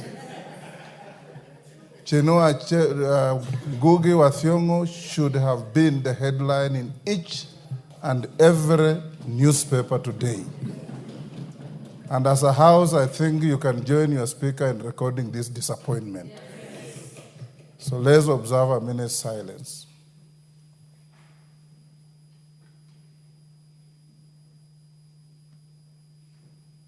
And I expect many of you to chairs of the House. Thank you so much. If you'll need an hour, I'll give you an hour. I welcome and wish them a fruitful and inspiring visit. And I also wish that they join in bringing order to our great university. Thank you. Yes, yes, Sunguli. I know, Mr. Speaker, that I cannot deride on your statement, but having been an alumni of the University of Nairobi, shouldn't it in order that I also join you in welcoming this good delegation from the University of Nairobi? Mr. Speaker, I say so because we are nowadays emphasizing on science and things to do with our hands. But this department deals with the thinking brain. And I think that it is important that the universities do not forsake the arts so that we can be able to get a group of people who will actually be able to map out the future of our country because of their thoughts. You're welcome, and I hope you find that this house is actually quite useful, but don't decide to descend to this floor because it can be murkier. Think for us as a country and show us the direction. Is it on the same issue? I also am an alumni of the university. Yes, thank you, Honorable Speaker. I know majority of us are alumni of the University of Nairobi, the only university with that there. But also as an ongoing student for the second time in the Faculty of Law, let me welcome my fellow students to Parliament and wish them all the best. And also just to encourage them, because the particular course they are undertaking is very important for their work in terms of the political space. So I welcome them very much and tell them that do not be deterred, keep the courage going on, because education is the one thing that nobody will ever take away from you. Thank you. Okay. Yes, thank you. Owen Bayer, you also went to the University of Nairobi. Thank you. Honorable Speaker, fortunately, I didn't go to the university. I went to the best university. And Honorable Speaker, I just want to say this about the supposedly University of Nairobi. That Order, Owen Bayer. You must withdraw that remark. I withdraw respectfully. It is not supposed. It is the university. Okay. But I want to say this, Honorable Speaker, we have seen trends that the people who have been at the University of Nairobi have been busy destroying the same university. This is one of the iconic symbols of not only Kenya, but also East Africa, as one of those universities that are respected. But we have seen people have been given responsibility to run that university. And instead of running it, they have been running it down. And I want to request anybody given an opportunity, chairpersons, chancellors, vice chancellors that have been given an opportunity to run universities to actually do exactly that. Otherwise, we will waste a whole generation just because of one person's personal interest in a university. So the councils that are running universities and the board of management that run university, Honorable Speaker, need to be selfless and think about the institutions that they are running, not about themselves. We saw the case of the Council of University trying to destroy a very important institution in not just East Africa, but Africa, the University of Nairobi. So I want to urge those that will come after these other guys have left office to actually go there and manage. When the University of Nairobi goes down, Kenya goes down with it. The academia in this country goes down with it. And therefore, it is something that all of us, even those of us who went to some of the best universities in this country, which is actually not the University of Nairobi, need to actually support that University of Nairobi must stay afloat. It must be properly managed so that we still retain the reference that the world has for Kenya through University of Nairobi. Thank you, Honorable Speaker. Mr. Speaker, if we were to give everyone who went to the University of Nairobi an opportunity, most of the people in this house would stand. And just by a show of hands, those who went to the university, thank you very much. Yes, I want to tell the Honorable Owen Bayer that you cannot say you went to the best university when you can't even pronounce its name. You appear to be ashamed of the very university you went to. We are sorry for you. But Mr. Speaker, on a serious note, I wanted to say that we welcome the students of the university and the staff. But it is a serious point that the University of Nairobi appears to be going down. It could well be on account of management. It could well be on account of political interference. It could well be on any other account. Mr. Speaker, I think this is a point that the Education Committee needs to take up, because it is a very bad sign when the University of Nairobi keeps having scandals and issues on the newspapers all the time. It will cause us to, remove the prefix there before the university, and we cannot afford to do that. Thank you, Mr. Speaker. I think everybody here has something to say. Let me close with Carolo Mondi. Did you also go to the university? I was trying to remember my admission number. Right, Honorable Speaker. I attended the University of Nairobi Faculty of Law. Honorable Speaker, I also joined my colleagues in welcoming the students of the University of Nairobi. And also want to acknowledge that on 26th May 2025, GPR 3104, Social Foundations of Law and Development, this is an examination done this week, they actually based by yours truly, Karoli Omondi, which is proposing that at points of payments for sale of goods and services, cash option be made mandatory. And the question was, having read the bill, they say, discuss the functions of law reform in light of the above passage. Drawing illustrations from the passage, discuss the relationship between law reform and social change, 20 marks. But apart from that, Honorable Speaker, let me also say something and urge my colleagues here, the power of alumni. I think we need to come out as alumni of University of Nairobi and defend it, because there is political interference in the management of the University of Nairobi. It is not that those who are there are not able to run the university, but there is a bigger, more fundamental issue.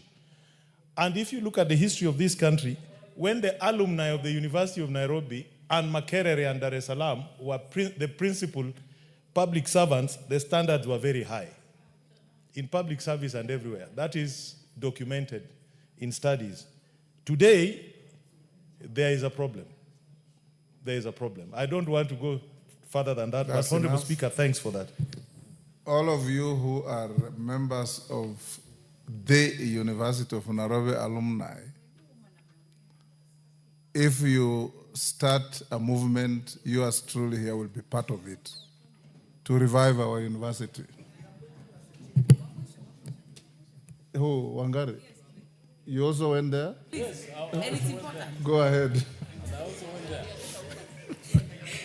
Thank you, Mr. Speaker. You know, I wanted to confirm that even women, myself, Honorable Mayaka, went to the University of Nairobi. And our Deputy Speaker was a teacher there. But more importantly, Mr. Speaker, the University of Nairobi stood out not as just an academic giant, but also as a serious incubator of leaders. Myself, I was the Vice Chair of SONU in 2006 in the university, Mr. Speaker, and we have seen the metamorphosis, what has happened to the leadership, to the administration, and I agree that with Honorable Karoli, we are very many here. Maybe we should start a serious caucus of the university, because to read what is going on in that university is heartbreaking, and we hope that even these students, they can revive their students' union exactly to make sure that they also push for what should happen in the university, so that it does not happen as it is like the leadership is in bed with the administration. That separation, Mr. Speaker, was very important. So I hope that we can pick it up, as you say, but and redeem the face of the University of Nairobi. Thank you, Mr. Speaker. Thank you, members. Allow me to acknowledge, apart from those the University of Nairobi students and teachers, in the Speaker's Gallery, there's Mudhembwa Secondary School from Masinga, Machakos. Students, when you are mentioned, you stand so that the House can acknowledge you.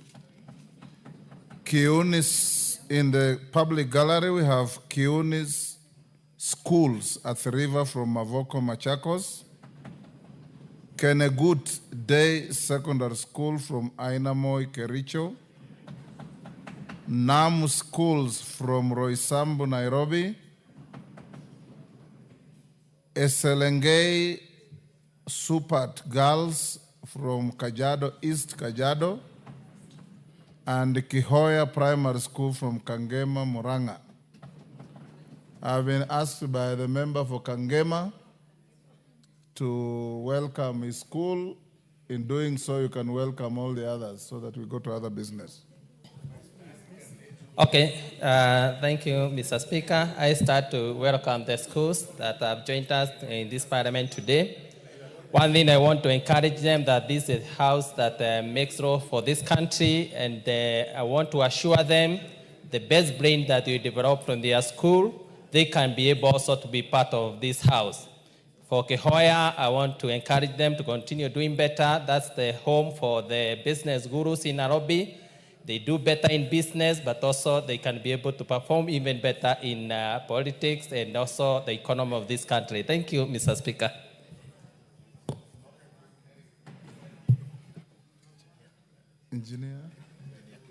Engineer Kiragu, 1 minute.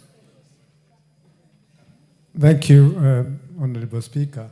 I take also this opportunity to welcome students from Garariga secular school, Limuru, and Limuru girls to Parliament. Thank you, Speaker, for setting aside a time for us to urge Professor Ngogi wa Thiong'o. This is a professor who knew these two schools very well, and he contributed a lot for them. Mine is to request the students to work hard, that there is space in this country for them to grow their careers and for them to be recognized by this society. Thank you. Yes, the member wanted to recognize students from Kajiado. Go ahead. From Kajiado, from Machakos. Machakos, yes. Yes. Thank you, Honorable Speaker. I would like to welcome the students from Machakos, that is from Mavoko and Masinga, who have come to visit the Parliament. This is a house of debate. This is a house where we do legislation. This is a house where we legislate. We represent. This is where your parents send us, and we oversight. So you're welcome. There's many years ago, I visited the Parliament, and I was seated there, and now I am seated in here. So it is possible for you to be here. Thank you. That's Thank enough. you. Member for Kajiado East.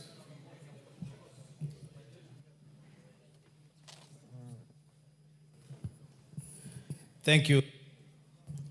Thank you, Honorable Speaker, for giving me the chance to also recognize and welcome our young students from Mashuru in Kajiado East constituency, Eselenge Supat.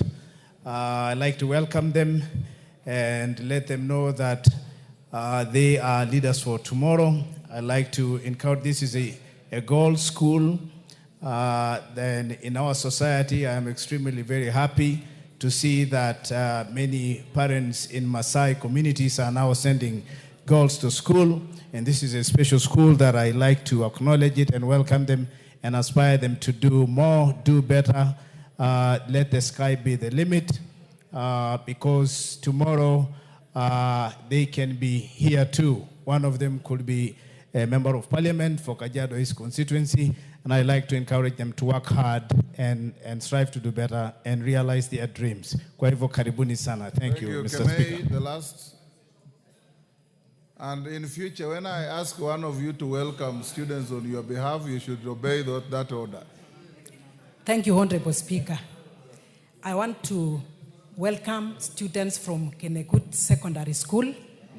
As the county MP, I'm very happy and proud of them. And Honorable Speaker, I'm also happy to report that this is a school that is doing well. Students are disciplined, teachers are doing great. And as here, Honorable Speaker, I had one of the students I sponsored as a teen mother, and she's joining university. She scored a C+, and she has 2 children out of marriage, and she decided to go back to school because of the program that I call it Usawa kwa Wote. So I'm very proud of the school, and I'm proud of the girl child, and I pray that all students do well. Thank you, Honorable Speaker. Well done. I hope you didn't break the marriage.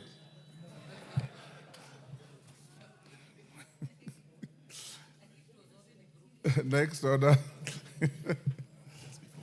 Order number 3, messages. Order number 4, petitions. Order number 5, papers.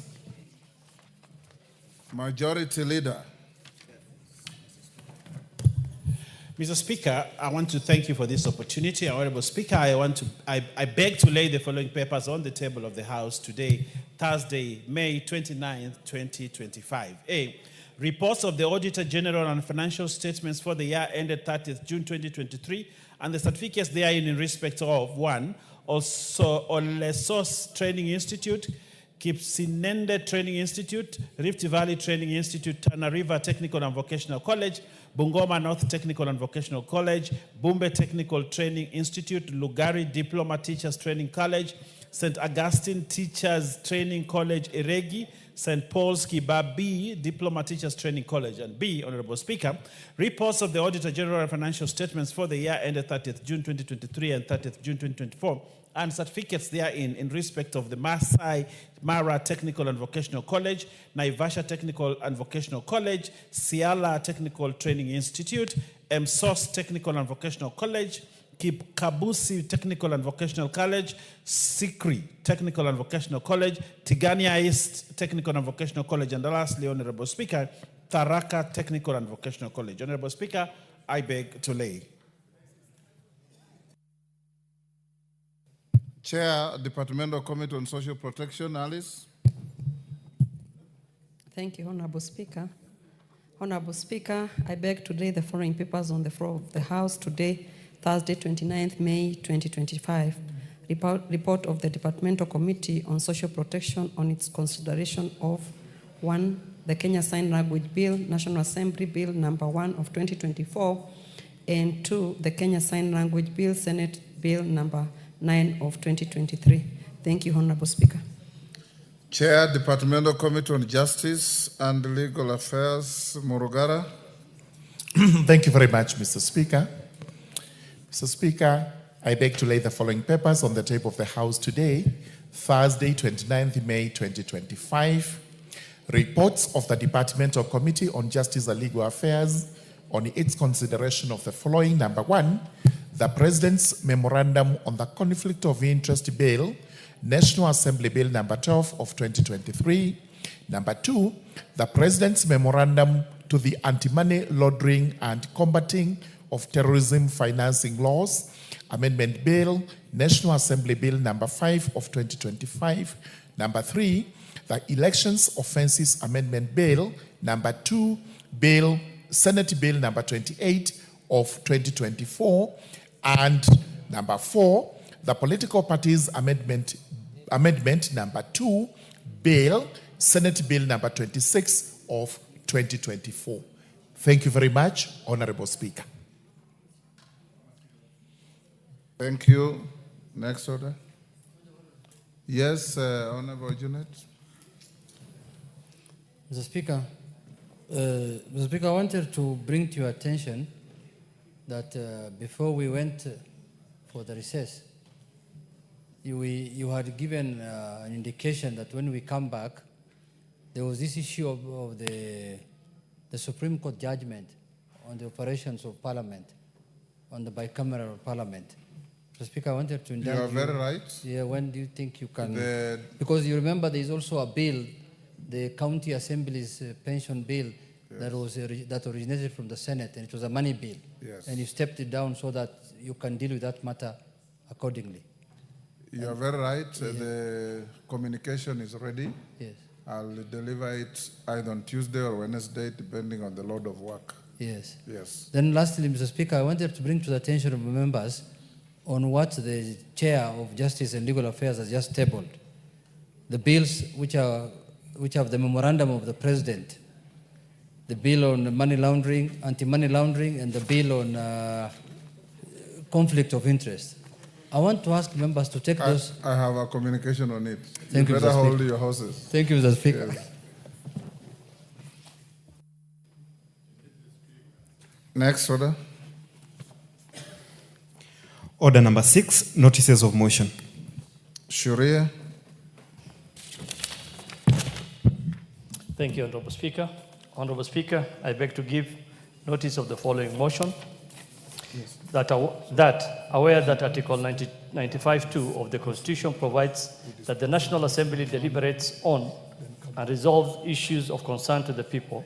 Further aware that the Higher Education Loans Board is mandated to provide financial support to Kenyans pursuing higher education through loans, bursaries, and scholarship, noting that students enrolled at the Kenya Medical Training College, currently totaling approximately 70,000 students, with 30,000 of these having joined the institution in 2024, concerned that 40% of KMTC student population require financial support similar to that offered to students in other public tertiary institutions such as technical training institutes in the country, but are excluded from receiving HELB support.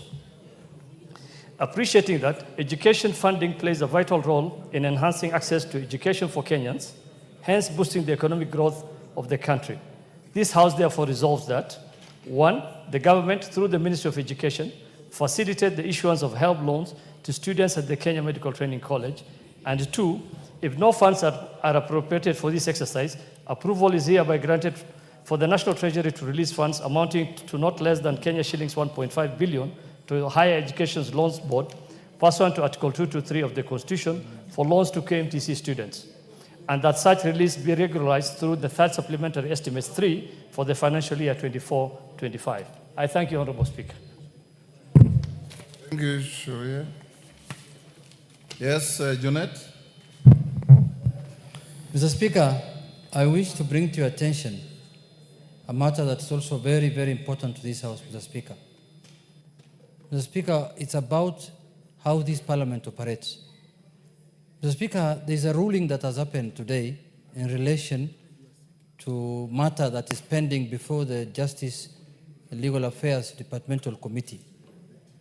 Mr. Speaker, the tradition, the precedents, this is a house of procedure, traditions, and precedents. And this is something that has been pronounced upon by previous speakers. That, Mr. Speaker, a matter that is seized of by the House, especially when a matter has been committed to a committee of the House by the Speaker, because the committee of the House is a sitting of this plenary. Mr. Speaker, the courts have to wait until Parliament concludes the matter, and then after that, anybody who wants to go to court can go to court and litigate the matter there. But, Mr. Speaker, you cannot inject the House from doing their work. You cannot inject Parliament from doing their constitutional mandate, Mr. Speaker, under Article 95 and 96. Because even us, we cannot legislate on a matter that is before a court of law. We have to wait until the court concludes it is the matter in one way or the other. Then from there is when we can legislate. Even a petition, the Deputy Speaker is saying. So, Mr. Speaker, there is something that happened a week ago. And I think in your own wisdom, you are lenient a bit because I think you wanted some decorum as a head of one arm of government. But, Mr. Speaker, Parliament will not take it anymore, going forward, lying down. Because if a bill is presented in Parliament and the bill goes through the first reading on the floor of the House and committed to a committee, anybody who has a problem with that bill must wait for the bill to go through the second reading, third reading, it goes for assent. Then after that, go to the court and declare it unconstitutional, the whole of it, section of it, any clause that you are not happy with, if the court agrees with you.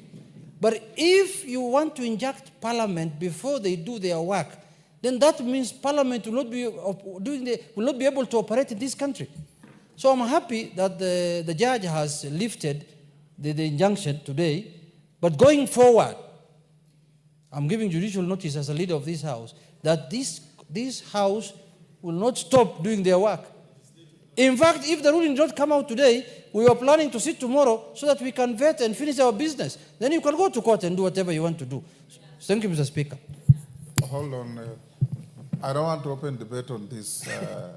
What the minority leader is saying falls in sync with what the Honorable Tenda Amolo raised yesterday on the same matter.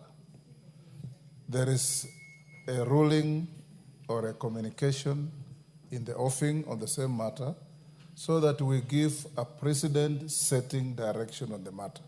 But for avoidance of doubt, nobody, and I repeat, nobody, has the power under any law or under our Constitution to injunct Parliament from doing its work. Parliament is a constitutional body enjoined with authority to discharge constitutional functions. And once a matter is before Parliament and it is under consideration, whether it's in committee or in the plenary, the committees mirror the plenary. And the proceedings in committees are akin to proceedings in plenary. in future. And I think I have, for the information of the House, I have asked the Chief Justice to have some colloquium with some members of this House, including yours truly, so that we do not continue talking at each other as arms of government.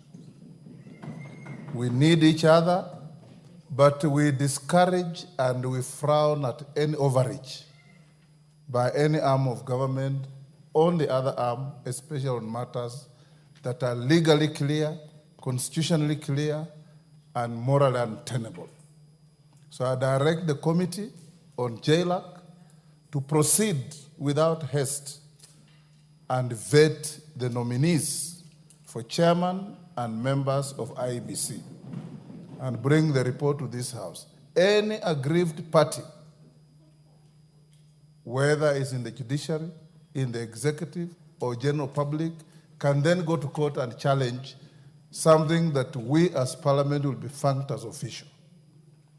And let it be as clear as that. But there will be a precedent-setting communication next week on this matter that will guide us going to the future.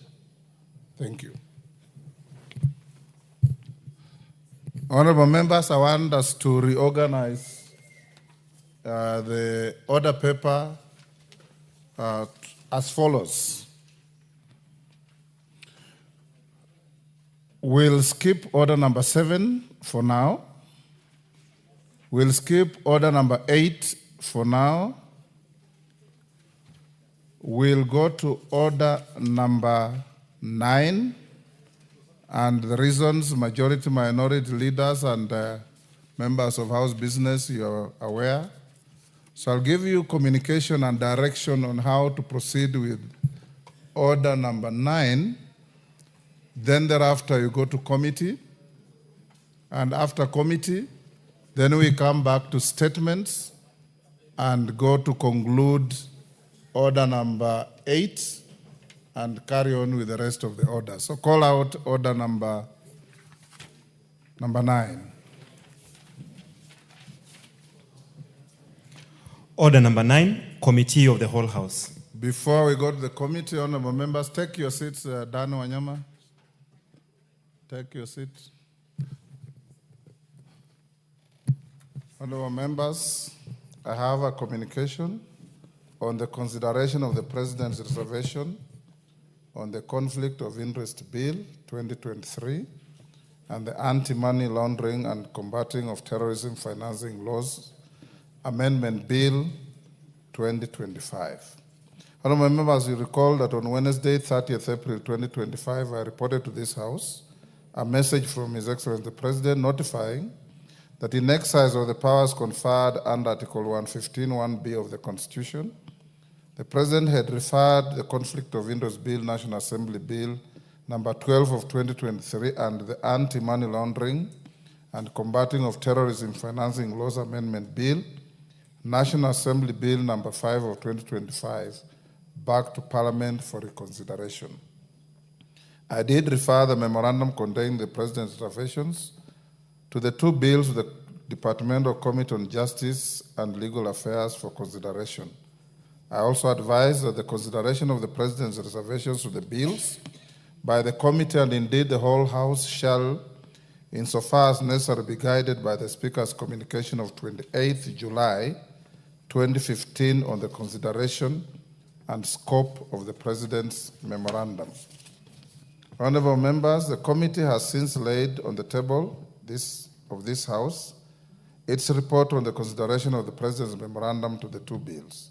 With respect to the Anti-Money Laundering and the Combating of Terrorism Financing Laws Amendment Bill 2025, the committee has recommended that the House concurs with the President's reservations to the bill, albeit with amendments.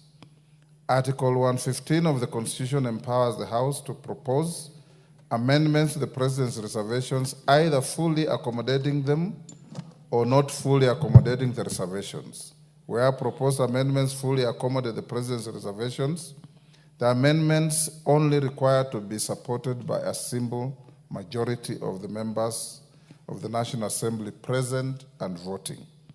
Conversely, Where such amendments do not fully accommodate the President's reservations, the amendments require to be supported by a 2/3 majority of members of the National Assembly to be carried. I have determined that the amendments proposed by the Departmental Committee on Justice and Legal Affairs to the President's reservations to the Anti-Money Laundering and Combating of Terrorism Financing Laws Amendment Bill 2025 do not fully accommodate the President's reservations. In this case, the threshold must be realized for the amendment to be carried. Otherwise, the House will be deemed to have concurred with the President's reservations with the bill. In other words, if it's called to the vote, whoever wants to carry the amendment must garner a supermajority for the amendment to be carried. 2/3 of the House, not present and voting. 2/3 of the whole House, regardless of who is here, including Honorable Kuimburi, must be counted. Honorable members, regarding the Conflict of Interest Bill 2023, I am informed that the committee recommends that the House does not concur with the President's reservations to the bill. Conversely, for the House to uphold the recommendation of the Departmental Committee on Justice and Legal Affairs that the House does not concur with the President's reservations to the Conflict of Interest Bill 2023, the House shall be required to muster the support of at least 233 members. This is in keeping with the provisions of Article 115(4) of the Constitution, which requires that such a proposal be supported by at least 2/3 of the members of the National Assembly. If this threshold is not achieved, the House will be deemed to have concurred with the President's reservations to the bill. So, Honorable Murugara, if you want your proposals to be carried, you must have 233 members. For clarity, honorable members, the recommended text in respect to the President's reservations to the two bills has been published in the order paper for this sitting. I thank you. So as we go to committee, where the direction is on supermajority, Deputy Speaker, as you chair the committee or whoever is chairing the committee, when you go to the vote, you go straight to a division because you need a supermajority. It is not a yes or a nay vote. Will you now be upstanding?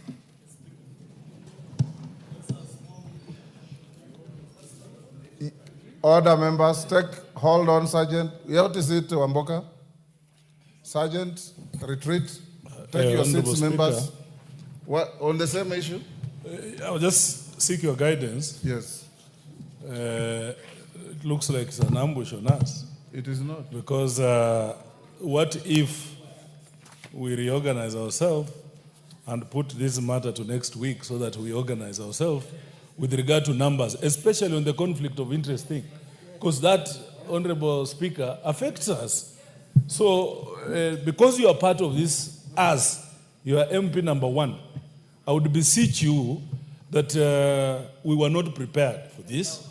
You step down this, and I'm telling you we will hit 100% next week. Order, Wamboka. As members of this House. On standing order number 30. Order, as members of this House, you must be like the good soldier Sheikh from Poland, who was 24 hours ready for combat, anytime, anywhere. And that's what you should be. This is not an ambush, because I told you that this matter was already ruled on by previous speakers in 2015. So it's not something new. So I encourage you to go into committee, and you'll be upstanding now.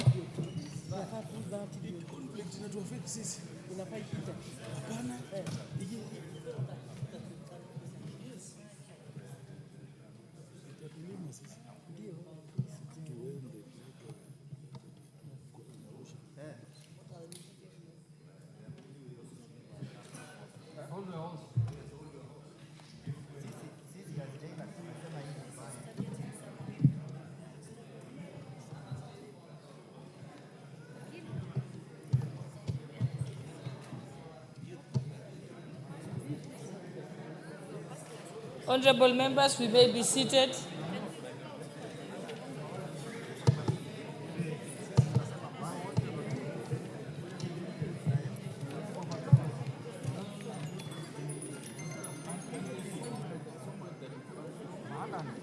Somebody will go to court, don't worry. Somebody will go to court.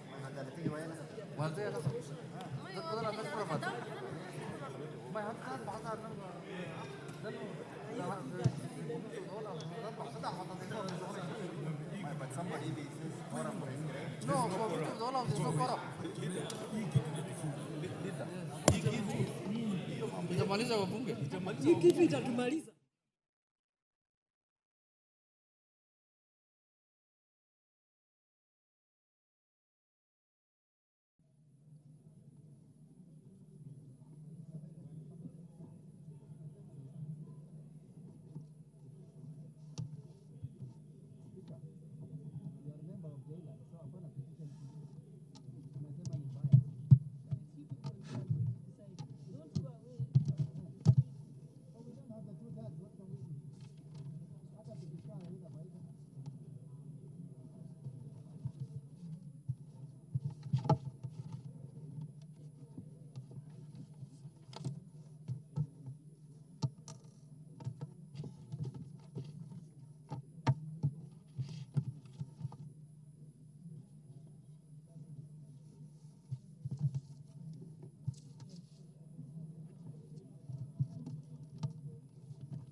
Honorable members, I now call the House to order, and so we can begin. Clerk, you may call out.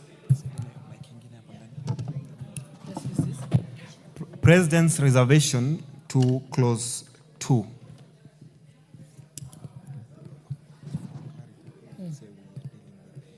Honorable members, we are dealing with the just hold on. Honorable members, we are dealing with the Conflict of Interest Bill, National Assembly Bill number 12 of 2025. And we are considering the President's reservations. President's recommendation to clause 2. No, you said clause 2, it's clause 3. It's clause 2? Oh. I propose the question that the President's recommendations to clause 2 be considered. Mover? Majority Leader?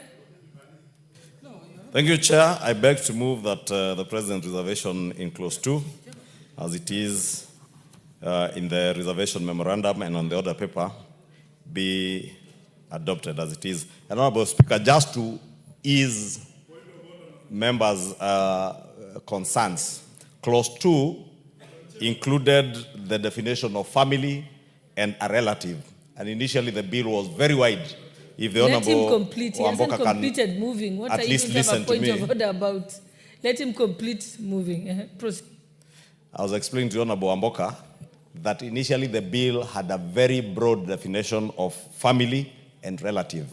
And in the President's definition, that has been restricted family to mean your spouse, dependent child, a parent, or spouse of a public officer. And relative has been restricted to just to mean a person who is related to a public officer by birth, marriage, adoption, or affinity. Before that, it went all the way to your great aunt, great uncle, first cousin, nephew, niece, husband, wife, grandfather, grandmother, grandson, granddaughter, father-in-law, mother-in-law, son-in-law, daughter-in-law, sister-in-law, all that. But all that now has been truncated in the President's memorandum, and therefore beg to move.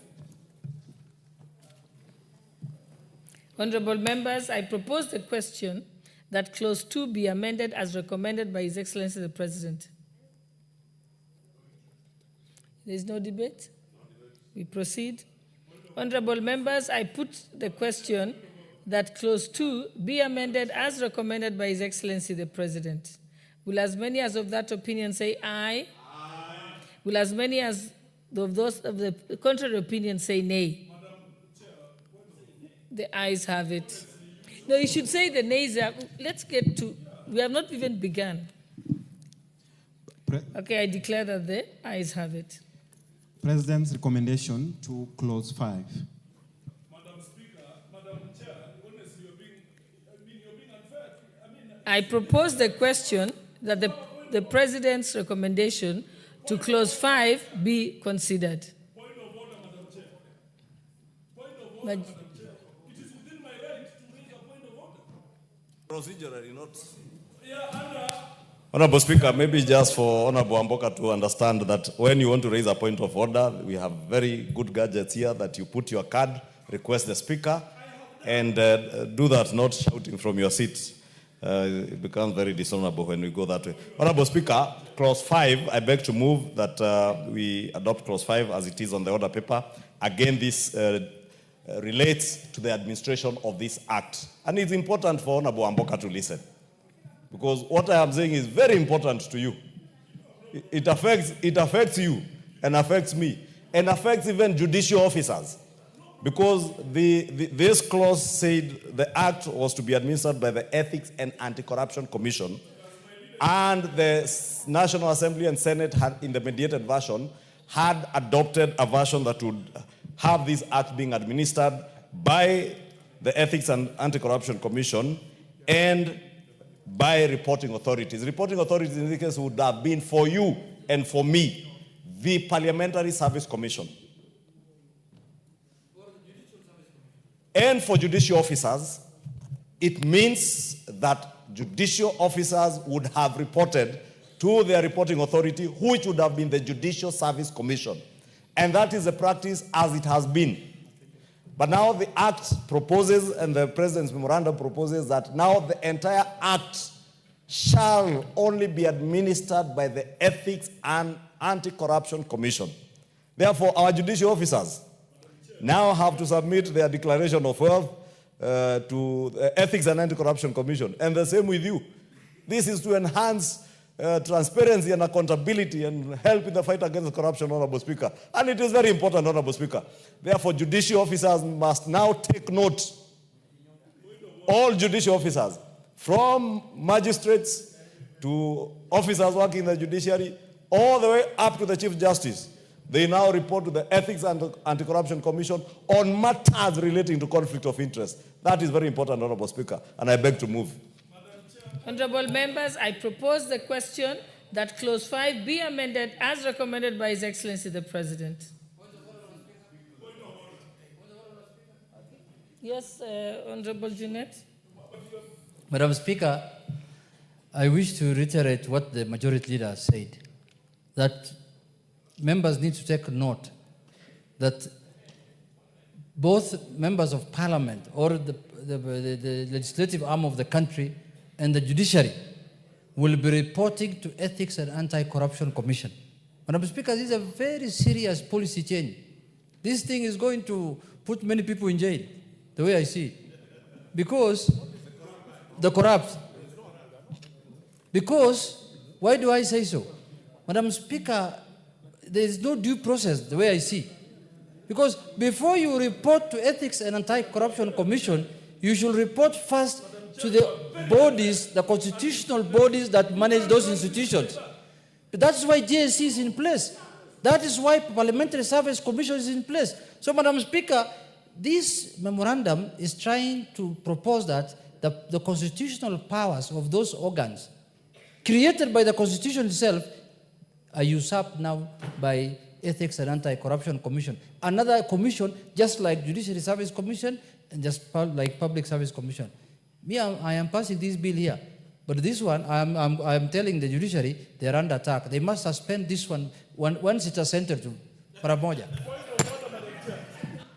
Honorable members, I now put the question that clause 6 be amended as recommended by His Excellency the President. Will as many as of that opinion say aye? Will as many as of the contrary opinion say nay? The ayes have it. President's reservation to clause 6.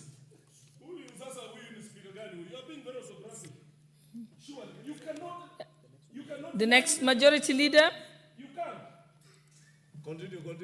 Go to clause number 8. Honorable Speaker, Honorable Chair, I beg to move that clause 6 be amended for as is on the order paper. Again, Honorable Speaker, this relates to just function of the commission, and in this reference, again, is the EACC commission. And I beg to move.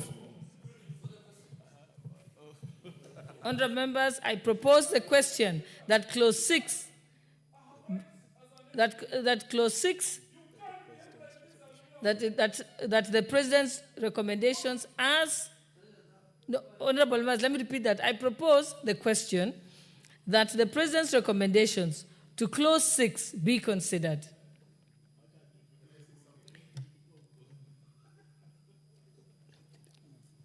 Mover? Leader, majority leader, yes? Oh, he's moved it. Okay. All right. There's no debate? Okay. Honorable members, I propose the question that clause 6 be amended as recommended by His Excellency the President. Honorable members, I now put the question that clause 6 be amended as recommended by His Excellency the President. Will as many as of that opinion say aye? Will as many as of the contrary opinion say nay? The ayes have it. President's reservation to clause 8. Honorable members, I propose the question that the President's recommendations to clause 8 be considered. Mover?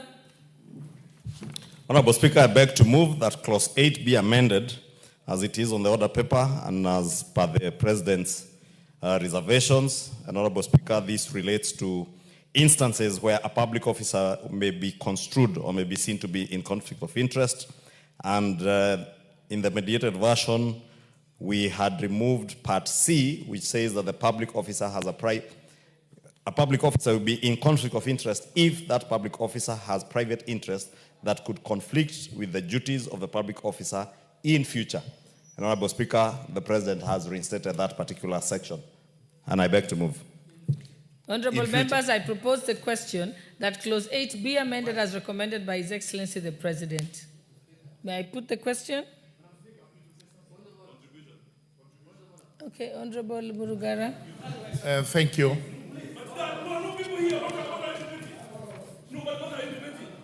You can't force laws on us that are not permitting, but I mean that are not going to run with us. What are you? What's wrong? Throw him out.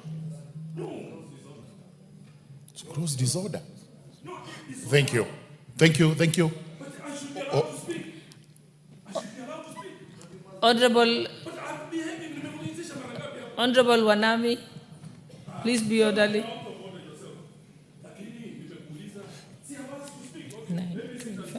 12. Yes. Honorable Speaker. Yes, Honorable Murugara. Honorable Speaker, the reservation is which has actually been brought to us may be valid to some extent, but we should note that it applies to duties that the public officer may actually have in the future. Again, this is for everybody to note, and it's subject to debate, which debate we are doing now. Thank you, Honorable Chairperson. Honorable members, yes, Honorable Jeanette.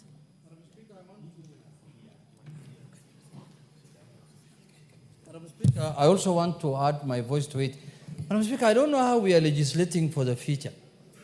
That if someone is going to have a conflict of interest in the future, Madam Speaker, I don't think this clause has any meaning other than making things more difficult. Because if you say, if a member, and in the mediation report, it was removed.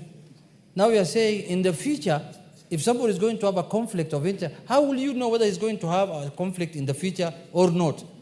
You are not God. How will you know? Madam Speaker, this one, we disagree, but it is a President's memorandum. So are you calling for a division? Honorable members, I now put the question that clause 8 be amended as recommended by His Excellency the President. Will as many as of that opinion say aye? Aye. Will as many as of the contrary opinion say nay? The ayes have it. President's reservation to clause 12.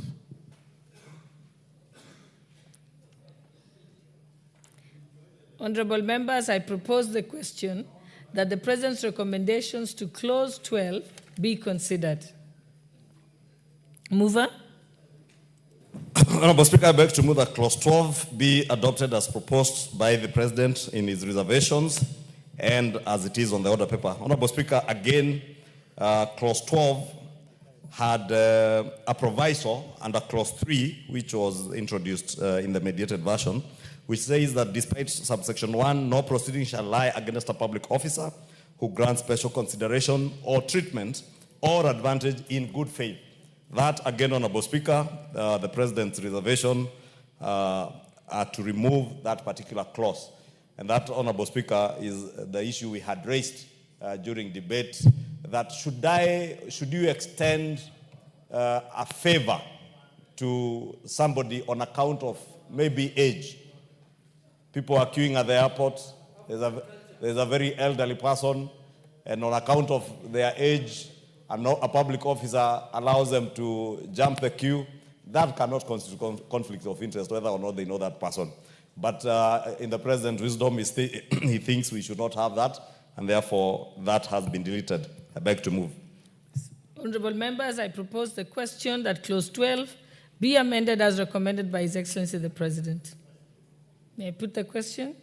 Honorable members, I now put the question that clause 12 be amended as recommended by the President. Will as many as of that opinion say aye? Aye. Will as many as of the contrary opinion say nay? The ayes have it. President's reservation to clause 16. Honorable members, I propose the question that the President's recommendations to clause 16 be considered. Mover? Honorable Speaker, I beg to move that clause 16 be amended as proposed by the President in his memorandum of reservations and as it is on the order paper. Again, Honorable Speaker, this relates to clause 3A, that says where a public officer has knowledge that a family member or a relative has accepted a gift or favor under subsection 1, the public officer shall within 48 hours of such knowledge, or if not on duty within 48 hours of resumption of duty, make a declaration of the acceptance giving sufficient details of the nature of the gift or favor accepted, the donor, and the circumstances under which it was accepted for purposes of assessment of potential conflict of interest. Again, Honorable Speaker, the House, in our wisdom, we had created this proviso because I may not know. For instance, Mzee Ishongwa in Kikuyu now might be receiving a goat from a neighbor. And if I do not go to my father's house today or tomorrow within 48 hours, my father is my relative. I could be construed to be in conflict of interest because my father or a relative received a gift and may be construed to be on my behalf, and I don't report it within 48 hours. But again, as I have said, and many of us, including our judicial officers, Honorable Speaker, work in places away from many of our relatives. Your relatives in the village may receive gifts and probably receive a gift when you're a judge or a magistrate. You must be very careful, especially if you're a judge, that if your grandfather in the village receives a gift from somebody who has a matter before you or a matter in court, it may be construed to be conflict of interest. And therefore, Honorable Speaker, that is what the House had sought to clarify. But again, in the wisdom of EACC and the President, they think we should bring that back. And therefore, you will be now contravening this section and you will be committing an offense if you do not make that declaration. I beg to move. Honorable members, I propose the question that clause 16 be amended as recommended by the President. Yes, Honorable Junet. Madam Speaker, it must go on record that we oppose this memorandum. Madam Speaker, considering these two clauses, the last one that just passed and this one, you can see this bill is not a Kenyan bill, honestly, because it's an affront to all African cultures and values, saying that if your relative who is living far away from where you stay receives a bag of bananas from another person as a gift, or a bag of cassava, and you don't declare, then you have a conflict of interest case to answer. If you do a favor to an elderly person in a queue, in good faith, then there's a conflict of interest. Madam Speaker, Madam Chair, you can see this bill and clauses are alien to our country. Whichever intentions it wants to achieve, let's pray to God that it might not.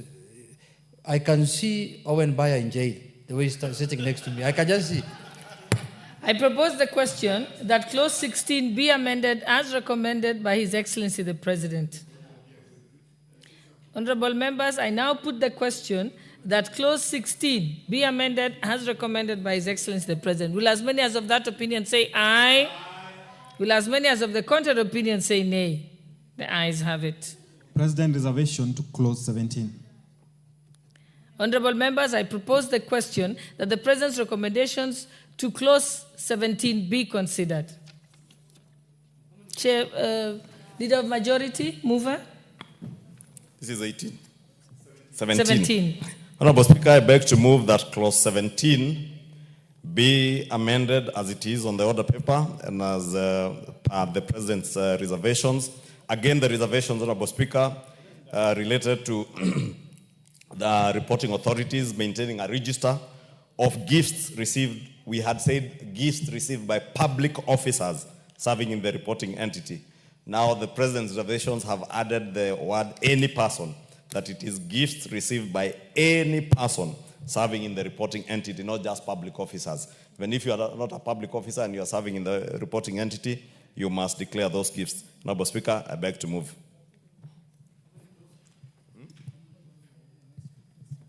Honorable members, I propose the question that Clause 17 be amended as recommended by His Excellency the President. Honorable members, I put... Yes, Honorable Murugara. Yes, thank you, Madam Chairperson. It's good that we make a comment on this, and exactly that's what it says. A register will be maintained of all persons that receive gifts, including when the judge comes to visit my court, and sometimes they come with their old ladies, their mothers, because sometimes it's nice to carry an old lady to show her the rest of the country, and I gift her with a chicken. If the judge forgets to declare that chicken, he will have committed an offense and he will be liable to prosecution. And it's not just the judge, it's any person, any public officer who fails to make the declaration. But this is a reservation. It's a reservation, and we just have to go by it. Thank you. Honorable members, I now put the question that Clause 17 be amended as recommended by His Excellency the President. Will as many as of that opinion say aye? Will as many as of the contrary opinion say nay? The ayes have it. President's reservation to Clause 18. I propose the question that the President's recommendations to Clause 18 be considered. Mover. Honorable Speaker, I beg to move that Clause 18 be amended as provided for on the order paper and as per the President's reservations. This relates again to gifts, Honorable Speaker. And 18 had said a public officer member of the officer's family or relative of the public officer shall not accept any complimentary treatment for any purpose unless a complimentary treatment offered is required in his official capacity or in exceptional capacities. And 2A was giving provisos on that, Honorable Speaker, and that is what the President has reinstated. And I beg to move. Honorable members, I propose the question that Clause 18 be amended as recommended by His Excellency the President.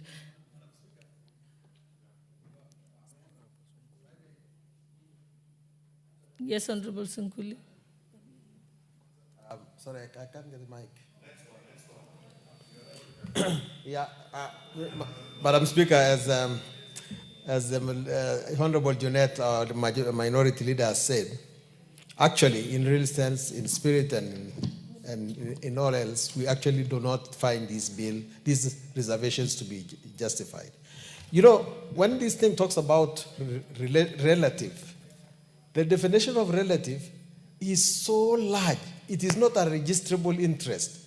I don't even know some of the people, I don't even know who my great nephews are. They have enlarged it so much that it's the whole world that you're going to be responsible for. I think myself that there must be a way, and if this House passes it, maybe we have to go to pray that it does not actually become the law of this country. Honorable members, I now put the question that clause 18 be amended as recommended by His Excellency the President. Will as many as of that opinion say aye? Will as many as of the contrary opinion say nay? The ayes have it. President's reservation to clause 20. I propose the question that the President's recommendations to clause 20 be considered. Majority Leader, mover. Honorable Speaker, I beg to move that the President's reservations, as per the memoranda and as stipulated on the order paper, be approved. Honorable Speaker, again, this relates to acquiring of interest. Members, you remember what we were discussing in debate on whether a public officer shall, or rather, it's stipulated that a public officer shall not acquire an interest in a partnership, private company, or any other legal entity that is a party to a contract with any reporting entity under which the partnership, private company, or legal entity receives a benefit. Again, Honorable Speaker, that related to reporting entities since, as I said, PSC, JSC, ESCC, and we had sought to restrict it to only your reporting entity, but it has been restated to mean any reporting entity. Thank you, Honorable Speaker. Honorable members, I now put the question. Honorable members, I now propose the question that clause 20 be amended as recommended by His Excellency the President. Yes, Honorable Murugara. Thank you, Madam Chairperson. Again, another interesting proposal here, in that everybody, public officers, including judges and everybody else, must know that you cannot buy shares in a bank where the JSE is actually banking, because it has a contract of banking, and you cannot buy shares in that one or any other. This is what is being prohibited, and now that it's being reinstated as a presidential reservation, we will pass it, but it's good to note what our reservations were and why the Justice and Legal Affairs Committee rejected those reservations. Honorable members, I now put the question that clause 20 be amended as recommended by His Excellency the President. Will as many as of that opinion say aye? Aye. Will as many as of the contrary opinion say nay? The ayes have it. President's reservation to clause 30. Honorable members, I now propose the question that the President's recommendations to clause 30 be considered. Majority Leader? 30. Honorable Speaker, I beg to move that clause 30 be amended as provided for in the President's reservations, memorandum of reservations, and as it is on the order paper. This is deletion of subsection 2, where we had removed that this subsection shall not apply to a member of parliament or a county assembly. Now it applies, since that is being deleted. I'd like to move. Honorable members, I propose the question that clause 30 be amended as recommended by His Excellency the President. Honorable members, I now put the question that clause 30 be amended as recommended by His Excellency the President. Will as many as of that opinion say aye? Aye. Will as many as of the contrary opinion say nay? The ayes have it. President's reservation to clause 31. I propose the question that the President's recommendations to clause 31 be considered. Mover? Honorable Speaker, I beg to move that clause 31 be amended as per the President's memorandum of reservations and as stipulated on the order paper, Again, Honorable Speaker, this relates to I'm saying it relates to declarations, and there was 4 that we are deleted, which has been restated that for purposes of this section, material change means at least 25% increase or decrease in the value of an income, asset, or ability, the disposal or acquisition of an asset or ability, changes in marital status, appointment to or changes in directorships, changes in memberships in companies and partnerships and other legal entities, however established, or changes in the membership in social associations, societies, clubs, foundations, or trusts. We had deleted that particular provision in the mediated version, Honorable Speaker, and was there in the original bill, and it has been reinstated. And of course, we had very good reasons of removing that on what we are supposed as public officers, or rather what public officers must submit to the Commission in their declaration of assets and liabilities. But that has now been restated, Honorable Speaker. I beg to move. Thank you. Honorable members, I propose the question that Clause 31 be amended as recommended by His Excellency the President. Honorable members, I now put the question that Clause 31 be amended as recommended by His Excellency the President. Will as many as of that opinion say aye? Will as many as of the contrary opinion say nay? The ayes have it. President, reservation to Clause 35. I propose the question that the President's recommendation to Clause 35 be considered. Mover? Thank you, Honorable Speaker. I beg to move that Clause 35 be amended as provided for in the order paper and as per the President's memorandum of reservations. Again, Honorable Speaker, this related to Clause 33C, 1C, which we had removed, and it's been reinstated, just stating its completeness and correctness. Thank you, Honorable Speaker. I beg to move. Honorable members, I propose the question that Clause 35 be amended as recommended by His Excellency the President. Honorable members, I now put the question that Clause 35 be amended as recommended by His Excellency the President. Will as many as of that opinion say aye? Aye. Will as many as of the contrary opinion say nay? The ayes have it.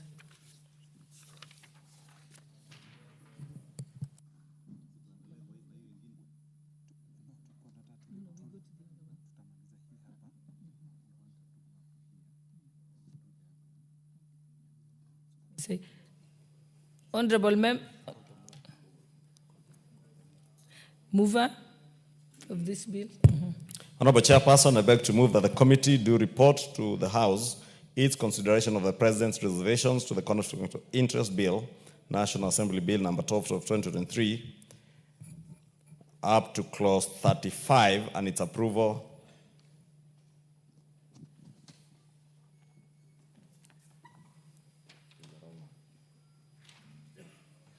Just read as set out. Sorry, Honorable Speaker, the clerk had given me the wrong one. Honorable Chairperson, I beg to move that the committee do report to the House its consideration of the President's reservations to the Conflict of Interest Bill, National Assembly Bill number 12 of 2023, and its approval thereof without amendments. Honorable members, I now put the question, which is that the committee do report to the House its consideration of the President's reservation to the House, reservation to the Conflict of Interest Bill, National Assembly Bill number 12 of 2023, and its approval thereof without amendments. Will as many as of that opinion say aye? Aye. Will as many as of the contrary opinion say nay? The ayes have it. We'll now move to the next one, which is consideration of the President's reservations to the Anti-Money Laundering and Combating of Terrorism Financing Laws Amendment Bill, National Assembly Bill number 5 of 2025.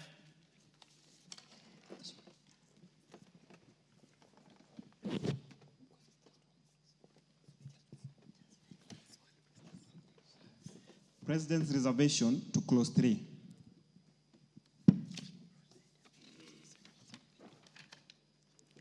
I now propose the question that the President's recommendations to Clause 3 be considered. Mover? Thank you, Honorable Speaker. This I beg to move, Honorable Speaker, that the President's reservations to Clause 3, subsection 2, be amended as provided for on the order paper and as per the President's Memorandum of Reservations.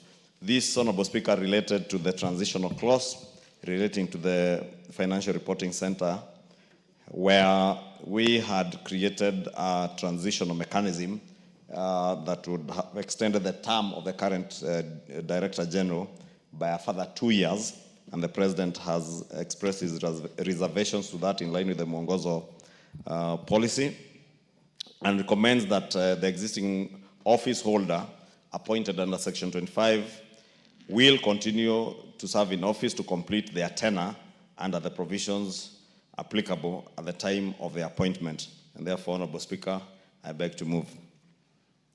Honorable members, I propose the question that Clause 3 be amended as recommended by His Excellency the President. Honorable members, I now put the question that Clause 3 be amended as recommended by the President. Will as many as of that opinion say aye? Aye. Will as many as of the contrary opinion say nay? The ayes have it. Mover. Thank you, Honorable Chair. I was laughing at the Honorable Murugara because he has naturally dropped his amendment by the fact that he could not mobilize 2/3. Honorable Chairperson, I beg to move that the committee do report to the House its consideration of the President's reservation to the Anti-Money Laundering and Combating of Terrorism Financing Laws Amendment Bill, National Assembly Bill number 5 of 2025, and its approval thereof without amendments. Honorable members, I now put the question, which is that the committee do report to the House its consideration of the President's reservation to the Anti-Money Laundering and Combating of Terrorism and Financing Laws Amendment Bill, National Assembly Bill number 5 of 2025, and its approval thereof without amendments. Will as many as of that opinion say aye? Aye. Will as many as of the contrary opinion say nay? The ayes have it.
Thank you. Honorable Speaker, I beg to report that the Committee of the Whole House has considered Chair, let me invite you again. I was Thank not you. on record. Chairperson, please proceed. Thank you very much. Honorable Chairperson, Honorable Speaker, I beg to report that the Committee of the Whole House has considered the President's reservation to the Conflict of Interest Bill, National Assembly Bill number 12 of 2023, and approved the same without amendments.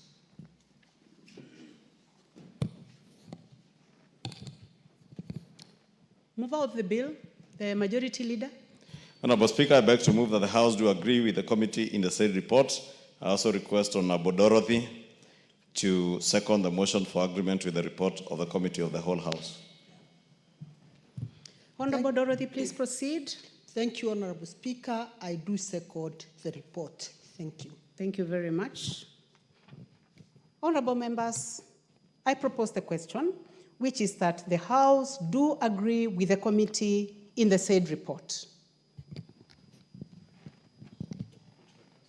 Let me put the question. Will as many as of that opinion say aye?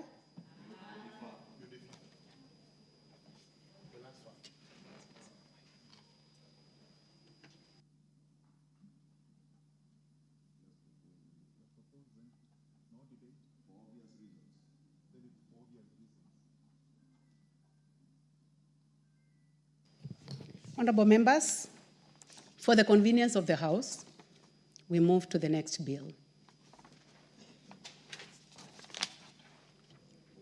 Move. Chairperson of the Committee of the Whole or the representative. It is now. Thank you. Honorable Speaker, I beg to report that the Committee of the Whole House has considered the President's reservations to the Anti-Money Laundering and Combating of Terrorism Financing Laws Amendment Bill, National Assembly Bill number 5 of 2025, and approved the same without amendments. Mover of the bill, Majority Leader. Honorable Speaker, I beg to move that the House do agree with the committee in the said report. I also request the Honorable Phyllis Bartow, Professor, to second the motion for agreement with the report of the Committee of the Whole House. Thank you very much, Majority Leader. Honorable members, I propose the question. May I please have a seconder? Madam Speaker, I second. Thank you very much, Professor. Honorable members, I propose the question, which is that the House do agree with the committee in the said report. Honorable members, for the convenience of the House, I defer putting of the question. Next order.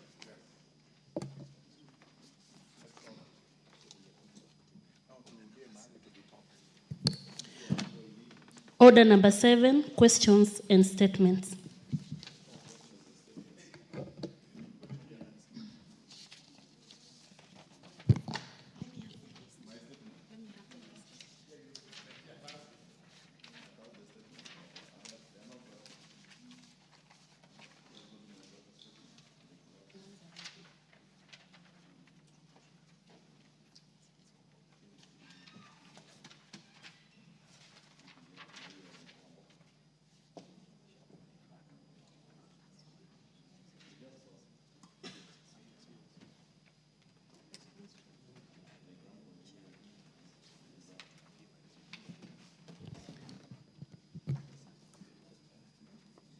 Majority Leader, I see you are on your feet.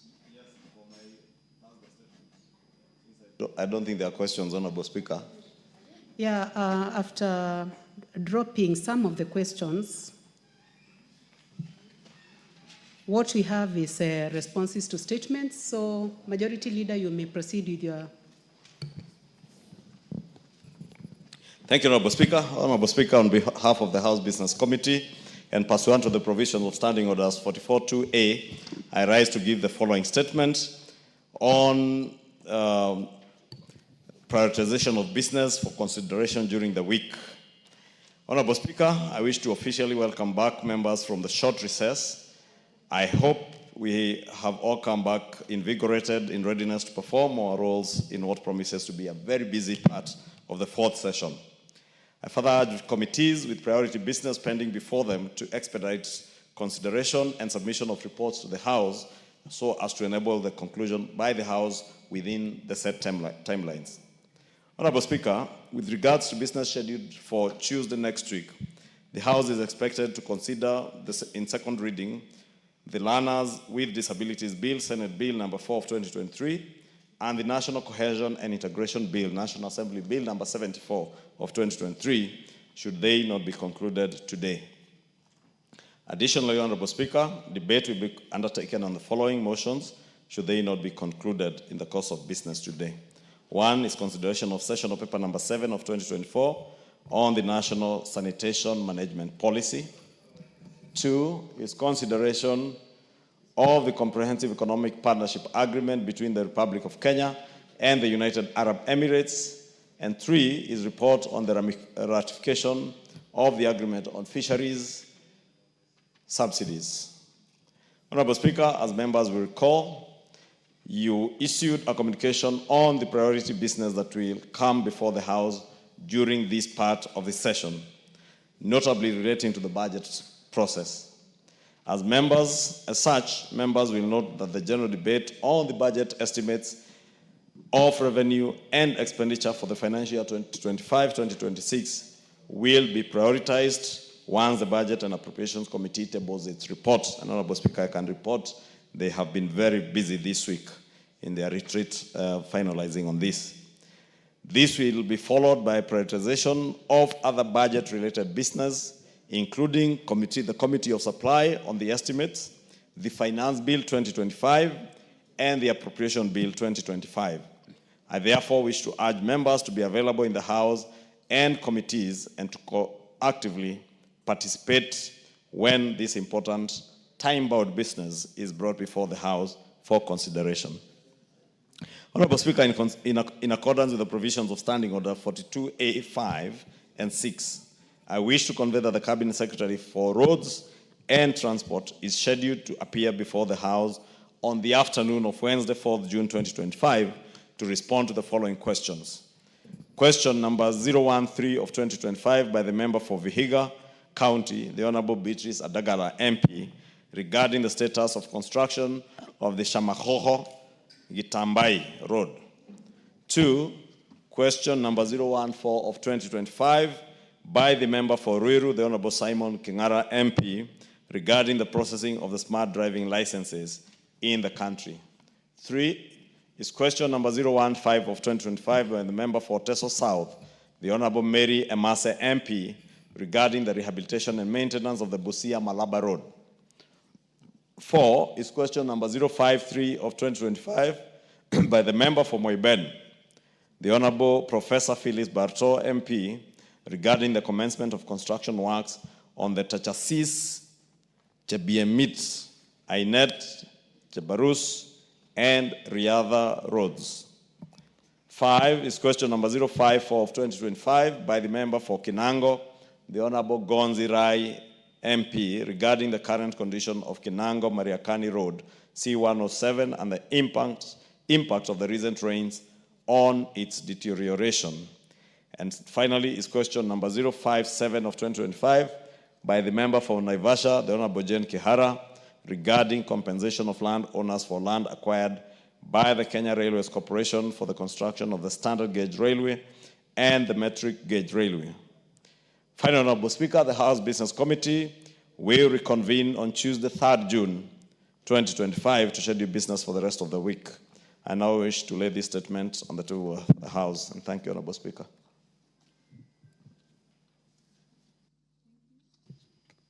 Thank you very much, Majority Leader. Honorable members, before we proceed, I would like to welcome the following guests. In the Speaker's Gallery this afternoon, we have Kanywa Mbora Boys High School, Mbere North Constituency in Embu County, Kajiado SDA School from Kajiado Central, Kajiado County.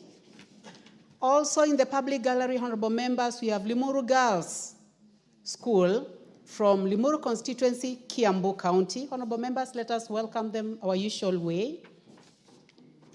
We also have in the public gallery this afternoon, Mara Christian High School from Narok West, Constituency, Narok County, Dururumo High School, Laikipia West Constituency, Laikipia County, and Mount Kenya Academy, Nyeri Town Constituency in Nyeri County. And on behalf of all those students, I would like to ask our nominated member of UDA, kindly proceed to welcome our students in the House.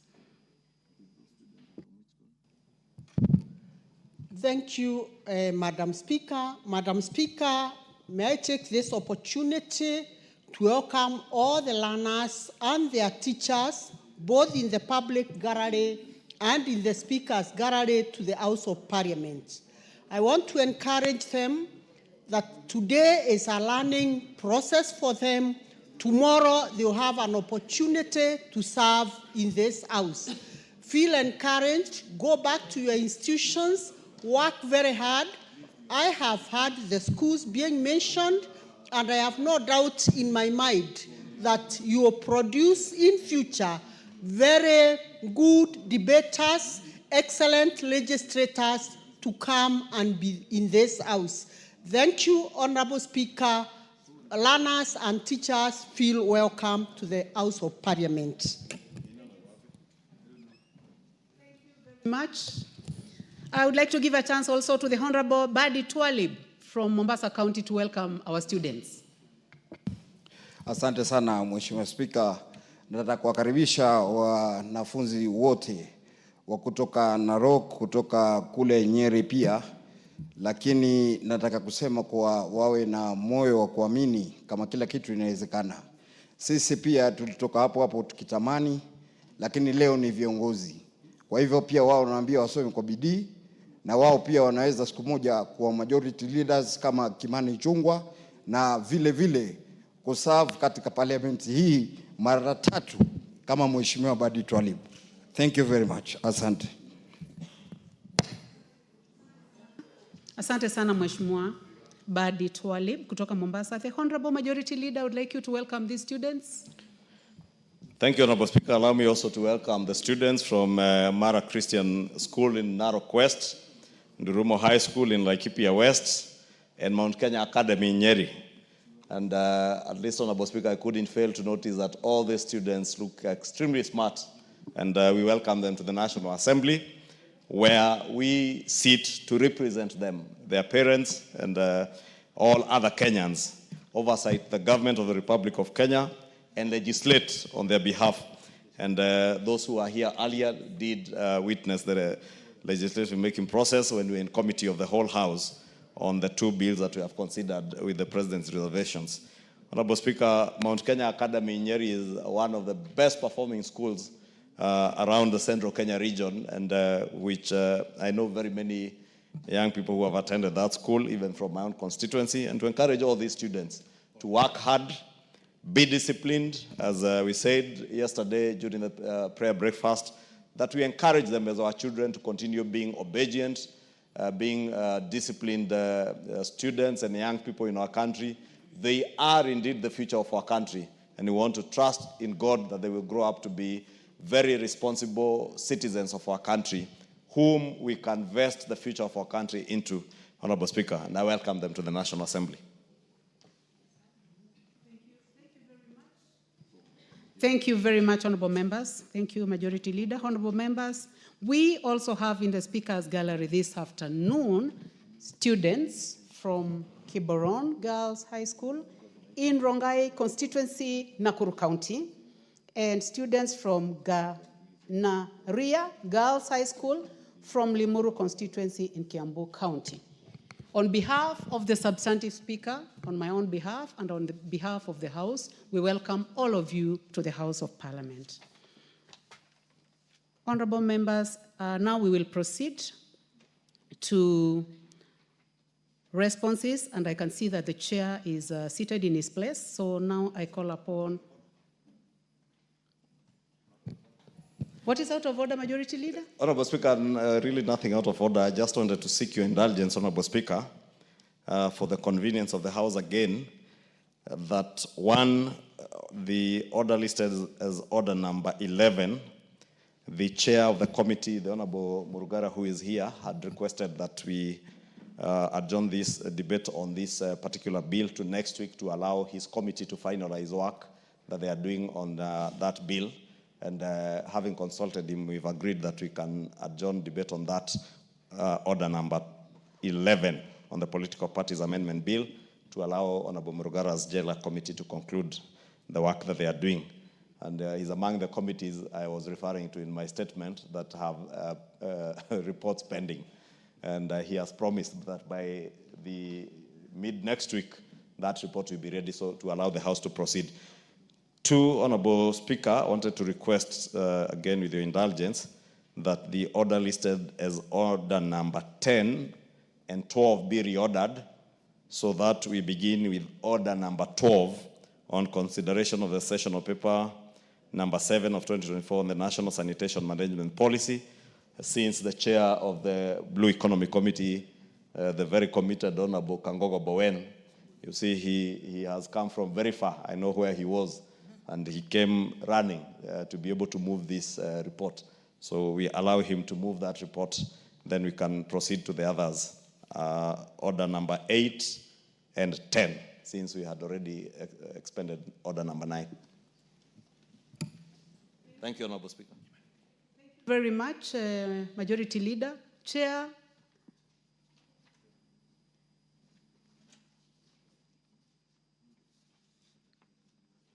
Chair, would you like to make a comment? Because I would like to make a ruling on this one. Chairman, Honorable Member for Tharaka, Chairperson. In respect of order number 11, I confirm that is the position. Kindly let it be stood down to next week. We will be ready with other reports that members will have read, and we will be able to debate the proposed amendments to the Act. Thank you very much. Thank you. Honorable members, I would like to assent to the request that has been made by the Majority Leader.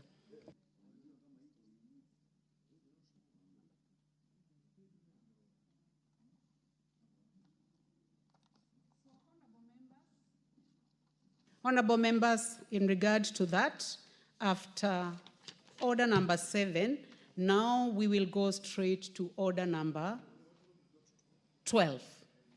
Thank you, honorable members.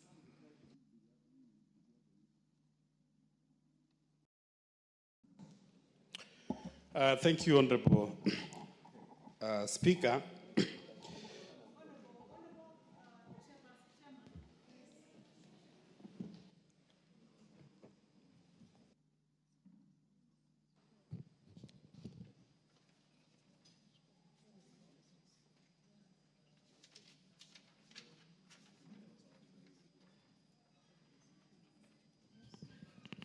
Honorable members, before we go to the Honorable Kagogo, we'd like to go to statements.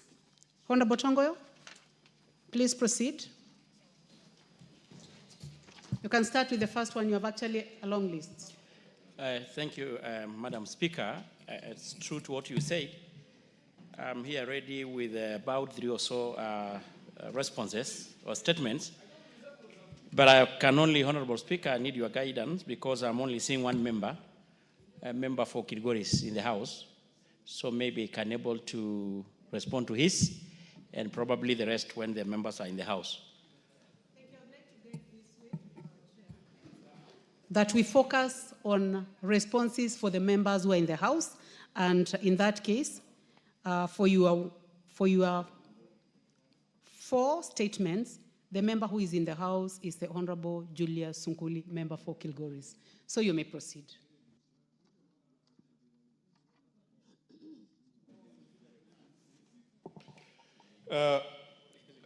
Madam Speaker, I think this is a House of Records, and Madam Speaker, even getting from the last Parliament, if a member asks a question, Honorable Speaker, and in a case where that member is not present in the House at a time of response, I think previously, Honorable Speaker, the chair of a committee only needs to table the response, and it's upon the member, Honorable Speaker, who asked that question to get the written response.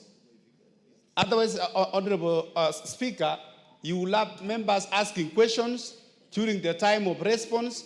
They are not there. And then again, chairs are told again to repeat themselves. And come next week, they are not there. I want your ruling, Honorable Speaker, that where there is where the member, I'm not referring to you, Honorable Sunguli. I'm referring to honorable members who are not here, but they have asked questions. Madam Speaker, even I have one. And if you allow us, those members who are not there, we just table the answers before you. Honorable members, we will proceed this way. For the member who is in the House, for example, the first question which is being responded to, which was raised by the Honorable Julius Sunkuli, he's in the House, so that one will be presented.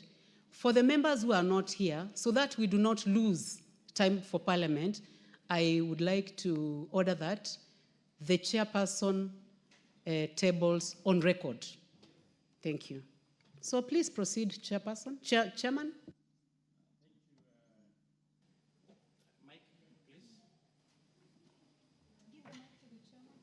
Thank you, Madam Speaker.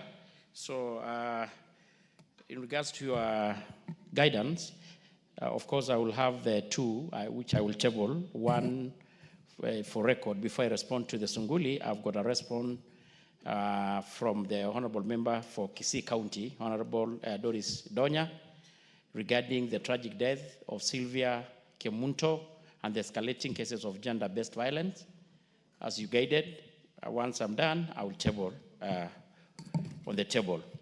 Also, Madam Speaker, also with me here, I've got a response from the Member of Parliament for Mogotio constituency, Honorable Ruben Kiborek. I just want to show that I don't, yes? Just take your seat for a minute. Honorable members, the Honorable Doris Donya had written to the Speaker, and she had requested that this be deferred, and I would like to respect the fact that the Speaker granted that. So kindly defer the one for the Honorable Doris Donya, member for Kisii, and for the purpose of order, you may start with the one for the Honorable Julius Sunkuli, who is already here, then we can proceed downwards. So, well-guided, Honorable Speaker. Honorable Speaker, I want to respond as follows. The question from the Honorable Member for Kilgoris, Honorable Julius Sunguli, who had sought in particular a statement regarding the land clashes in Angata Barikoi. And in particular, the Member of Parliament wanted a report on who authorized police officers to use live ammunition against the citizens. Why did the land registrar and the surveyors go to survey the land belonging to the people of Angata Barikoi without their consent? And thirdly, why did the ministry retain police officers in Logorian station beyond their useful period? And are they serving special interest? And what interest is this being served? In first response, Honorable Speaker, the government regrets the event that happened in Narok County and wishes to condole with the families that lost their loved one during the unfortunate skirmishes on the 28th April. We pray for a quick recovery for the injured. The parcel of land known as Transmara Moyo 2, located in Transmara South, has been the subject of protracted dispute, both within the courts and through the informal channels, and the land is in question, measuring approximately 6,325 acres. The ownership of land was formally registered under the Angata Cooperative Society following an adjudication process that commenced in 1976. However, 88 land titles arising from a subsequent adjudication process in 1986 were found to overlap with a portion of Moyo 2. This overlap sparked a series of legal disputes which escalated to the Court of Appeal. The matter was eventually withdrawn from court and resolved amicably through the mutual consent among the litigants. This resolution is documented in a Court of Appeal ruling dated the 24th October 2024. According to the ruling, approximately 1,500 acres were allocated to the Kipsix community, comprising about 624 individuals, while the remaining portion, 4,825 acres, was retained by Angata Cooperative Society with the comprising of the members of the Maasai Syria community. The settlement marked a significant milestone in addressing the long-standing tension in the area, paving the way for the peace, hope, and lasting tranquility. The same Court of Appeal ruling directed the registrar and the county surveyor to implement the terms of consent within the 30 days. On the 28th, that is a beautiful day, during a planned demarcation of the land in question, a confrontation ensued between members of the public, land officers, and the police. In the process, 5 lives were unfortunately lost. Several people, including police and land officers, were injured, and 6 vehicles torched. On the use of lethal and non-lethal force, police officers are guided by national laws, National Police Service standing orders, and international human rights standards. Generally, the use of force is expected to be proportional to the threat posed, necessary under the circumstances, accountable under the law. No individual or institution explicitly authorized the use of live ammunition against an armed citizen. However, officers are trained and empowered to assess the situation and respond appropriately in real time. Live ammunition is regarded as a last resort only to be used when an officer or another individual faces an imminent threat to life or serious injury, when non-lethal options have failed or are deemed insufficient to neutralize a lethal threat. The IPOA is currently investigating the incident, and any police officer found culpable will be dealt with according to the law. As the investigation gets underway, we have taken administrative measures and redeployed all police officers in sub-county, including sub-county police commander, the sub-county criminal investigation officer, and the OCS. We also transferred the deputy county commissioner. On the second, I'm still, protect me, Honorable Speaker, I'm still reading. You will have your time, Honorable Ngano. Why did the land, on the issue of why the land registrar go to survey the land, Honorable Speaker, based on the 24th, on the Court of Appeal, ruling the land demarcation. What is out of order? Madam Speaker, Honorable. I think the chair, I'm sorry to interrupt, ma'am. I think the chair is misleading this house by stating that the DCC has been transferred and the DCC is still working there. Chair, please. You have been in this house together with me Yes, from I have the year been, 2013. but you see, I cannot. And Madam I Speaker, have a lot of respect for you. I know this matter is extremely emotional, but I would like to ask you to take your seat until the chairperson finishing responding not to yourself, but to the Honorable Member for Kilgoris, who is attentively listening. After that, we will give you an opportunity as one of the community leaders to make your comments. So as emotional as it might be, please keep your cool until the chair finishes. It's not upon you to tell us. It is the member who asked, but you'll have your turn. You will have your chance, I promise you. Please proceed, Chairman. Thank you, Madam Speaker. Because Honorable Ngeno is a high-ranking member in this House and he knows the rules and the procedures, I think just fair he allows me finish. Definitely you'll have the time to ask the necessary questions. Honorable Speaker, I was on the second question on why the land registrar and surveyors go to the land. Based on the 24th October Court of Appeal ruling, the land demarcation activities scheduled to take place on the 28th by the government officials were lawful, legitimate, and grounded in due process. On the last part, on why the ministry retained the police officers in Ngata Logorian beyond their useful period, Honorable Speaker, no officer has been retained in the Logorian police station beyond their designated or useful period. All officers posted at Logorian police station had served for less than 3 years. All transfers and postings have been carried out in restricted adherence to the stipulated National Police Service, human resource policies, and guidelines. Regular staff transfers are maintained to promote efficiency, minimize complacency, and ensure that officers gain diverse experience in different operational environments. Additionally, periodic reviews are conducted to assess the duration of service in each station, and necessary actions are taken promptly to avoid overstays.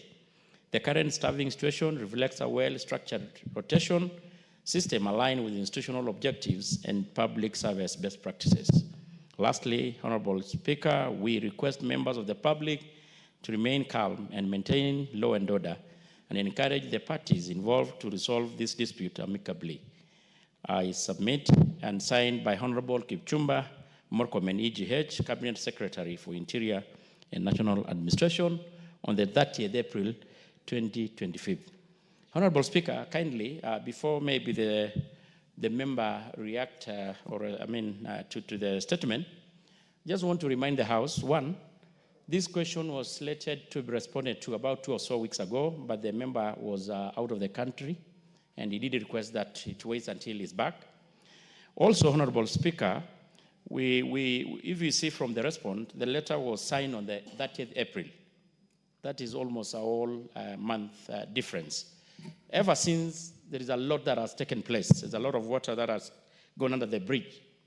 And I'm sure when the member will get the opportunity to contribute to this, he can be able to attest that already as we talk, there is a lot of negotiation and mediation that are underway.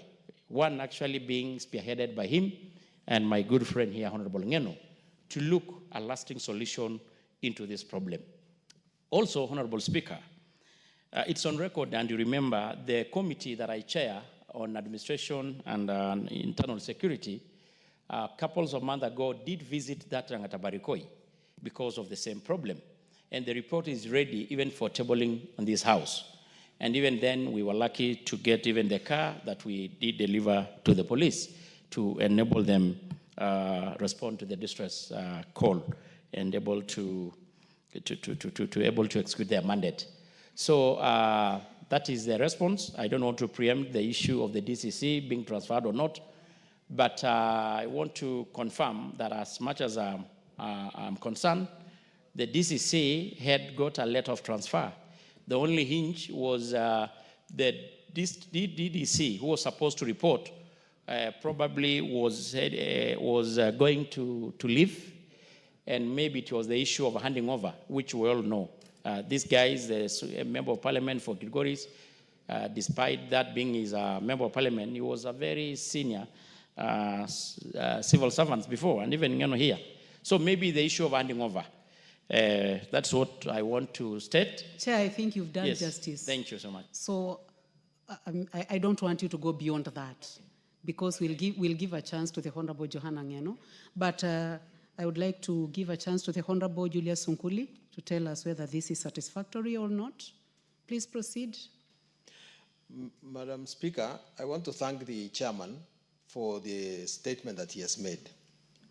But before I make another comment, I would like to thank many members of this House, beginning from my own colleague, other colleague we are from Transmara, Honorable Ngeno, the majority leader of the Senate and other members who came to condole with us when the people of Vangata Barikoi lost their 5 persons. I also want to thank members of the government who came to help us, to condole, to say sorry to those who lost their lives. Madam Speaker, this thing has 2 portions. The first portion is about the land, and the other one is about security. And I must say, when the comments that have been made by the chairman on matters on security, on land, are somehow correct. Actually, let me not delve into the land issues, because there is a process that we have initiated, and the government is involved in it, and we are all involved in it, to ensure that whatever disputes in land that arose from the land have been resolved. The elders from the Kipsigis community, we have met them. Government has met them. The elders from the Maasai community, we have met them, and the government has met them, and we believe that there is going to be a lasting solution on this. But, Madam Speaker, the reason why I asked this question and directed it to the chairman for security is because there were security issues. And I want to ask the chairman a few questions on security. First of all, Mr. Chairman, how can you say that there was need to use live bullets? I'll stop you briefly. Honorable members, it is extremely important for students to get recognized. And when they come and we continue and they walk out before we recognize them, it is not in order. So I would like to welcome students. Seated in the speakers gallery this afternoon, we have students from Kirobon Girls High School, Rongai constituency, Nakuru County, and from Ganaria Girls High School, from Limuru constituency, Kiambu County. You're welcome to the National Assembly. You may proceed. Thank you, Madam Speaker. So the chairman has said in response that police officers can use commensurate force. How did it become necessary to use guns? Did these people have guns?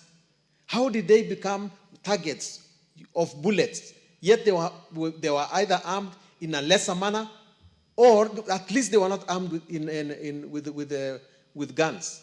That is not commensurate effort. And the chairman must go back and ask the minister to explain that thing.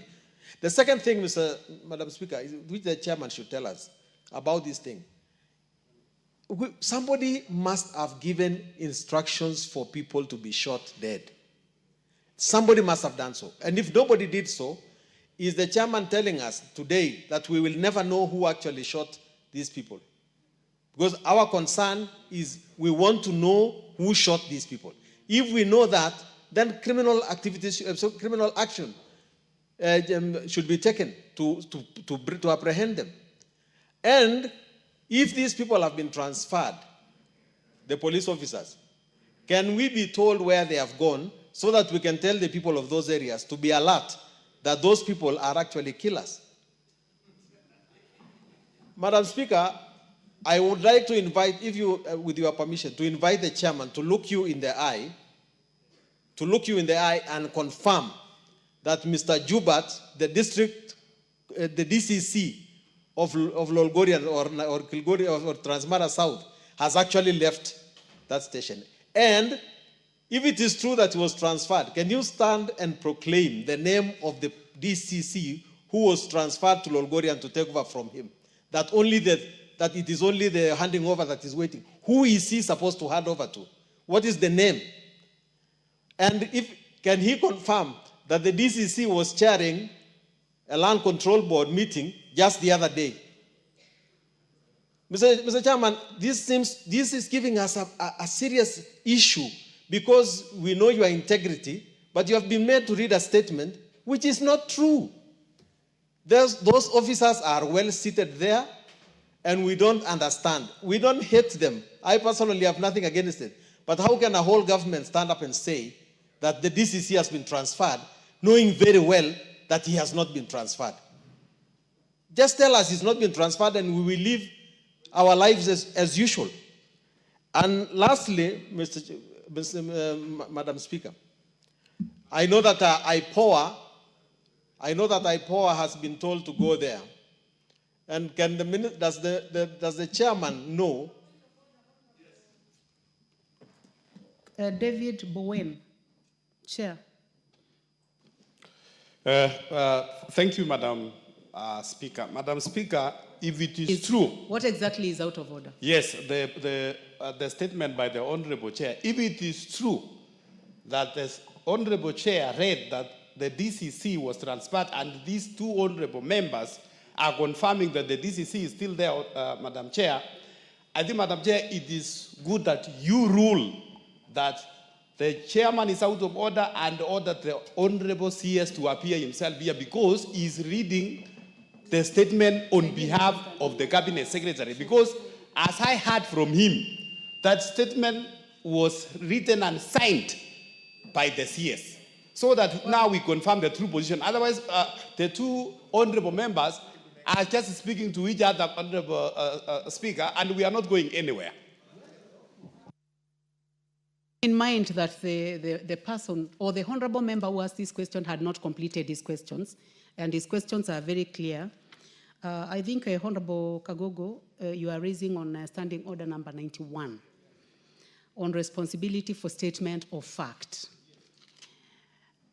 And from where I sit, I do not know who will take responsibility for the statement of fact, bearing in mind that the chair is reading a statement from the Cabinet Secretary. But I'm going to take into consideration what you have said. I believe the chair will also respond to that. Please conclude so that we give a chance to the Honorable Johanna Ngeno.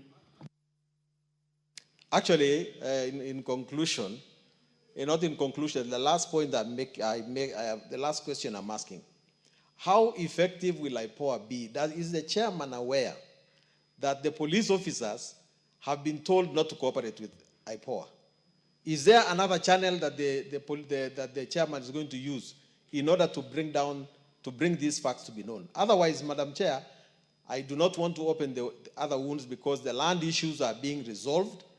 We want the security issues to be resolved so that the people of Angata Barikoi can stay in peace. And if possible, Mr. Chairman, please bring back the GSU who went.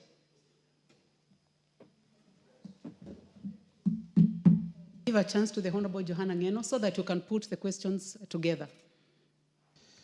Asante, Madam Chair, Madam Speaker, kwa hii nafasi. nataka niseme tu kwa usuni kwamba sisi kama viongozi, kama wajumbe, tuna jukumu ya kuhakikisha kwamba sheria ambayo tunaipitisha kwa hii nyumba inaidhinishwa na inapitishwa na inatumika vizuri. Pia wakati tumeteuliwa kama machairman ya makomiti, na tunajua ya kwamba mawaziri imekuwa ni jambo la ugumu kuletwa hapa. Hata wakiletwa hapa wanaletwa kwa masuala zingine.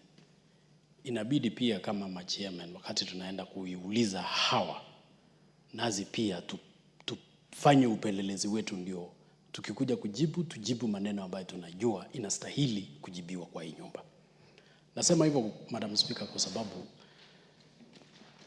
watu walikufa, watu waliuawa, na sio ile kuuawa ile labda saa zingine unapiga mtu mguu risasi alafu anavuja damu mpaka akufe, ama amepigwa kwa tumbo ndio baadaye labda aende akufe kwa hospitali. Watu 5 waliuawa na 4 walipigwa risasi kwa kichwa, kumanishwa kwamba kulikuwa na amri ya kushoot to kill, piga risasi ya kuua, sio ya kuumiza, sio ya kudemobilize, piga risasi kuua. Kwa hivyo anga mimi sikuwa mwenye aliuliza hiyo swala, Madam Speaker, but ordinarily swali kiulizwa kwa hii nyumba inakuwa property ya hii nyumba. Kwa hivyo kila mjumbe anastahili kuongelelea na kuulizia kama hiyo swala imejibiwa vizuri. Jambo yenye ninaamini ya kwamba Mheshimiwa Julius Nguli ambaye ni jirani yetu mwema alitaka kujua sana, ni sio sana mambo ya ardhi, kwa sababu mambo ya ardhi ingeulizwa kamati yenye inahusika na ardhi. Hii swala iliulizwa kamati ambayo inahusika na usalama wa nchi ya Kenya. Yale maneno yote ambayo tungepewa hapa ni kuhusu wale watu 5 waliuawa. Kama idara ya usalama imechunguza mpaka iko na postmortem ya kuonesha kwamba hawa watu 5 waliuawa kivipi, na bunduki gani, risasi ya nani ndio iliua hawa watu, ndio saa hii tungesomewa, Madam Speaker, list ya wale maaskari ambao waliua hawa watu. Hapo ndio nafikiria hata mheshimiwa mwenyewe angetarajia hiyo swala ijibiwe, kwamba ni wakina nani waliua hawa watu na ni hatua gani yenye sheria ama serikali imechukua dhidi ya wale ambao waliua hawa watu. Kwa sababu tumeona mambo mingi ikiendelea Kenya hii, including mambo ya kushika watu, kushika wanasiasa, kushika watu ambao wanafanya mambo kidogo sana. Lakini ikifika mahali ambako polisi wenyewe wameifanya makosa kama ile alifanya huko Angata Barigoi, hata saa hii tukiongea, wacha hata kukamatwa, wacha kusimamishwa kazi, wacha hata kupigwa transfer, hawajapigwa transfer mpaka wa leo tukiongea. Maaskari, DCC mwenye alipeana orders, na tunashangaa Madam Speaker, na hili swali yenye chairman pia anavaa kuenda kuangalia vizuri. Nani anapeana orders? Kwa sababu tuliposema kwamba sheria ya nchi hii ilipopitishwa kwamba kikatiba polisi hawavai kupokea orders kutoka mtu yeyote ila tu kwa polisi. Hii mauaji yenye ilifanyika Angata Barigoi, orders ya kuua ilitokana na DCC ambaye aliamurisha hii maaskari wapigwe watu risasi. Kwa hivyo Mheshimiwa Speaker, Honorable Johanna. Yes. Do not debate. Just ask specific questions to the chair. That will help.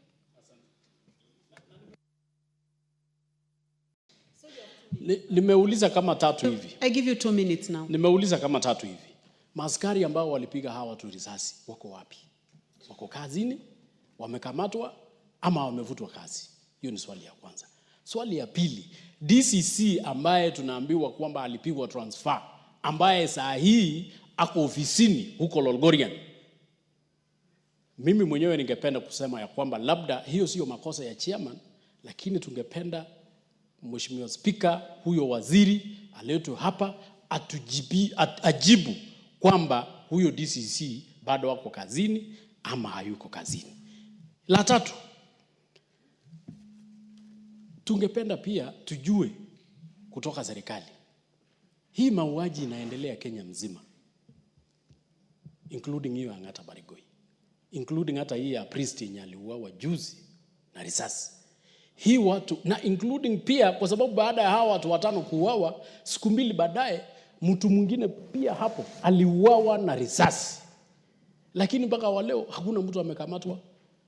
Wale 5 hakuna mtu wenye amekamatwa wenye alihusika. Yule moja pia ambaye anaitwa Lang'at hajakamatwa mwenye waliuaua. Yule priest yenye tuliona juzi hata hajazikwa. Wale watu walimuua hawajakamatwa. Kwa hivyo tunataka kujua kama serikali inahusika na haya mauaji ama wao wenyewe wameshindwa kutekeleza hiyo kazi.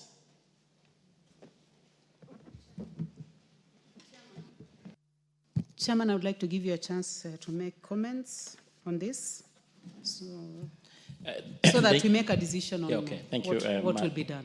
Thank you, Madam Speaker.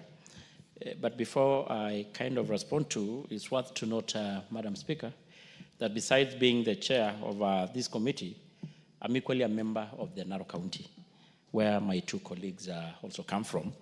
And the people of Ang'ata Barigoi are my great friends and supporters. And I'm equally affected by the loss. And I think I made that one very clearly. Secondly, Honorable Speaker, is also worth noting, as well put by yourself, that of course the statement is written and signed by the Speaker, by the CS. And the statement was signed and written on 30th, almost a month ago. So if for some reasons, maybe some information, especially on the transfer of the DCC, I may need to look for the latest update status report, because as far as I know, that DC was supposed to be transferred immediately. The CS was there, he pronounced it, and I actually want to ride on what my colleagues have said, that unless it's serving somebody's interest, that DCC was supposed to have been transferred just immediately. And if it is still there, I need actually to look the reason why it's still, because the issue of handing over may not take a month. But if need be, as asked by Sunguli, maybe next week, Honorable Speaker, I can able to come with the latest update, especially on what happened with the DCC was supposed to go there. On the issue of IPOA, I want to assure the House and the country that this is an institution that is mandated by law to look excesses of the police. If there are rogue police officers who take the law by their hands and kill innocent Kenyans, the IPOA is the mandated institution to undertake investigation and bring them to books. And I want to assure the country and the Member of Parliament that they are well-resourced, they're well-competent, and they can able to do the job. And I want also to say, Madam Speaker, on the issue of the police officers who were stationed in Ang'ata Barigoi, at least that one I can confirm that the majority of them have been since transferred. But if there is 1 or 2 who have not, I can still able to make the case with IG so that they can able to be transferred. Because until then, at least the people who are affected will be able to see sense of justice and fairness being done. On the other question, because I think the issue of the DCC, I made it clear, you can give me to Tuesday next week to give the status update on why the DCC is still in Lorgorian, because I'm not aware whether he chaired the meeting. I think that is all I have to say. I want also to appreciate, Madam Speaker, that as much as has been confirmed by the 2 colleagues, there is a lot of negotiation and mediation ongoing on the issues of land. And I'm very hopeful that we can able to get an amicable solution and a lasting peace into this problem. And once the issue of land is sorted, because it has been the cause of all this problem, then the security issue will be also equally be sorted. Honorable members, I do not know whether you would like us to continue doing the back and forth. I want to give a ruling, honorable members, because the House must make progress. We have several questions to be responded to. And I have listened to the honorable member for Kilgoris, and he appreciates that the question is partially satisfactorily responded to. But there are a few issues that he needs to be updated. And the chair has committed to be able to avail this information in a week. Just give me a minute before. I give you, okay. There is a question, I'm sure that's what he wanted. On the issue of the use of live ammunition, it's very clear, Honorable Speaker, here, even from the response from the Speaker, from the CS, and read by myself. No individual or institution explicitly authorize the use of live ammunition. So I think that should get on record. The statement is here. I will table on the House so that we don't get confused. There is no authority whatsoever given to anyone to kill innocent and unarmed Kenyans. So I think that should be rest of that.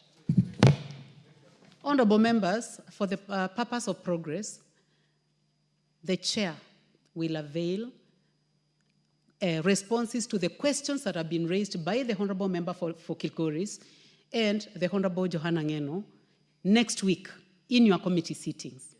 Thank you. In committee, not in the House, honorable members, in the committee. You have other questions? The question by the Honorable Doris Donya, that one we have said deferred on request to the Speaker, which was accented to. The other two, please table on record. I think I'd read them. Actually, it's only one. The other one was not ready. I can assist you. The one by the Honorable Adan Kenyan, member for Elders. I don't, Madam Speaker, I don't have that one ready. Sorry. I want to take that again. Listen, by the Honorable Beatrice Kemei. She's not in the House, so would you like to table on record?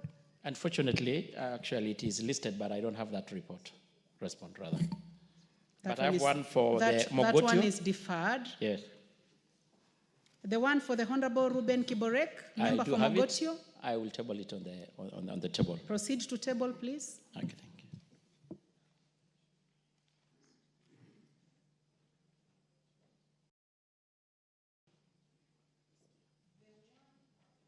The one for budget. I'll go now to the one for blue economy. Please proceed, Chairman. Thank you, Madam Speaker. Madam Speaker, I have a response of a statement by the Honorable Kenyan, who is the Member of Parliament of Elders. And Madam Speaker, I want to be on record that I have the response from the Cabinet Secretary, Engineer Eric Murithi Muka, and I want to table the response, Honorable Speaker.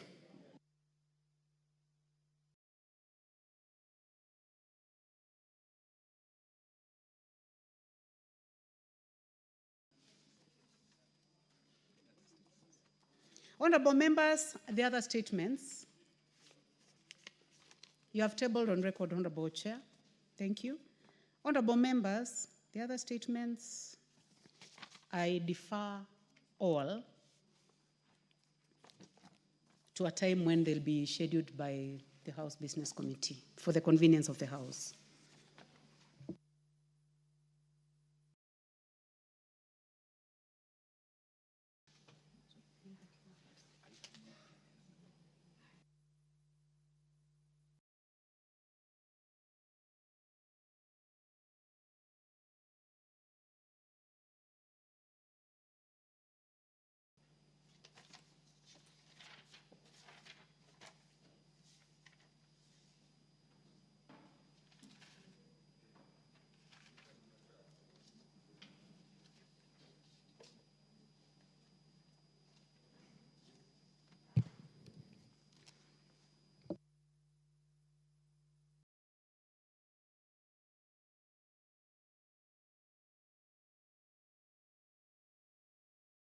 Yes, we can. Okay, next order. That will be number 8.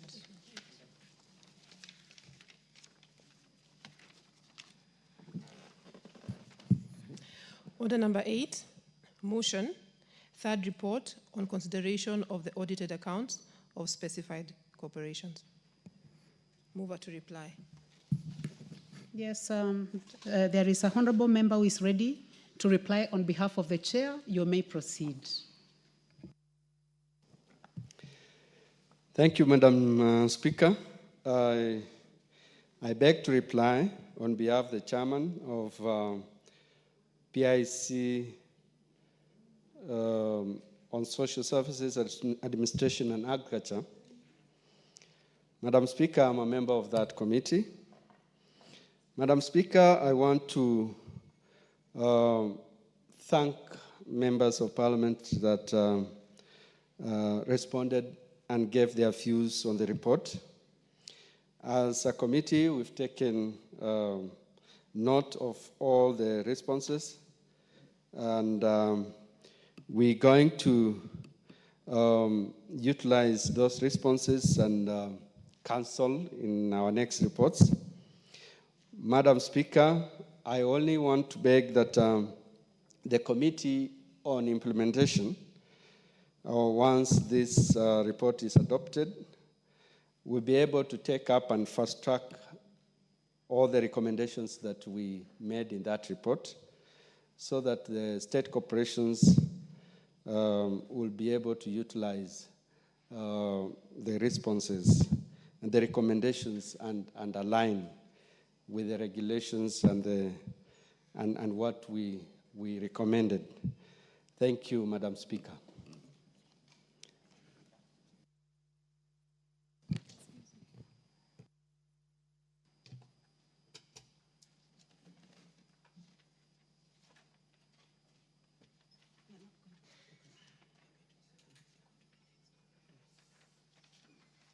Thank you, honorable members. Also, for the convenience of the House, I defer putting of the question to a time when it will be scheduled by the House Business Committee. Next order.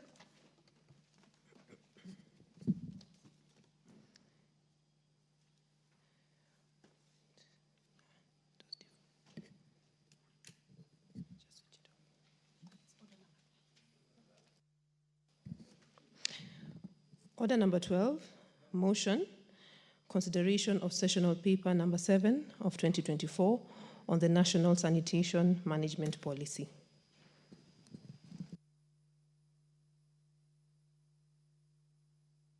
Chairperson, Departmental Committee on Blue Economy, Water and Irrigation, Honorable Kagogo, please proceed.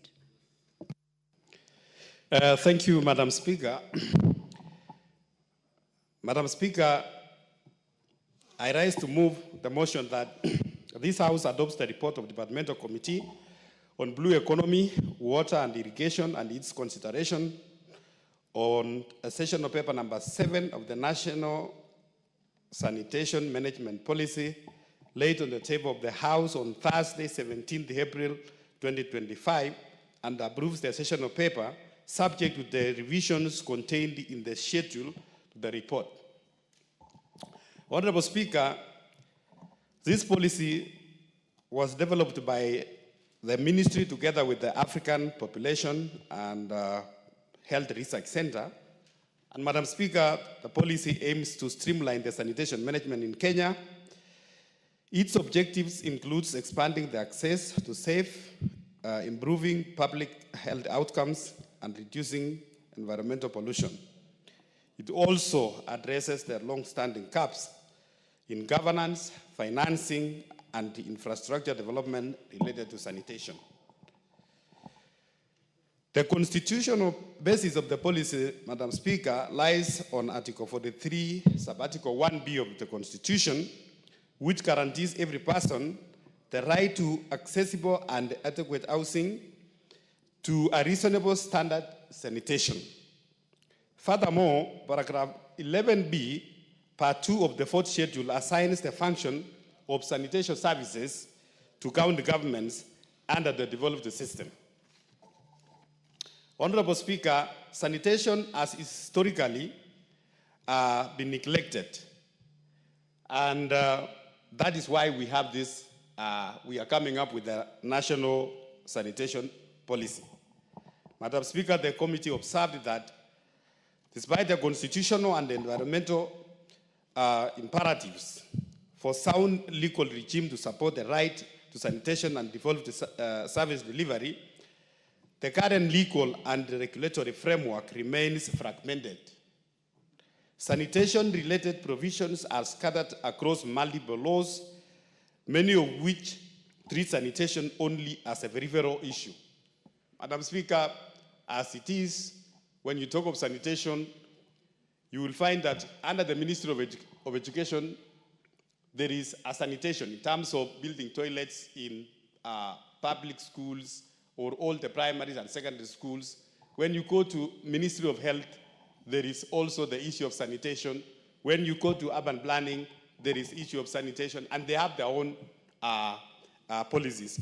That is why, Madam Speaker, there is need to have one national sanitation policy. And as such, there is no coherent legislative or regulatory framework articulating the normative principles, institutional arrangements, and governance structures reflective of modern international constitutional and policy development. This policy, Madam Speaker, seeks to bridge these critical gaps.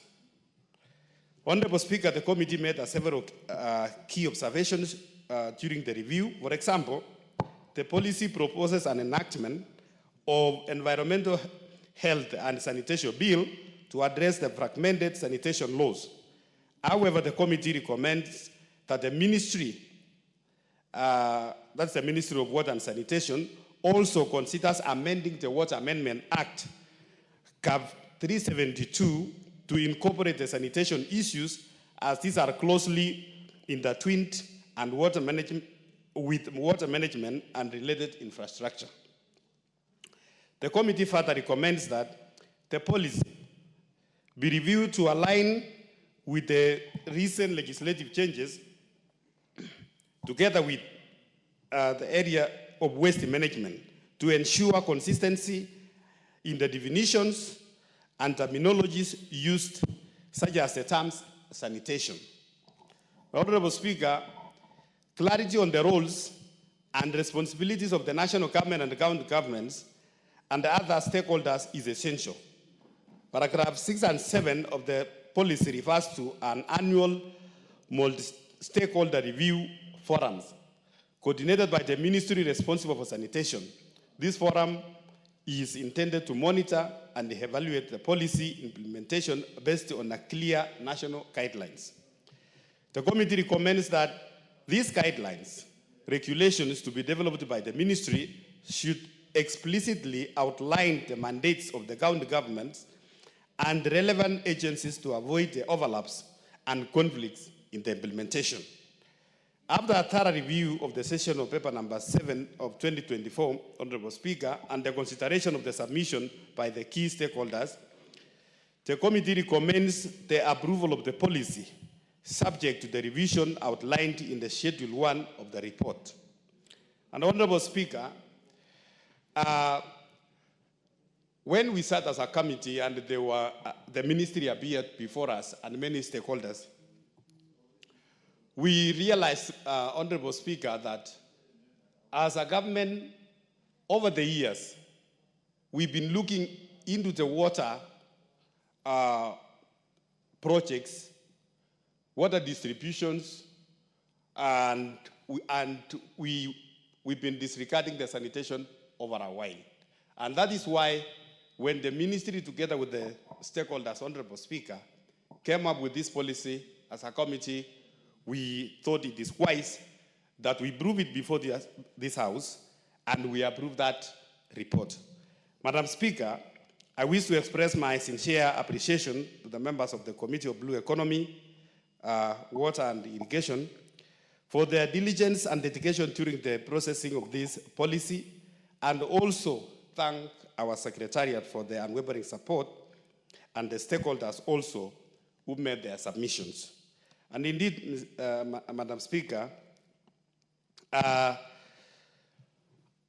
want to ask the honorable colleagues, the members of National Assembly here, that you go through that report, the report which I tabled some time back in this House, Honorable Speaker, and I want to persuade all of you that we approve the national sanitation policy so that it becomes a framework for any institution which is coming up with any sanitation legislation, whether the county government or anyone else. We have a framework as a country. Madam Speaker, I want to move and ask my colleague and a member of the committee, the Honorable Dorothy Mudhoni, the member for Meru County, to second. Thank you, Madam.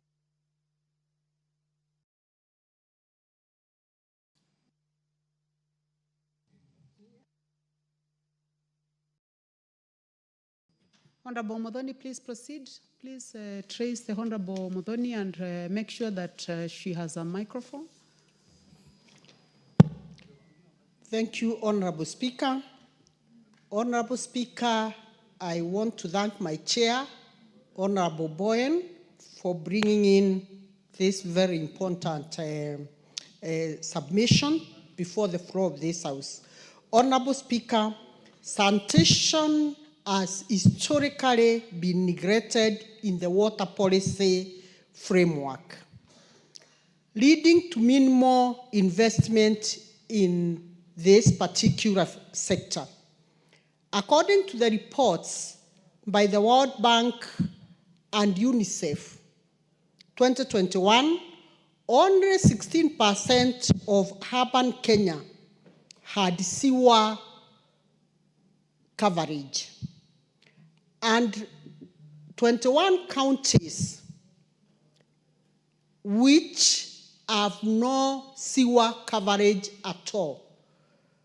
Honorable Speaker, that is why it is equally very, very important that as a house, we all join in and support this agreement on the sessional paper number 7 of 2022 on the National Sanitation Management Policy. Honorable Speaker, it's important to note that for a long time, as the chair has indicated, we have always thought about water connectivity. We have endeavored to ensure that we have water in every household, but Honorable Speaker, we have forever forgotten about the sewer connectivity.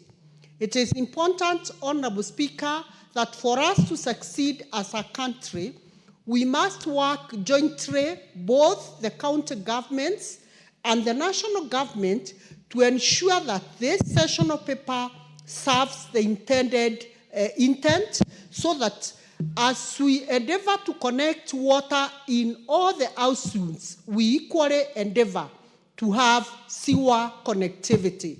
Honorable Speaker, this will avert even hygienically. We will have our towns clean. We will have a clean environment where we will not be worrying about waterborne diseases and other dangers that come with sewer system spilling all over. Honorable Speaker, I want to say I second this motion and I urge the House to support this. Thank you, Honorable Speaker. Thank you very much. Honorable members, I now propose the question that this House adopts the report of the Departmental Committee on Blue Economy, Water and Irrigation on its consideration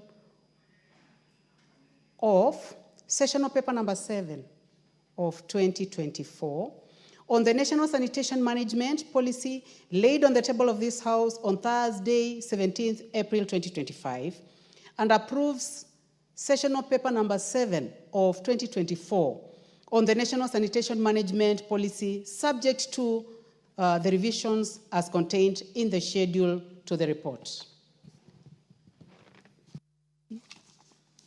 Yes, the Honorable Songuli.